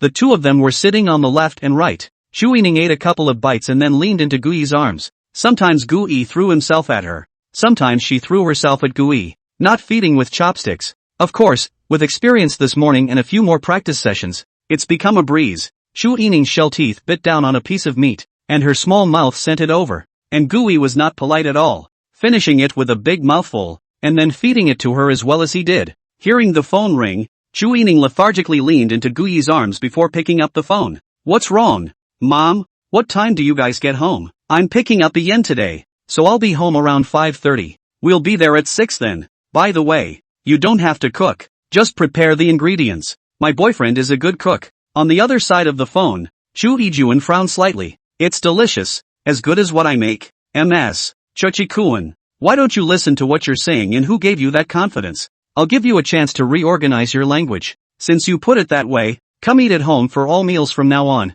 My cooking needs to improve. Cough. Cough cough. Shu Yining's pretty face was slightly embarrassed as she glanced at Gu Yi, and then her tone turned abashed. Mom, your cooking is the best in the world. It's just that this kind of small scene has my boyfriend on it. No need for you to step in. That's more like it. Right Yining? Didn't Ian say yesterday that you and her are both in Gu Yi's family group? Ask for me and see if you can pull me into that group as well. Shu Yining froze. This is Gu Yi's family group. What are you doing in the group? So what are you doing in the group? I'm Gu Yi's girlfriend, and Aunt Lin invited me in. Is it appropriate for you to enter the group? Hearing this, the voice on the other side of the phone was obviously a bit exasperated and, Shu Yining, what do you mean? You haven't even married yet and you're elbowing your way out. I'm not sure about this man you picked. I need to find out about his family. Shu Yining called without any defense against Gu Yi at all. And Gu Yi listened clearly from the sidelines. And the two of them were actually talking about as much as an ordinary mother and daughter. She raised her eyes to Gu Yi,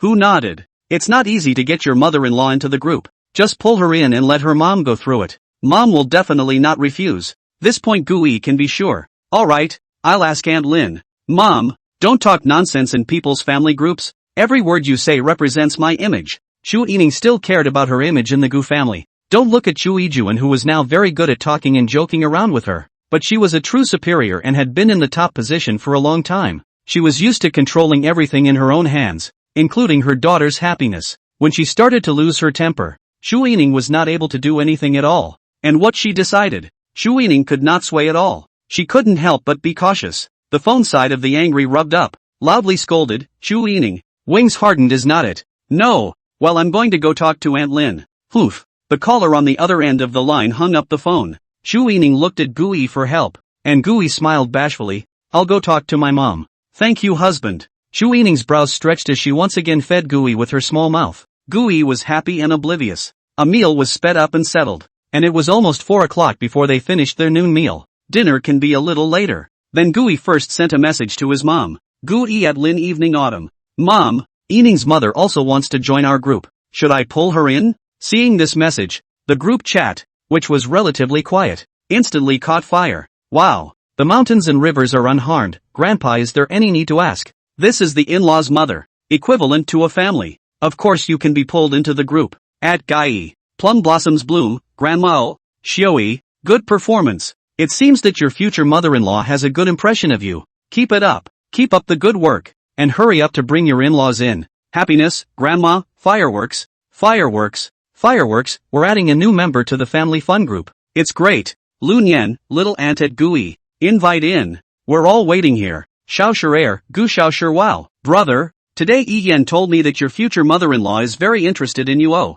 Aunt Ijuan is super nice. Come on, punching. Love wife's Jangwo, good at it Gui, quickly pull in. Do not let people wait a long time to feel slack. You and Ening next month is not to get a license. And this year to prepare for pregnancy. Next year to have a baby. Just together everyone together to discuss, naive laugh naive laugh. Seeing this message sent by Gu Jangwo, everyone's eyes instantly lit up and their hearts were moved. Late autumn in the woods, quickly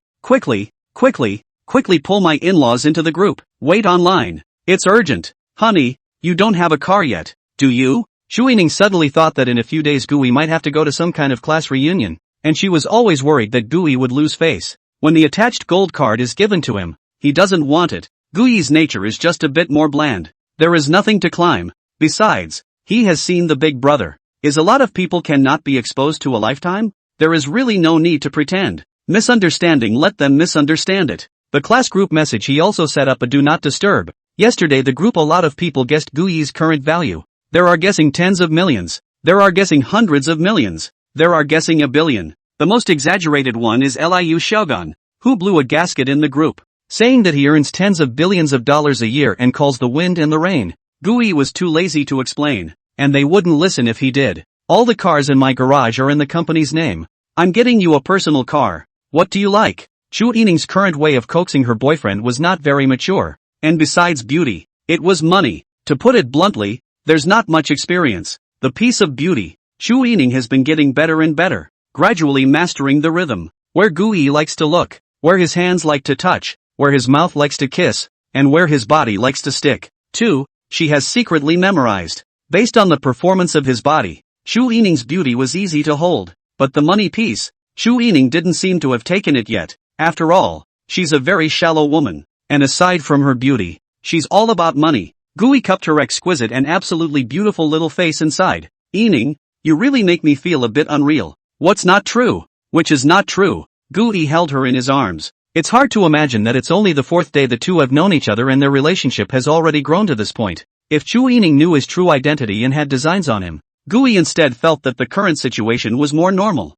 However, Chu Yining couldn't possibly know that at all. Anything involving him was a national-level secret, and not even those 10 people could divulge the slightest bit of it. In the absence of what was intended, Chu Yining liked herself, endured her shyness, and let herself go, deliver to him the best fruits of his treasure, without reservation. Being favored by such a woman, Gui was a bit terrified, and it was most difficult to be satisfied with the grace of a beauty. What most impressed Gui was not her beauty, not her status, not her money. Rather, she was so determined to choose herself. It's a wonderful experience to be firmly chosen. There are some people who have never been firmly chosen, or firmly chosen anyone else, in their lives. Both are getting lost in the search for fit. For example, Zhang Xiaolan, she played very flowery and indulgent before, and she wouldn't treasure it if someone loved her because she thought it didn't matter. The big deal was to find a rich man to marry in the future. Another example is Fatty's girlfriend Zhao Qian. Fatty likes her very much, treats her very well, earns all the money for her to spend,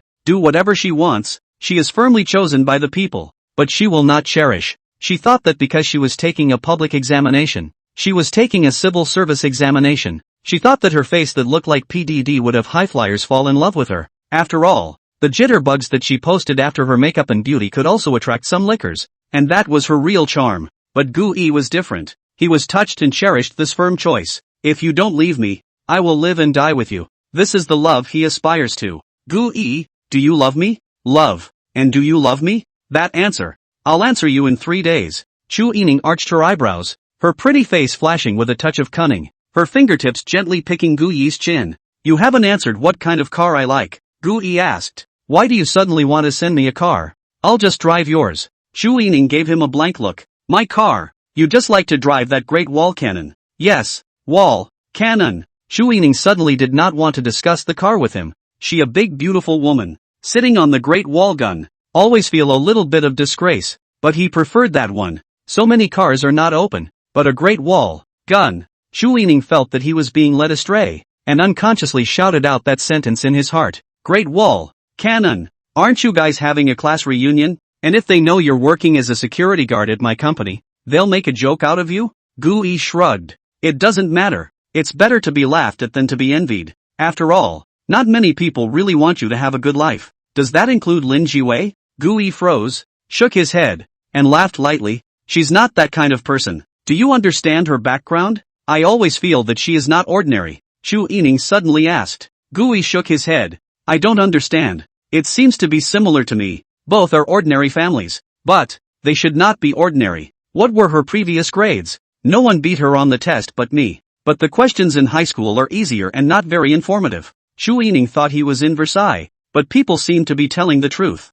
She used to be a school bully, but people had different levels of intelligence at different stages. And even though she was a school bully, she hadn't gotten to the point where she could look down on her knowledge throughout her high school years. Obviously, the previous Gui was more than a star better than her. Why are you suddenly asking about Lin Jiwei? Gui hugged her and lifted her up before placing her on his lap. He suddenly liked the feeling of where Chu Yining sat on his lap. This ninny is light, 173 centimeters and only 100 pounds out. Skinny where it should be and meaty where it should be. The soft and fragrant body was especially comfortable to hold in his arms like this. I'm afraid you won't be firm. Not firm what? Not steadfastly in love with me. Chu Yining, you questioned me. I'm angry. I can't block your mouth with my foot. Where to block it with? You choose. I've said it before. If you have the ability to directly receive a license to go. Earlier, Chu Yining said that if Gui misunderstood her again, she would have to block his mouth with her foot, and Gui also said that if she misunderstood herself, she would also have to block her mouth with her big size 44 foot. Of course that was a joke. Chu Yining's small mouth couldn't take it, but it could be blocked with other parts of her body. So, where to use it? Chu Yining's cheeks blushed, suddenly thinking of something. That touch of moving redness quickly spread to her ears. That touch of crystalline earlobes dyed red. But hearing Gui's answer, she was sweet in her heart. The most fearful thing is that you are not firm. Not firm, choose me. Chu Yining's head was pillowed on Gui's chest. Her cheeks were scarlet. A seemingly unnoticeable smile hung at the corner of her mouth, and her body swung in Gui's arms unobtrusively. Looking from above, Chu Yining's face looked even more petite, and the way she squinted her eyes to hide in her arms was especially like a kitten. Especially with her body twisting and turning. If she had a tail, it would be wagging and wagging at this moment. Gui left Chu Yining's office and returned to the security room. Go to the underground garage at 5:10, then drive home with Chu Yining. It was the right moment for him to hand over his work, and even though it was all touch and go at work, there had to be a minimum of dedication, like clocking in and out on time. Gui had just come out of his office when Xianyu looked at him with an indignant expression. What are you two doing in there? It's about time to finish having the baby. Gui rubbed his nose. He couldn't really refute this. They're both in there, just about to take the final step of having a baby. I have to say, Yining's president's office is so nice, with excellent soundproofing. Why? Is something wrong? My brother came looking for you out of the blue today, but you never came out, so he asked me to beg you. He wants to get into the unit you were in before and asked if you could help. Gui was surprised. Xianting is going to the troop I was in before? Why? How would I know? Anyway, he suddenly became adoring of you, and I don't know what's wrong with him. Xianyu clasped his hands in front of his chest, with an air of unconcern. Anyway, it doesn't matter to her. It's better to refuse. What's so good about the troop Gui stays in? Can it compare to our Fire Phoenix? The Fire Phoenix strikes with a blazing fire, and the Fire Phoenix is one of the aces of the Daxia special team. Other than that legendary being, not many people dared to call their bluff. Gui shook his head. I have retired from the military. I cannot help him. Besides, the mission carried out by that troop is life-threatening at any time. It is not recommended for him to go. Xianyu's eyes froze slightly as he asked, you also think he's too weak? Gui smiled and answered, aha. Although he knew that Xianting had had his body quenched by expensive herbs, he was still too weak compared to those guys. He would be at the bottom of the list if he went in. He wouldn't even be able to get in. And it wasn't like he could imagine all that suffering if he wanted to get war-level access. Your words will be conveyed to him in full. Xianyu said this with extra seriousness instead. She knew what kind of character her brother had, and when she heard Gui say that, his deadly stubborn character would never be willing. After saying that, Xianyu walked into Chu Yining's office, while Gui also took the elevator down. The other side. Fatty, you can't be fucking lying to me. Where is everyone? You tell me where people are? I waited here at 2 o'clock, and now it's 4:30, and I haven't even seen anyone for a whole kanshi. Lu Xiaogan lowered his voice. If it wasn't for the fact that this was the Star Mansion, he would have already cracked his mouth. Last night when he found out that Gui was working as a security guard, he made an appointment with Fatty to come here in person to take a look. Hearing is not believing. Even if the fat man talked a good game, as long as he hadn't seen it with his own eyes, he still couldn't believe that Gui was mixed up as a security guard. Fatty was also suffering in his heart. Yesterday, He clearly saw Gui wearing a security uniform and working here, and he talked to Gui for a while, and Gui himself admitted that he was working as a security guard here right now, and he looked like he had no fight in him. Just now he also secretly asked the receptionist to ask if the security guards here are still recruiting, and the receptionist said that they are not recruiting, and then he asked about the security guards' wages, and the receptionist said that the wages of the security guards of the Star Group are all 6,800. This makes the fat man envious. Security guards so easy work. The salary is 6,800. He is so tired every day, only 10,000 out. Mr. Liu, wait a little longer. Wait a little longer. What I said is all true. How dare I lie to you? Why don't I go to the front desk and ask where Gui is now? No go. Liu Xiaogan voiced his rebuke. No beating the bushes. Not to mention letting Gui know that we've been here. Now the weather is getting hot, but the two are wrapped tightly, wearing sunglasses, wearing a mask. Gui see them also certainly not recognized. Liu Xiaogan's purpose in coming here was to confirm if Gui was working as a security guard here. Don't do anything else, and don't spook anyone. Well, then let's wait a little longer. I talked to Gui here yesterday. He wore a security uniform and personally admitted that he is now a security guard. Mr. Liu, what exactly do you want to do? If you want Gui to lose face at the reunion, I quit. $300,000 you don't want? You don't want your girlfriend's recommendation letter either? Fatty's heart was shocked. The $150,000 he received yesterday had already been transferred to Zhao Qian, who had also rewarded him with a kiss. Letters of recommendation are even more important. It can be said that as long as Zhao Qian passes the line and with this letter of recommendation, he's in the bag. The corner of Liu Xiaogan's mouth hooked into a cold smile. The heart was very disdainful, even mocking. What he didn't know was that his girlfriend had added Liu Xiaogan's WeChat yesterday and was spitting on her boyfriend in WeChat, even taking special initiative and somewhat seducing him. It's pathetic. You're out front pouring your heart out for her and she's trying to greenlight you. But none of this was any of his business. Zhao Qian's kind of beauty over photos were all very generic, with a big round face that looked like it had been sat on by an ass. There's also a big mole at the corner of her mouth, so it's hard to imagine what she'd look like with her beauty face turned off. Fatty is really hungry. Mr. Liu, you've got it wrong. Gui is my best buddy from high school. My own big brother. Liu Xiaogan sneered. So $300,000 don't want it? Recommendation letter also don't want? The fat man gritted his teeth and whispered, gotta add money. Liu Xiaogan swept him a glance. I'll add $200,000 to you, but when the time comes, you'll have to look me in the eye and drive the atmosphere. Yes. On the other side, Gui was wearing a security uniform and came down from upstairs. This scene happened to be seen by Liu Xiaogan and Fatty. Fatty exclaimed, Mr. Liu, look, I didn't lie to you. Liu Xiaogan's eyes burned. His chest rose and fell violently, and he felt like his heart was about to jump into his throat. It's true. Gui is really mixed up as a security guard now, and a security uniform says it all. A security guard who gets $6,800 a month. What's he got against me? I make millions of dollars a year, have my own company, have my own office in the busiest CBD in Kyoto. How can he compare to me? Lin Jiwei. Now you regret it. Do you know how ironic and face-slapping your choice was? Gui, what you owed me in the first place. I'll double it back. Lin Jiwei. Don't you like Gui? I'll let you see clearly what kind of trash the person you like is. Don't talk. Liu Xiaogan chided in a low voice. He was afraid that Gui would notice them now and ruin his plan. However, at this time, Gui was taking his cell phone to send a message to Ian, and didn't even notice the two strangers wearing sunglasses and masks. Of course, noticing he wouldn't care, because there were big things to do right now. Going to my mother-in-law's house soon. No preparation. A bit of a panic. Please push the book. Gui, Ian, let's go to your house for dinner tonight. I'll cook. What do you want to eat?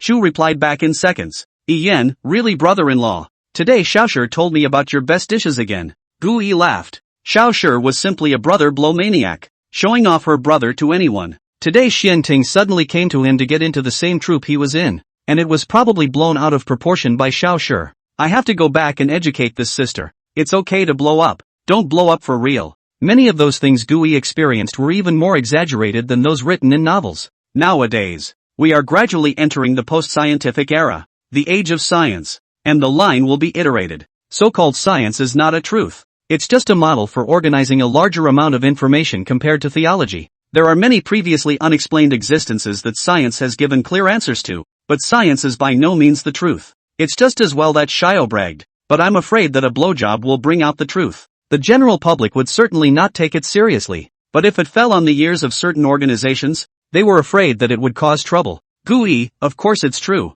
Just tell me if you want to eat anything, and I'll go back and make it for you. A word, wow, is this brother-in-law meeting his mother-in-law? I'm so looking forward to it. Once you've met your mother-in-law, will you and your sister be able to have a baby? Wink wink. Gooey rubbed his nose. He didn't know why both Xiaoshi and Yen were so obsessed with them having a child. Is it really that much fun to hold two little toddlers and go blowing up the street? If children are naughty, some of them are annoying. For example, Xiaoshi was very skinny when she was a child. If not for Gooey protecting her, definitely have her a complete childhood. Gooey, ahem. Not until after the license. Kids don't ask so many questions. Yen, ow. Aren't you guys planning to get a license next month? I told my mom and she complimented you. Gooey froze. Gooey, complimenting me on what? A word of caution, I compliment you for being ambitious, and very well executed. Gooey, oh, how so? Yen, she said you were a toad trying to eat swan meat, and you got it. Spits out tongue.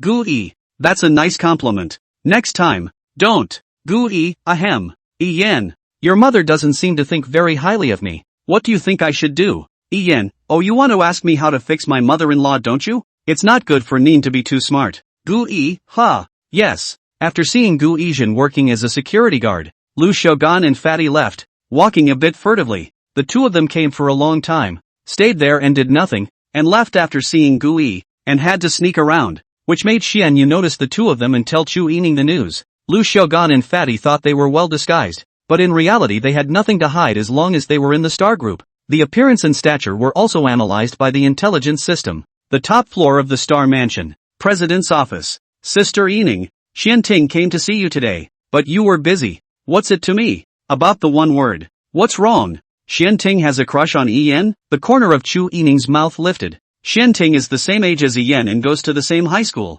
so the two of them are considered childhood friends. If Xianting Yen also liked Xianting, neither she nor Chu Yijuan would object. However, Ichiyo doesn't seem to be a fan of him. It's not that. Xianting doesn't seem to have a crush on Yen now. What was that about? Xian Yu's expression was also a bit torn. This matter sounded too bizarre. How could there be such a coincidence? It has something to do with Gooey too. Something to do with Gooey as well? You'd rather say. Chu Yining was a bit bewildered and completely unable to guess what she was going to say. That's. You and Gooey probably don't even know that Yen and Gooey, in fact, have long been a pair. Xian Yu's expression was strange. This was said in a way that she herself did not believe. Just now Xianting explained to her several times before she accepted this fact. What? Chu Yining looked sideways, her eyes incredulous. It's Gu Yi's younger sister, Gu Xiaoshi. She fixed up Yen, set her up with Gu Yi 3 years ago, and then told her things about Gu Yi every day, and in general, raised her as a sister-in-law. The point is that Yen also fell in love with Gu Yi and saw herself as his future daughter-in-law. Coincidentally, you got together with Gu Yi first. Are you outrageous or not? The point is still true. Xian Yu finished the words in one breath. The most difficult for her to accept is that Yen actually likes him, and really takes himself as his daughter-in-law. Two people who haven't even met. And you're giving yourself away just by listening to your little girlfriend's flim-flam? Fireproofing your girlfriends turns out to be another layer. The key: this person is still Gooey. It is even more bizarre. Sister and sister like the same person. Who's cutting off who? I really can't figure out how a girl as innocent and rosy as Yen could also like Gooey. The key is that she hasn't even met him. And just by listening to her girlfriends, she's treating herself like a little daughter-in-law? Hey, it might be that we have protected Yen too well and made her trust people too easily. I think Gooey and his sister are both big fools. After listening to Xian Yu speak, Chu Yining fell into silence. The event was sudden for her. What the hell is this? Yen actually liked Gooey earlier than he did,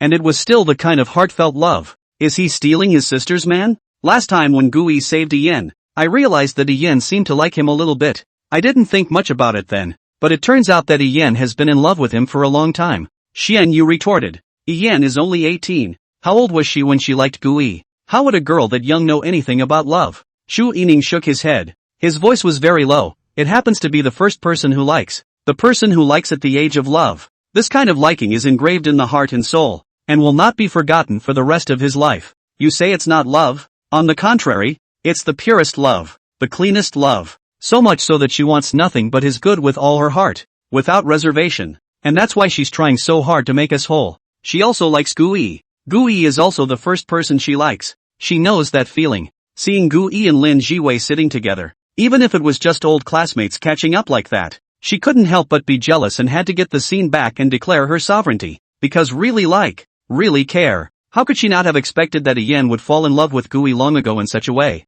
Request for power generation. Xianyu deflated his mouth and spat out. Previously, I was still thinking, Yining's sister, you are so perfect. Ian is so clean and pure. What kind of man will you sisters end up liking? I thought about a young military officer, a young tycoon, a highly educated school bully. In short, every one of them are top talents. Never thought that you would end up liking a security guard at the same time. Sister Yining, you two stayed in the office for a few hours. What did you do? Xianyu was like a curious baby, looking at Chu Yining with a curious face. Chu Yining's pretty face flashed a touch of redness that flickered. Then she swept a sideways glance at her and did not answer. Ryoko. She sighed quietly. Ian was her younger sister, 10 years younger than her, just like Xiaoshi and Gu-yi. Ian was the younger sister she had watched grow up and nursed around since childhood. It is surprising that her sister liked someone at the same time as herself. To put it mildly, her sister liked it before she did. If he hadn't unlocked the car door that time, and hadn't put Gu-yi in the car and coerced him into signing a love contract,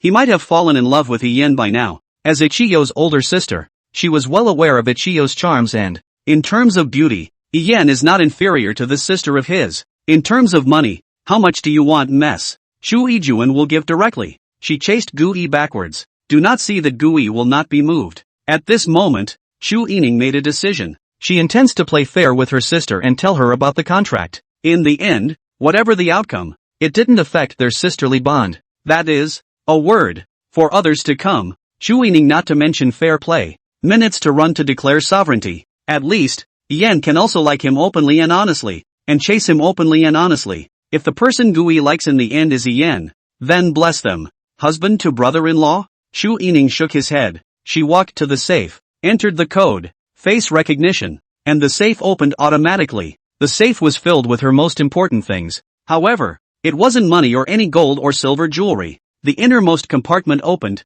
and Chu Yining took the love contract out of the safe and put it into her bag. This was something she planned to talk to Akian about face to face. Right, Sister Yining. I checked the CCTV today and found 2 people sneaking around, as if they were squatting someone. The person they were squatting was Gu-yi. I don't know what their purpose was. Xianyu took the video of the surveillance to show Chu Yining. Chu Yining swept a glance. One of them Chu Yining recognized. The fat man was Gu-yi's high school classmate. The other was an unfamiliar face. The 2 men were wearing masks and could not decipher what they were talking about. Otherwise the big data model could roughly decipher what they were talking about based on their mouths. Check out this guy. The other side. Gu-yi, Ian, do you think it's appropriate for me to bring a gift for my first visit to your mother? Ian, as a gift. Let's see. What my mom is most looking forward to is for my sister to have a baby. So you can bring her a copy of the ultrasound test as a gift. Tongue out. Gu-yi, Ian, stop kidding around and get down to business. Ian wasn't kidding. Oh, I asked my mom for you yesterday. She wouldn't lie to me. She's really looking forward to my sister having a baby. MS. Chu Ijuan's original words were, that dead ninny is 28 years old. When can we have a child? And in a few years the optimal gestational age will be missed. Ian, brother-in-law. I actually thought of this for you a long time ago. You and my sister go pick out a cat as a gift. Although my mom doesn't allow cats in the house. I've seen her secretly feeding stray cats, and she actually loves kittens. Then what? You ask my mom to give the cat a name, and then you praise my mom for the nice name she picked, and then ask her to give your first baby a nickname. When it comes down to it, my mom, even if she doesn't say anything on the surface, will definitely be especially happy in her heart. Gu-yi, okay, I'll listen to Ian. Kudos, Ikimoku, he. Just now Xiao sure told me. I want to eat Garcinia Cambogia, cola chicken wings, potato burger, pepper chicken, spicy dry pot shrimp, braised pig's feet. Gu-yi, okay, I'll make them all for you. Ian, brother, you do it all. This message was sent by Gu Xiaoshi with Ian's cell phone, and just those few words of jealousy overflowed the screen. You haven't even made me so many delicious food at once. Oh, said you spoiled your sister the most. Brother, you've changed. Gu-yi, I'll do it for you next time too. Right? Ian, Gu Xiaoshi really. Gu Xiaoshi was moved to tears. Woohoo! The familiar brother is back. The brother who favored his sister the most is back. I want Garcinia Cambogia, cola chicken wings, potato burger, pepper chicken, spicy dry pot shrimp, braised pork trotters. I want more. Taste buds have memories. Before Gui went to the army, Gu Xiaoshi basically ate his cooking. The kind of food memories that will stay for a long time. For the rest of your life. And Gui's cooking was indeed very tasty. And the same dish was very obvious upon comparison. This was why Gu Xiaoshi was so greedy. Gui knows a word next to Xiaoshi must also be in. This am I. Gui, by the way Gu Xiaoshi.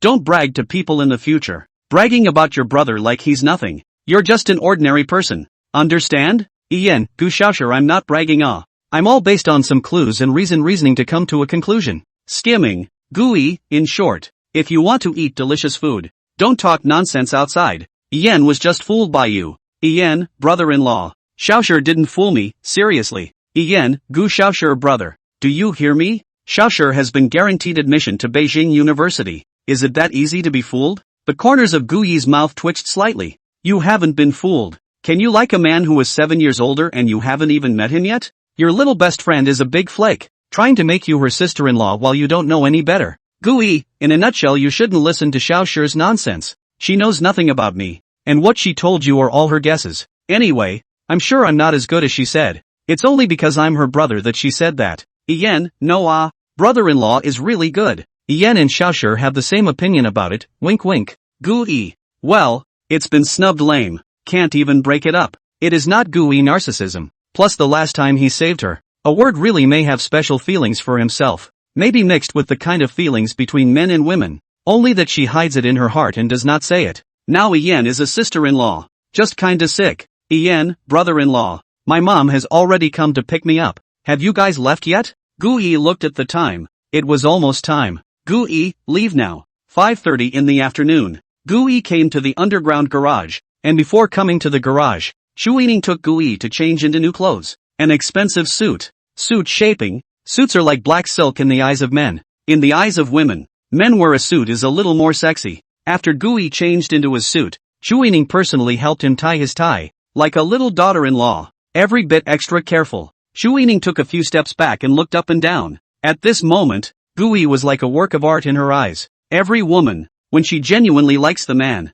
has the urge to buy him clothes and help him dress up. Gui was a bit unnatural as he was sized up by Chu Yining. Is it necessary to be so formal? A suit looks good on you, but it's not as comfortable as casual wear. And the fabric of this set of clothes has an excellent hand feel, and it looks like a high customized product, and usually the fastest high customized clothes will take several days. This suit fit him perfectly. Didn't it mean that Chu Yining had customized the suit for him a few days ago? Bringing a boyfriend home. You are my face. Chu Yining gave him a blank look. Gui touched his nose. Okay, this time we'll go to your house. All according to you. After changing into his suit, Chu Yining went to the underground garage and chose a Rolls-Royce Phantom. She didn't let Gui choose this time. If she let him, it would have been the Great Wall again. Cannonball. Star Group is now a high-tech enterprise. Investment, entertainment, heavy industry and other projects are divested from the core business. Of course, not abandoned. Just as no longer the core business. These divested projects are still the cash cow of the Star Group,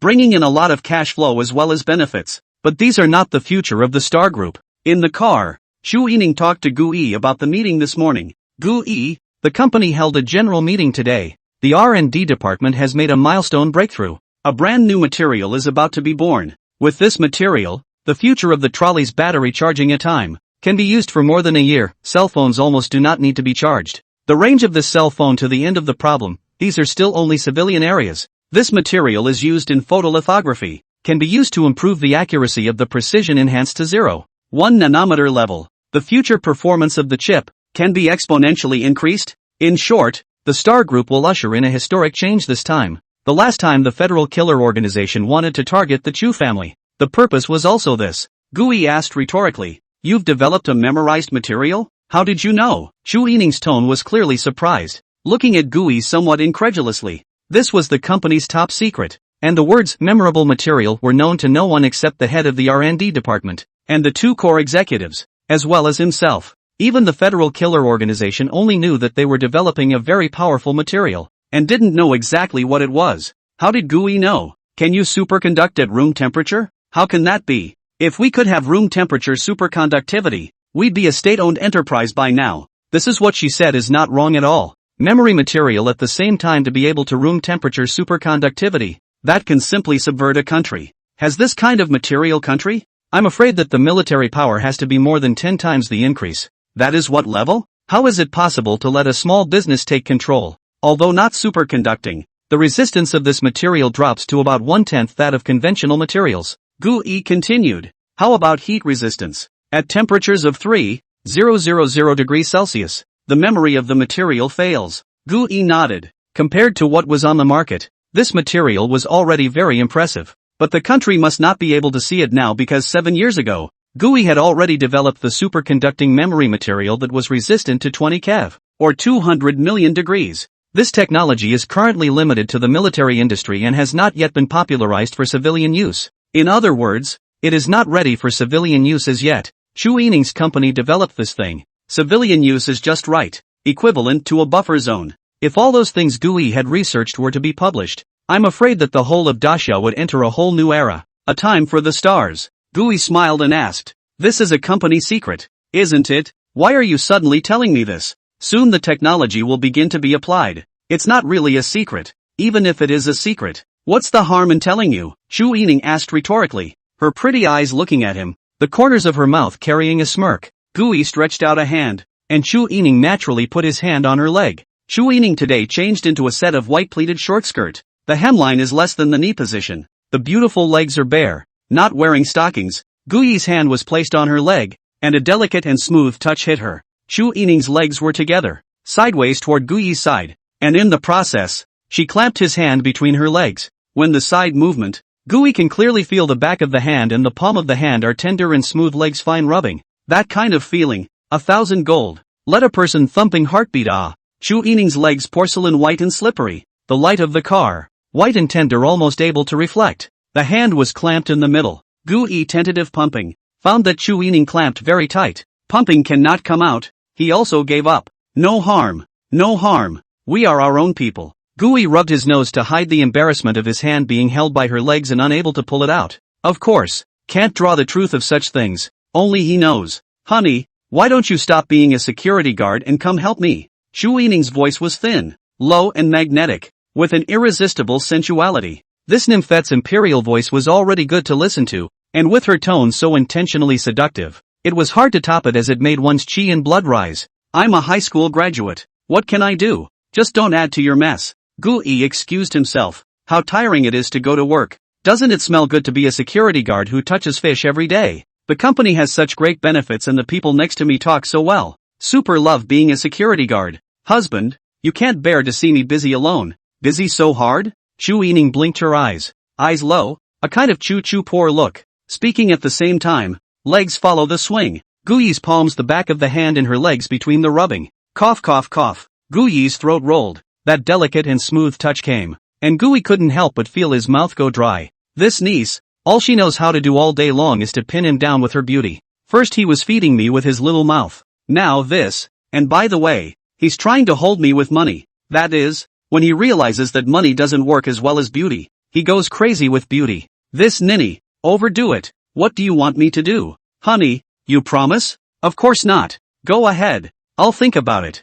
Gu-yi wouldn't jump into such a big pit so easily. If Chu Yining let him be at his disposal 24 hours a day, deal with a bunch of documents, and also manage a group of people, think about it and get a big head. When he was in the army, he managed a group of people. It was good. He only needed to take out the captain's pressure. And the result was that he accidentally exposed the secret of cooking especially good. These guys pestered him every day. Captain. Hungry, hungry, rice. He's almost a cook as a captain. The mission reward medals and whatnot are no longer good enough. And the promise of a small meal is given to them. And they wail and rush, as if they've been given chicken blood. I've been retired for a few days now, and I wonder how they're eating now. Whatever they did, Gu-yi didn't want to go back and cook for them. Chu Yining saw that Gu-yi wasn't easy to fool, and he couldn't bring up too much of a request, or else if he rejected it outright, he wouldn't be working for nothing. I know you don't like too many things, just one request. From now on, every time I go on a business trip, you'll stay with me. Is that okay?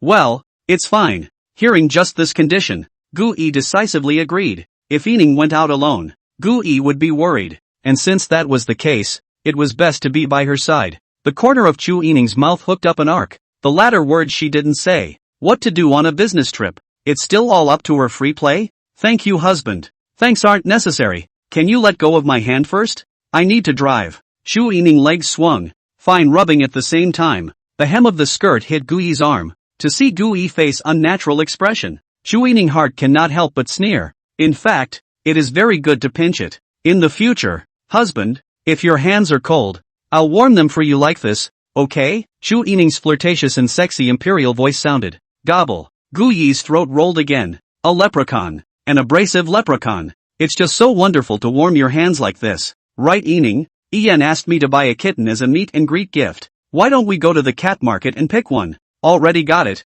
Sleeping in the trunk. Gu Yi shrugged, feeling like he hadn't done anything. Yining helped him order the clothes. Ian helped him think of the gift. And Ian bought the cat. Hey, it's nice to have a wife and sister-in-law like that. Come on then, to your house. Who am I? To the wife's house. Shu Yining bared a smile, her eyebrows curving into a small crescent moon. 6 o'clock in the afternoon. Gu Yi drove Chu Yining's Rolls-Royce Phantom and arrived downstairs at the Chu family villa on time. The two of them got out of the car, and Chu Yining took Gu Yi's arm. Meanwhile, another car was following close behind. It was a Bentley. Chu Yiyan and Chu Yijuan got down from the car, and Yiyan also took Chu Yijuan's arm. Upon seeing Gu Yi and Chu Yining, Chu Yijuan wore a smile on her face as she came towards the two of them in a graceful manner. She was wearing a brocade dress with a hemline that did not show her ankles, and her steps were steady but gently swaying, as if the years had whispered and landed on a petal of peonies. There weren't many patterns on the skirt, but the golden patterns were actually all made of real gold, and the silk threads were still radiant in the setting sun's afterglow.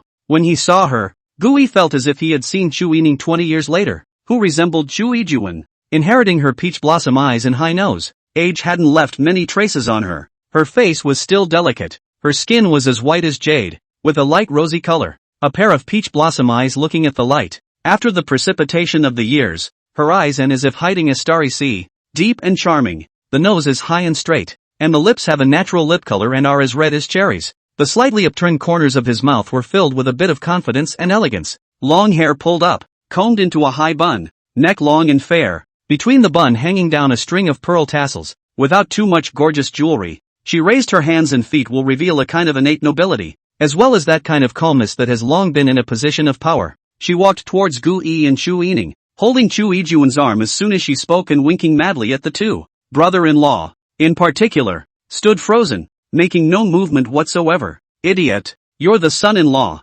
She's the mother-in-law. She's the elder. You have to greet her first. At the first sight of Chu Yijuan, Gu Yi froze slightly, then his gaze went to Yining, and he couldn't help but let out a sigh of admiration. True like. Chu Yining secretly pinched her around the waist, then shouted towards Chu Yijuan.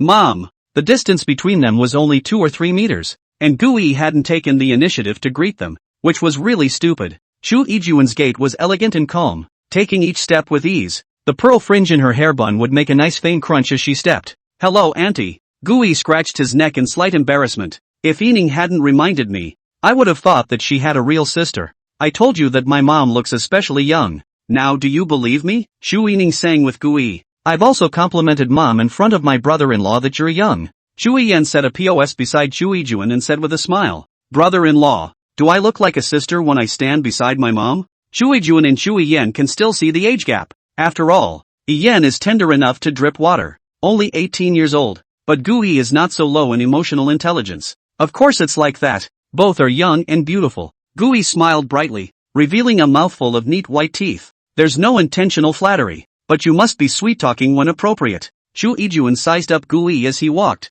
A pair of eyes did not move away from him. The sudden appearance of the son-in-law made her curious. Why the news about him? Even she could not find out at all. Especially that 7 years. Made her even more curious about why Yining, who was so proud of himself, would choose him. This son-in-law of hers, as far as she knew, was currently working as a security guard for the company. If he's nothing special and is really just a security guard, wouldn't it be a joke for his own daughter to marry him? Chu Yijuan stopped at about 1 meter, and she stood there like a blooming peony flower, beautiful and gorgeous. Her gaze, with a sense of oppression. Few people dared to look directly at her, and Gu Yi, with his natural eyes, even took out a meet and greet gift, a beautiful silver maned cat. Suddenly, Chu Yijuan's face turned cold. His eyes swept sharply past Gu Yi and landed on Chu Yining. The tone of his voice was light, but it carried a depressing, irresistible. Chu Yining, other things you fooled me even if it's okay. Even the lifelong matters you are so messed up. Are you treating me like a fool? As the voice fell,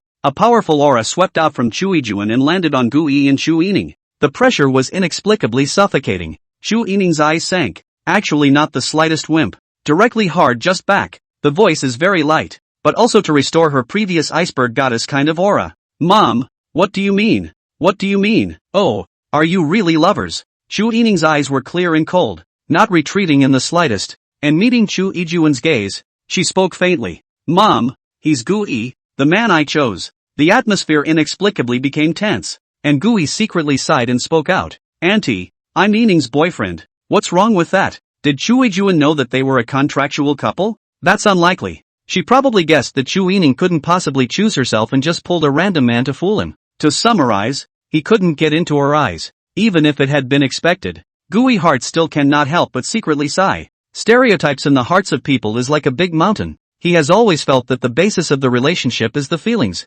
But, in the eyes of many people who have come over, the basis of the relationship is not the feelings, but those external conditions. If Chu Yining had chosen him because of certain external conditions, he probably wouldn't have liked her. Because someone likes him, not because of external conditions, but because he is him. He remembers. After Gu Yi finished speaking, Chu Yijun simply ignored him, his gaze staying on Chu Yining, and the two seemed to have formed some sort of confrontation. Two women of noble status, with their auras all over the place, letting no one get away. The man you chose? Joke. Is this the same man who works as a security guard in your company, the man you chose to be your future husband? You tell me. What makes him so? Who is he to make me agree to marry you to him? Chu Yining, have you lost your head? Chu Yijun rebuked sternly, in front of Gu Yi, almost reducing him to nothing. The little bit of decency that was left was directly reduced to nothing at this moment. Chu Yijun didn't even look at Gu Yi. One pair of eyes was cold. She didn't seem to mind teaching Chu Yining a lesson in front of this boyfriend,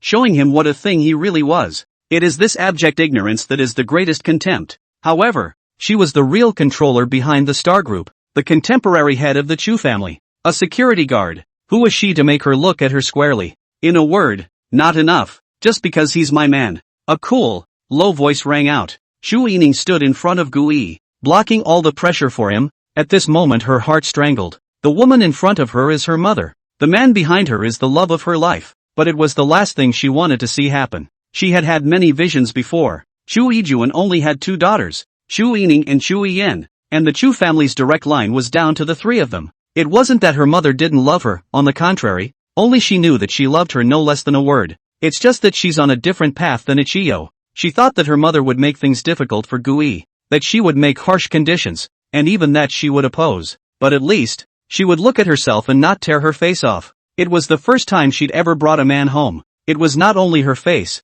but also her lover, someone she truly loved. But now, it had still developed to the point where she least expected it. Chu Yijun directly tore her face off, and in the face of Gu Yi's question, she directly ignored it, no longer even looking at him. This kind of contempt hit not only Gu Yi's face, but also threw Chu Yining's face on the ground and rubbed it hard. Your man? You're the one who fired the company's vice president for this kind of little white boy. Chu Yining, I really didn't think that you would be so ridiculous as to look for a little white boy. Soft rice man who was nothing but good looking? Gu Yi sighed darkly. Helpless. Soft rice is not that good. See, it's getting a bad rap. How is it hard to get angry at? For being nothing but good looking? Gu Yi guessed that Chu Yining's mother wouldn't have too good an impression of herself, but he didn't expect it to be this bad. He even complimented her on it, only to tear it apart as soon as he arrived. But it can't be helped. There are more people in the military. Many people after discharge, if they did not seize the policy, try to roll a hand. Mixed well open some stores,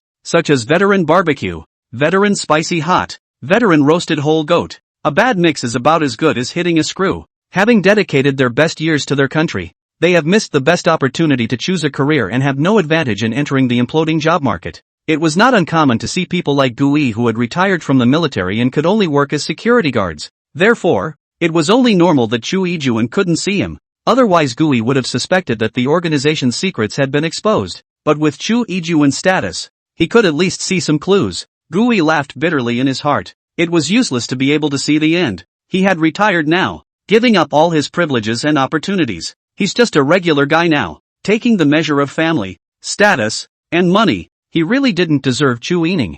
Gu Yi patted Chu Yining's shoulder. Chu Yining turned back to look at him. Gu Yi gently shook his head, signaling not to make a big deal of it. Rest in peace. Don't aggravate the conflict. Come back at another time. He is like Ening, regardless of anything else, on the basis that she firmly on his side. Firmly choose there. This love, Gui cannot live up to. Also do not want to live up to. Gui didn't want to see Ening caught between her mother and him and feel so bad. When Chu Ening turned her head to look at him, her eyes had become red, and there were hidden tears in her eyes storing. This kind of undisguised, naked humiliation so that Chu Ening cannot bear it. If she scolded is their own. Scolding again hard to hear she bear also endure. But he is Gui. Is the man she brought back. Is the most important man for the rest of her life? At this moment, her heart was like falling into an ice cellar. But anger was rising violently in her chest. For a moment, her heart clenched in pain and, there was another moment when she wanted to be righteous. That's what she thought and that's what she did. He's my man and no one can change that. Chu Ening's eyes stared deathly at Chu Ijuan. His voice low, chilling and piercing. Word for word, Chu Ijuan, I repeat, he is my man. This was the first time she called Chu Ijuan's name directly. Before, even if it was a joke, she would add words like lady. But this time, she called Chu Ijuan's name directly, and her voice was piercingly cold, as if the person in front of her was not her mother. The Chu family is thin. Mother and daughter witnessed too many disasters happen in the Chu family. They are not only mother and daughter, but also dependent on each other's relatives. But this time, she had called her mother by her first name for a man, for a gigolo, a security guard, a softie. Chu Ijuan's chest rose and fell violently. Her crispy body trembled. Her emotional fluctuations could not be suppressed, and her eyes looked at Chu Ening in a daze. What did you call me? What did you just call me? The voice went from puzzled to chiding, from surprised to enraged. Are you going to break up with your mom for a man? Is that the kind of man you don't even care about your own mother? Chu Ijuan was extremely agitated. However, Chu Ening seemed to be broken. She had decided to be righteous. Then she was righteous. Chu, 1, June. Slap. The voice just fell. Chu Ijuan threw his hand as a slap, the sound crunching, visible without the slightest retention. Chu Ening's words had completely enraged her. Everything around us seemed to freeze. It became unusually quiet. Chu Ening didn't flash or dodge, and even tilted her pretty face up, letting her hit. This ninny is as stubborn as an ox when she's stubborn. However, the slap didn't land on Chu Ening's pretty face as Gui stretched out his arm and blocked the slap. That slap left a bright red palm print on Gui's arm. This pain was nothing to Gui. Only his heart ached for Ening. Gui heart bitter smile. This niece has been blocked in front of him. I am a big man, but also by you to protect. She was getting spoiled herself. A voice rang out. Auntie, I'll go. Gui finished and Chu Ening's forehead gently kissed. This niece, obviously cares about both sides, but just refuses to say a soft word. Would rather hard just in the end, but also does not back down. There were times when Ening would be soft and sticky, but there were times when he was particularly rigid. Simply two completely different personalities. It had been guessed that Chu Ijuan wouldn't have much of a good impression of him. It was just expected. Nothing to be aggrieved about. Some loss at best. Think of something else. Gui placed a kiss on Chu Ening's forehead, then turned around and left. Indeed, there is nothing to be aggrieved. It was originally guessed that it would not be too smooth. Originally, he felt that Chu Ening was just using himself, and it was Chu Ijuan's business to fix Chu Ening. But something, quietly, changed after the two settled for a kiss on the balcony last night. They have each other in their hearts. However, with such a result, it is impossible to say that you are not lost. Gui was not a mediocrity. He was not someone with low self-esteem in his bones. On the contrary, as the captain of Zhanlong, as the man who once held the strongest force, he could look out of the world. It's just that his humble nature and gentle and kind treatment of his own people doesn't make Chu Ijuan able to defy him. Gui put his hands in his pockets and walked straight out of the villa area. How can a man who even says goodbye with his hands in his pockets not be handsome? The sun was setting low and the sky was rendered red, like a red curtain. The light afterglow falls. The mood is beautiful. Gui came out of the villa area and walked alone on the busy street. The street lamps were bright and the halo overlapped with the setting sun, illuminating two different shadows. When things got like this, Gui was a bit helpless for a while. The first time he met Chu Ening's mother, Gui's impression was actually very good. He seldom made a mistake in reading people, but this time he was torn apart in a way he hadn't expected. Chu Ijuan split his head and humiliated him, then simply ignored him. Gui wasn't really angry, but there was just nothing he could do about it. He wants to be with Chu Ening. He wants to love each other as equals. As equals. Gui's silhouette was drawn long, his pace unhurried, his eyes gazing into the distance, watching the sun set and night fall at this moment. Suddenly, a hand took hold of him, interlocking his fingers and holding him tightly. When Gui came out of the villa, Chu Yining chased after him and then followed him. Only Gui didn't turn around and kept walking forward. Chu Yining couldn't help it, and took the initiative to go up and hold him, interlocking her fingers, side by side with him. Even the direction of her gaze was the same. Enjoy the alternation of sunset and nightfall together. A breeze skimmed by. The sycamore leaves on both sides of the road swayed gently in the breeze, making a rustling sound. It seems like a teenager's whisper and a young girl's blush. Yining, why did you come out? With that familiar touch and that familiar scented breeze, Gui didn't need to look to know who had come. A flash of joy went through his heart. I came up when you left, followed you, and you didn't look back. Gui's hand holding Chu Yining's hand tightened. Chu Yining smiled lightly and looked at him sideways and, are you afraid to turn around because you're afraid I won't come? Gui was told the heart of the matter and was unable to speak for half a day. He subconsciously didn't dare to turn back. That is, he was afraid that when he turned back, Yining wasn't there. It's a very ambivalent mentality. He doesn't dare to peg himself as more important than her mother, but she would be lost and disappointed if she gave herself up because of her mother's attitude. The two walked to one end of the Yangtze River Bridge, the sound of cars honking in the distance, the setting sun completely hidden in the clouds, and nightfall, breaking the peace of the night, but soon returning to silence. Gui looked up into the sky. A bright moon hung high in the sky, shedding a layer of silvery light and stretching the shadows of the two side by side. Chu Yining had a shallow smile hanging at the corner of her mouth as the two held hands and walked together. A bright moon hangs over the top. River reflection. It was as if they reflected two worlds. Does it hurt? Chu Yining let go of her hand and lightly stroked the arm he had just blocked for her. It doesn't hurt, Gui said truthfully. This pain is nothing to him. But I hurt. Heartburn. Gui rubbed her hair, and a smirk appeared at the corner of his mouth, which turned into a bitter smile. Now we're in trouble. I only knew my mother-in-law was hard to deal with, but I didn't realize it would be this hard to deal with, and I don't have a clue now. Now he would rather go and blow up little Cherry Blossom than face such a horrible existence as his mother-in-law. The last time he brushed up to his old cousins,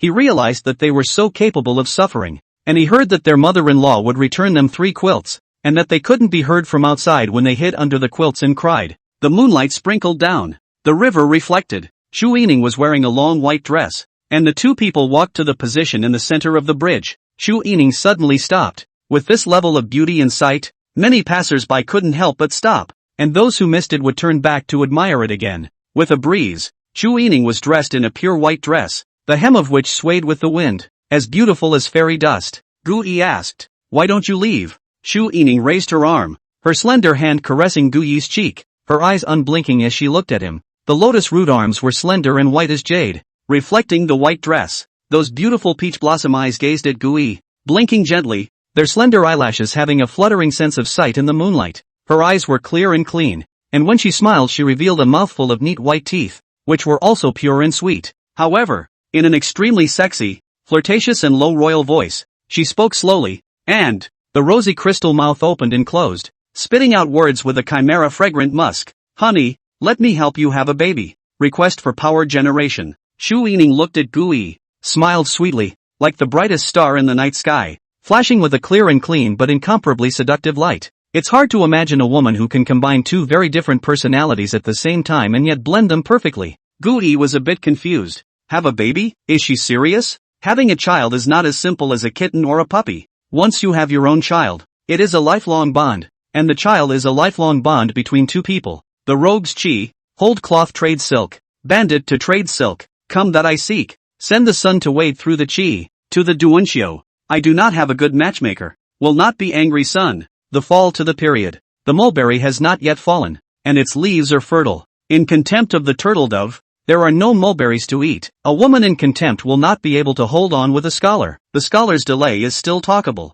The woman's delay is unspeakable. The first time I read The Rogue did not understand the flavor, and then I read it again. I was already one of the people. The sweetness and beauty of love makes people yearn for it, but it can't be managed properly, and down the road it's all chicken feathers. The woman's delay is unspeakable, and so is the scholar's delay. Yining, are you serious? Gui propped himself up on the bridge and looked at her sideways. When Chu Yining said hubby, let's have a baby, the passers-by around him stumbled and almost fell, looking at Chu Yining, and then Gui. He envied his back teeth. God damn it, such a big beautiful woman wants to have a child with you and you still hesitate. Are you a human being? Are you a human being or not? Damn, this guy even hesitated. Man, you're going to die young. Inappropriate son. Too inappropriate son. I don't even have a girlfriend. You even have a royal goddess actively begging for a child. Cluck, cluck. The sound of back teeth rubbing together cackled. Chu Yining's appearance was exquisite. The cold white skin under the moonlight was clear and eye-catching.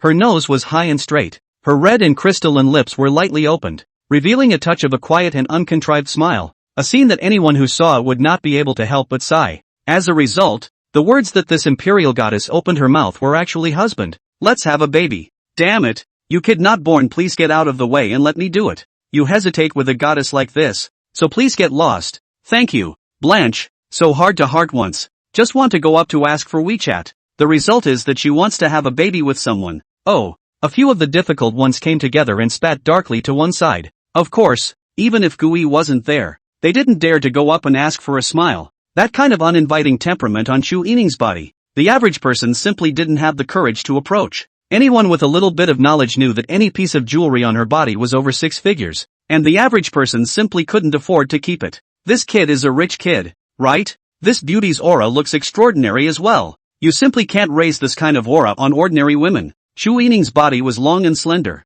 Her long skirt could not hide her stunning waist and hip curves, and she and Gui were leaning side by side against the bridge railing. Ever heard the saying? What's the word? Chu Yining smiled sweetly, her red lips opening and closing, spitting out 4 words. Father by son. Father by son? Gui looked at her sideways, his brain buzzing. What is this? Father by son? I've only heard of a mother being honored by her son. Why is the phrase father honored by his son suddenly appearing? Who coined it? Yeah, doesn't my mom disagree with us being together? Let's have a baby. Then you'll have a father and a son. Let's see what she has to say. Put.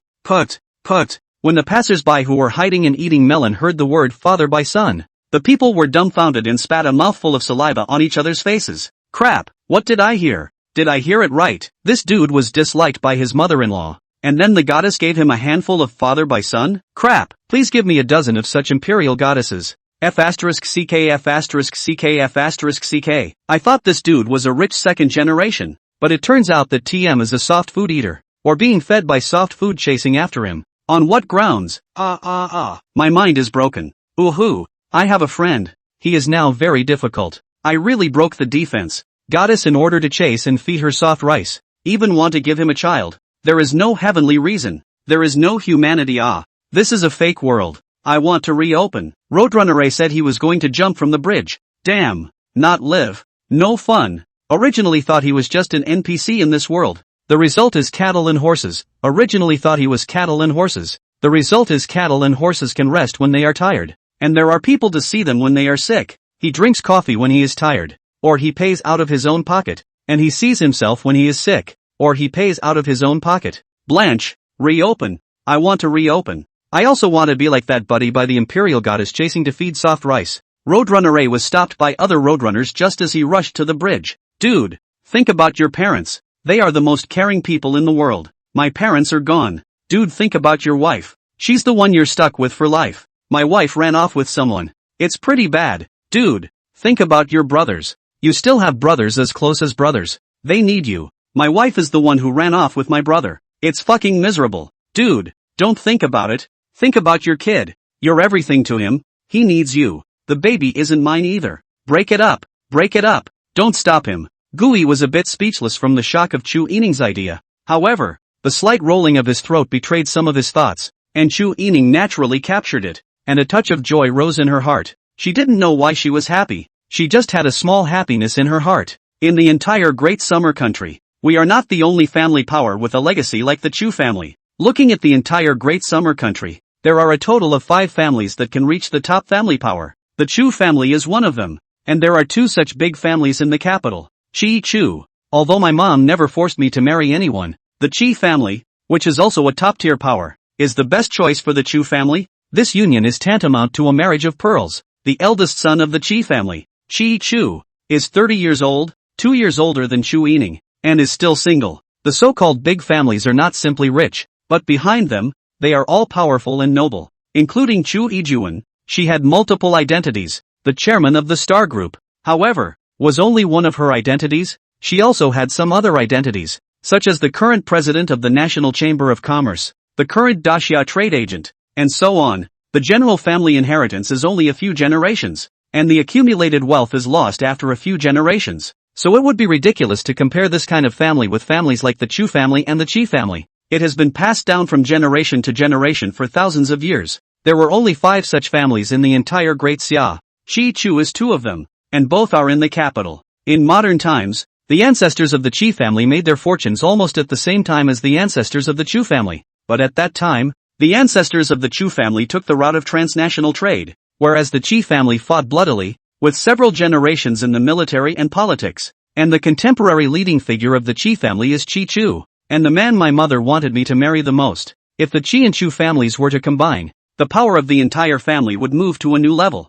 The Qi family was different from those politicians who played with power, and their position was fought out by generations of Qi family members who fought with blood. As a result, their backgrounds are not only deep, but clean. Gui froze slightly, somewhat surprised. Qi Chu? You recognize? Gui whirled around and shook his head. He did know a Qi Chu, but it should have happened to be the same name. I think it happened to be the same name. He likes you? Aha. He said he wanted to marry me when he was little. Gui smiled helplessly. How could a woman like Chu Yining not be liked by anyone? Listening to her, this Qi Chu was bound to be a heavenly pride in general. No matter the strength, background, or ability, it was not inferior to Chu Yining. Having a love rival like that would give anyone a headache. If he had come a step late, this Qi family chieftain might have already consummated his marriage with Yining under the arrangement of Chu Yijuan, and the marriage between the 2 Qi and Chu families was the best result. For a woman like Chu Yining, the only ones who could be worthy of her were the leaders of the same 5 top families.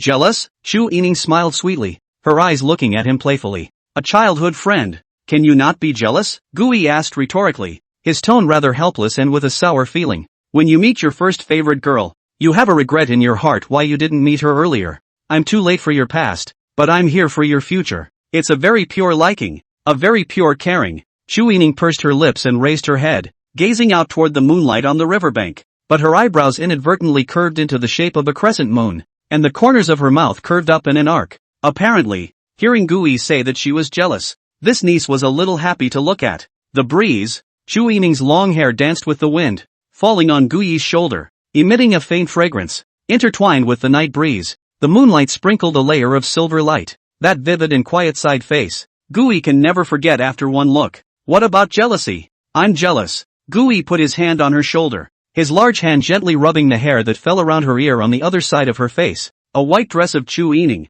the beauty of the poem, like a beautiful person in the country, the beauty of the fairy in the painting. Her presence eclipses the color of the moon. What do you want to do? Make me give you babies? The corner of Chu Yining's mouth rose slightly, and she smiled lightly, her voice quiet and languid, her eyes clear and clean. It was a natural, pure, elegant beauty. But, look what she said. What are you gonna do? Make me give you babies? Is this human language? Jealous and let you have a baby? Why are you so brave? MS. Chu Yining, may I ask if you've always been this brave? Gui is always defeated by her unconventionality. What's he gonna say to that? Agree with her and go have kids with her now? Doesn't seem like it. Cough cough cough. Isn't it a bit disrespectful again to disagree with her? Good lord. It's on a bridge. It's a public place. And there are some munchers here to watch. Gui touched his nose and made a perfunctory remark. Later, Chu Yining pretty face a red. Around a little too many people. Come and go. Otherwise, she can be directly back to him, waiting for you today.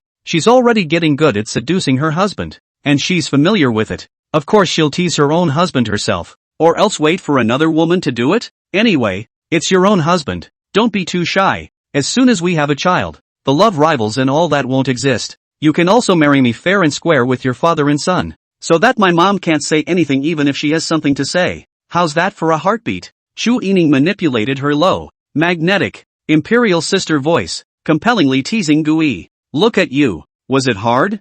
I'll teach you a trick to break the game. This move is called father by son. When the child is pregnant, Chu Yijuan heart even if there are 10,000 unwillingness, but also have to recognize you as a son-in-law. And the fart cannot say, this is the charm of the father's son. Heartbeat? Gui was certainly heartened. But, is it really okay to carry a child without being recognized by your parents for your feelings? Besides, is Yining really ready to be the mother of a child? That's their kid. The moonlight was like water. The two of them continued to walk forward. Walking aimlessly, the two of them walked to a park. The moonlight gently sprinkled on the quiet park trails. There are many lovers here, walking side by side. their paired shadows crisscrossing and overlapping on the cobbled path, like two hearts clinging to each other. Gu Yi and Chu Yining were holding hands and interlocking their fingers, and this quiet companionship was the best moment, if time could be frozen. Hopefully, it's fixed in this moment. Chu Yining is a light long skirt, white moonlight, white street lamps, and Yining cold white skin color,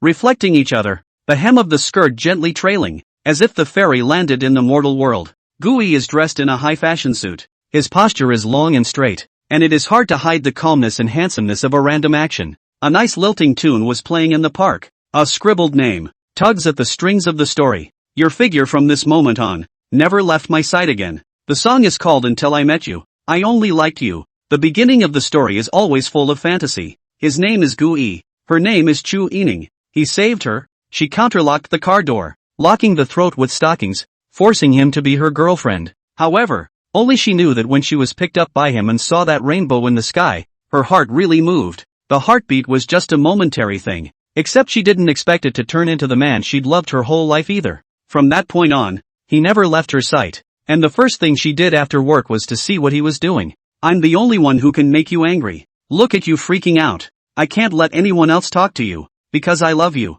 Both are prone to jealousy and both are intensely possessive of each other. A two-way possession that makes for an interesting collision. This girl is also on the road to seducing Gu Yi, getting farther and farther away, and has now reached the point of having a child. Until I met you, you were the only one I liked. Do not allow others to intrude on your life. My temper is a labor of love for you. Words of love are more practical than actions. Gu Yi suddenly stopped under a streetlight, a sentence held in Gu Yi's heart for a long time. Yining, I don't want to wait. Let's renew our contract now. Chu family villa. Chu Yijuan and Chu Yiyan sat on the living room sofa. Chu Yiyan wrapped her arms around Chu Yijuan's arm, her little mouth pouting higher than a mountain, her little face sullen as she looked at Chu Yijuan. Mom, can't you be a little gentler? Talking so harshly. Ha! Chu Yiyan flung her small hand and turned her head away, not wanting to pay any attention to her at all. Yiyan, you know that mom is acting. Why are you still angry with mom? If I didn't act more real, would your sister believe it?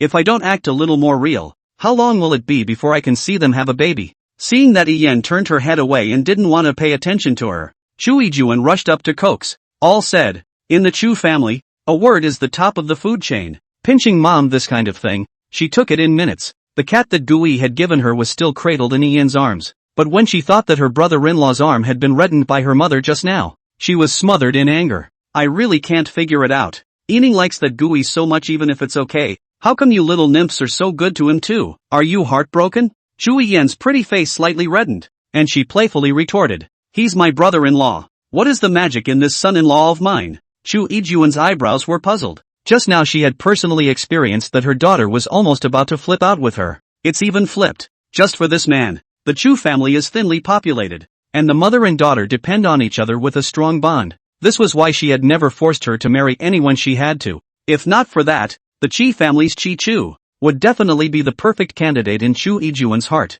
Chi Chu and Chu Yining are only 2 years old. The two families have quite a friendship. They are considered childhood sweethearts and family pairs, and Chi Chu is also the one she watched grow up. Character, heart, ability, to not let Chu Yijuan disappointed in all aspects. The elders of both families are also interested in setting them up. Most importantly, the Chi family could serve as a solid backing for Yining in the future. But even so, Chu Yijuan did not force Yining, did not forcefully interfere in her marriage. However, marriage can be out of your way, but you have to give me the baby sooner, right? This niece is 28, or the first time to fall in love. If in accordance with the regular rhythm, 3 years in love, 1 year to get married, 1 year to prepare for pregnancy, 1 year to give birth to a child. Really wait until the monkey years and months to go, and even the optimal age of childbearing is to be missed. So, last night, Chu Yijuan and Yian came up with this plan once they had gotten together. Mom, how are you sure that if you do this, they'll have a baby? Chu Yian's eyes were slightly red, having just cried. It made her sad to see her sister almost get hit and her brother-in-law's arm reddened, and if she could, she wished that hit had been on her. Last night, Chu Yining and Chu Yijuan had a confessional. Chu Yijuan asked her, for the sake of this man, fire the vice president of the company. For the sake of this man, the principals are not wanted. For the sake of this man, is it really worth it? Mom, I love him. I will only marry him in my life. Chu Yining looked at her mother. Her tone was bland, but there was an unspeakable obstinacy. Stubbornness. She's a lot like Chu Yijuan. Love him? Oh. Chu Ijuan couldn't help but laugh with disdain. Do you really know him? I had someone check him out the first day you were with him, and I got a clean bill of health except for the 7 years he was in the army that I couldn't find out. Their family is just an ordinary family. A whole family's assets add up to nothing more than a flat plus a set of old rags. Both parents are ordinary people with no deep background, and with the college dropout. He's now a high school diploma. A guy with a high school diploma who works as a company security guard, drives your car, spends your money, and has nothing to show for it, and you're telling me you love him? What Chu Ijuan said was basically the truth. Unless Gui had a miraculous encounter during his 7 years in the army, he was just an ordinary person. Even if he had certain wonders in the army, he was now retired. A retired person without a military record, or an ordinary person. How could my Chu Ijuan's daughter marry an ordinary man? Chu Yining's eyes lifted and glanced at her mother. What she said was basically the truth. But is it those external conditions that she loves Gui? If all relationships are based on external conditions, then all relationships are hypocritical. Hypocritical relationships. What is the point of talking about them? Whether he's excellent or not. I love him, whether he's an ordinary person or not.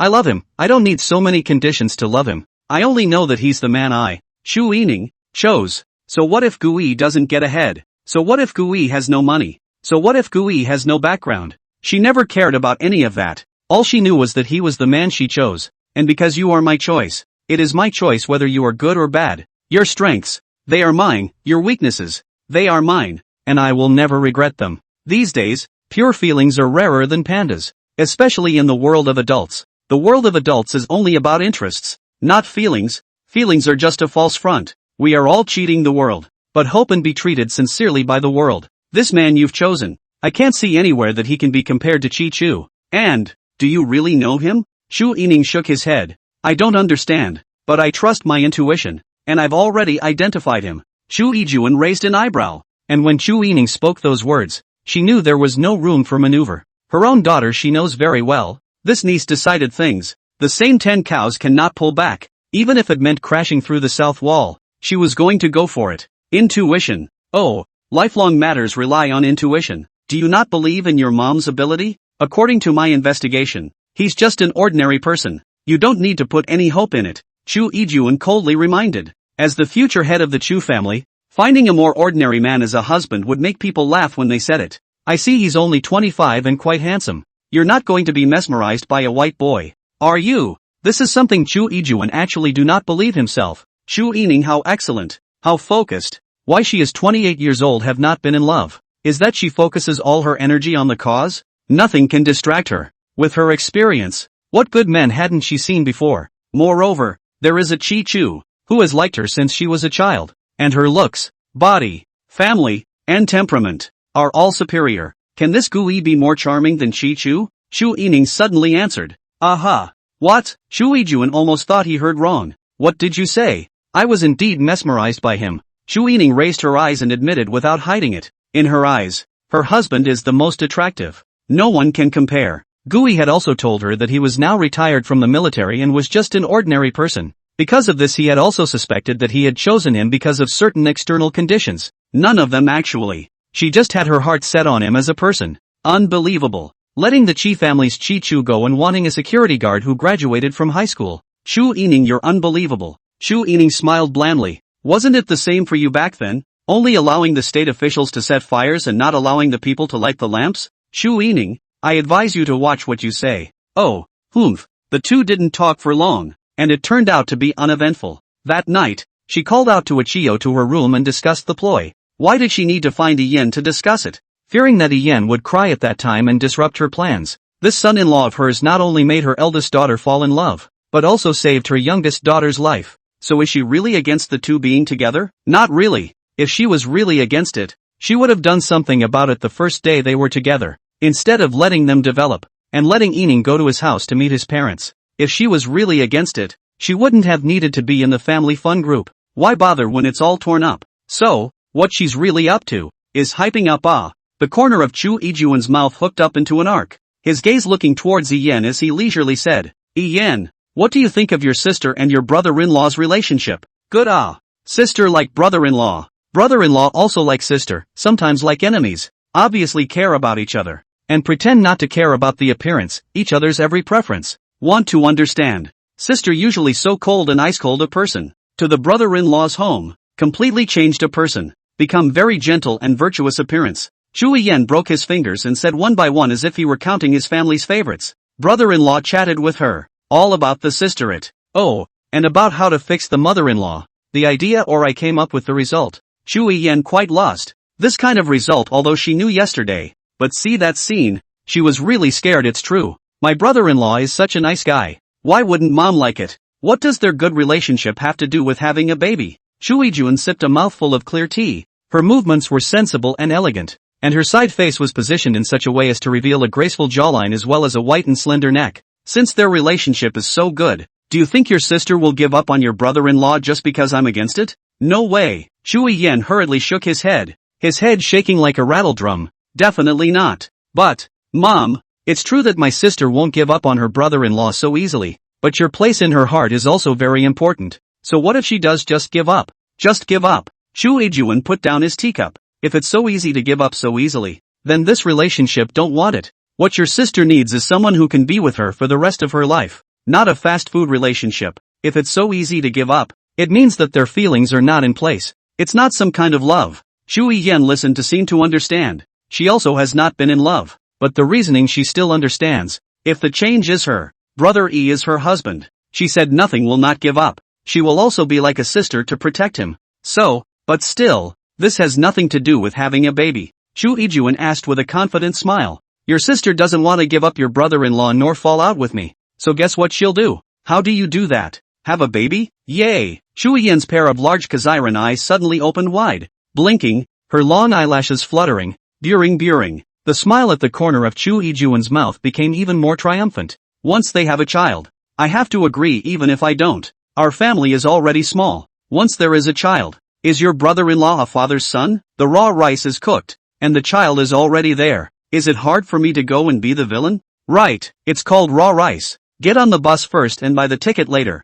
But, brother-in-law and sister have not been together for a long time after all. Is it really that fast? Chu Ijun took out his cell phone, clicked on the family joy group, clicked on the avatar, and added all of Gu Yi's family members. The corners of her mouth raised again. The mature flavor and elegant and calm temperament was dripping from her, and that charm that all beings fall in love with. Chu Yining also inherited from Chu Ijun. So, we still need a little bit of a plan. On top of that, it's the first time for both your sister and your brother-in-law, and the first experience is very important. They also need a little bit of guidance in the form of a little bit of postural knowledge. Chu Yining believed in his own vision. How could Chu Ijun ever not believe in his daughter's vision? It was clear to her from start to finish that what her daughter really needed was a partner for life. Not a so-called union or a so-called trade-off. A good relationship. A good intimate relationship is the best dose of medicine in a long life. Many people don't understand this, and their organs are too clever. But they are only dreaming big dreams. Gu Yi's family is indeed very ordinary. But, she checked very carefully, their family is one of those rare happy families. It is said that every family has a difficult to read scripture. But their family, this scripture reads very well, from generation to generation. Gu Yi itself is not bad at all. The university was admitted to the top institutions but gave up his studies. A body of blood and youth dedicated to the motherland. How such a person will be bad? Chu Ijun status again respected, but also dare not belittle a soldier. According to Xianyu, Gu Yi's hands were even better than hers. Today she met Gu Yi. This young man is modest and gentle, not humble. The first time they met to praise themselves. Not the kind of deliberate flattery. Her heart to listen to the beauty. Such a son-in-law, in her heart, had even surpassed Chi Chu of the Chi family, and was the perfect son-in-law in her heart. Money? Do the Chu family need money? In the future, when they get married, Gu Yi's father will be the son's son, and Chu Ijun will even give him a big gift. Even Gu Yi himself didn't know that he, the one who had been given a beating by his mother-in-law,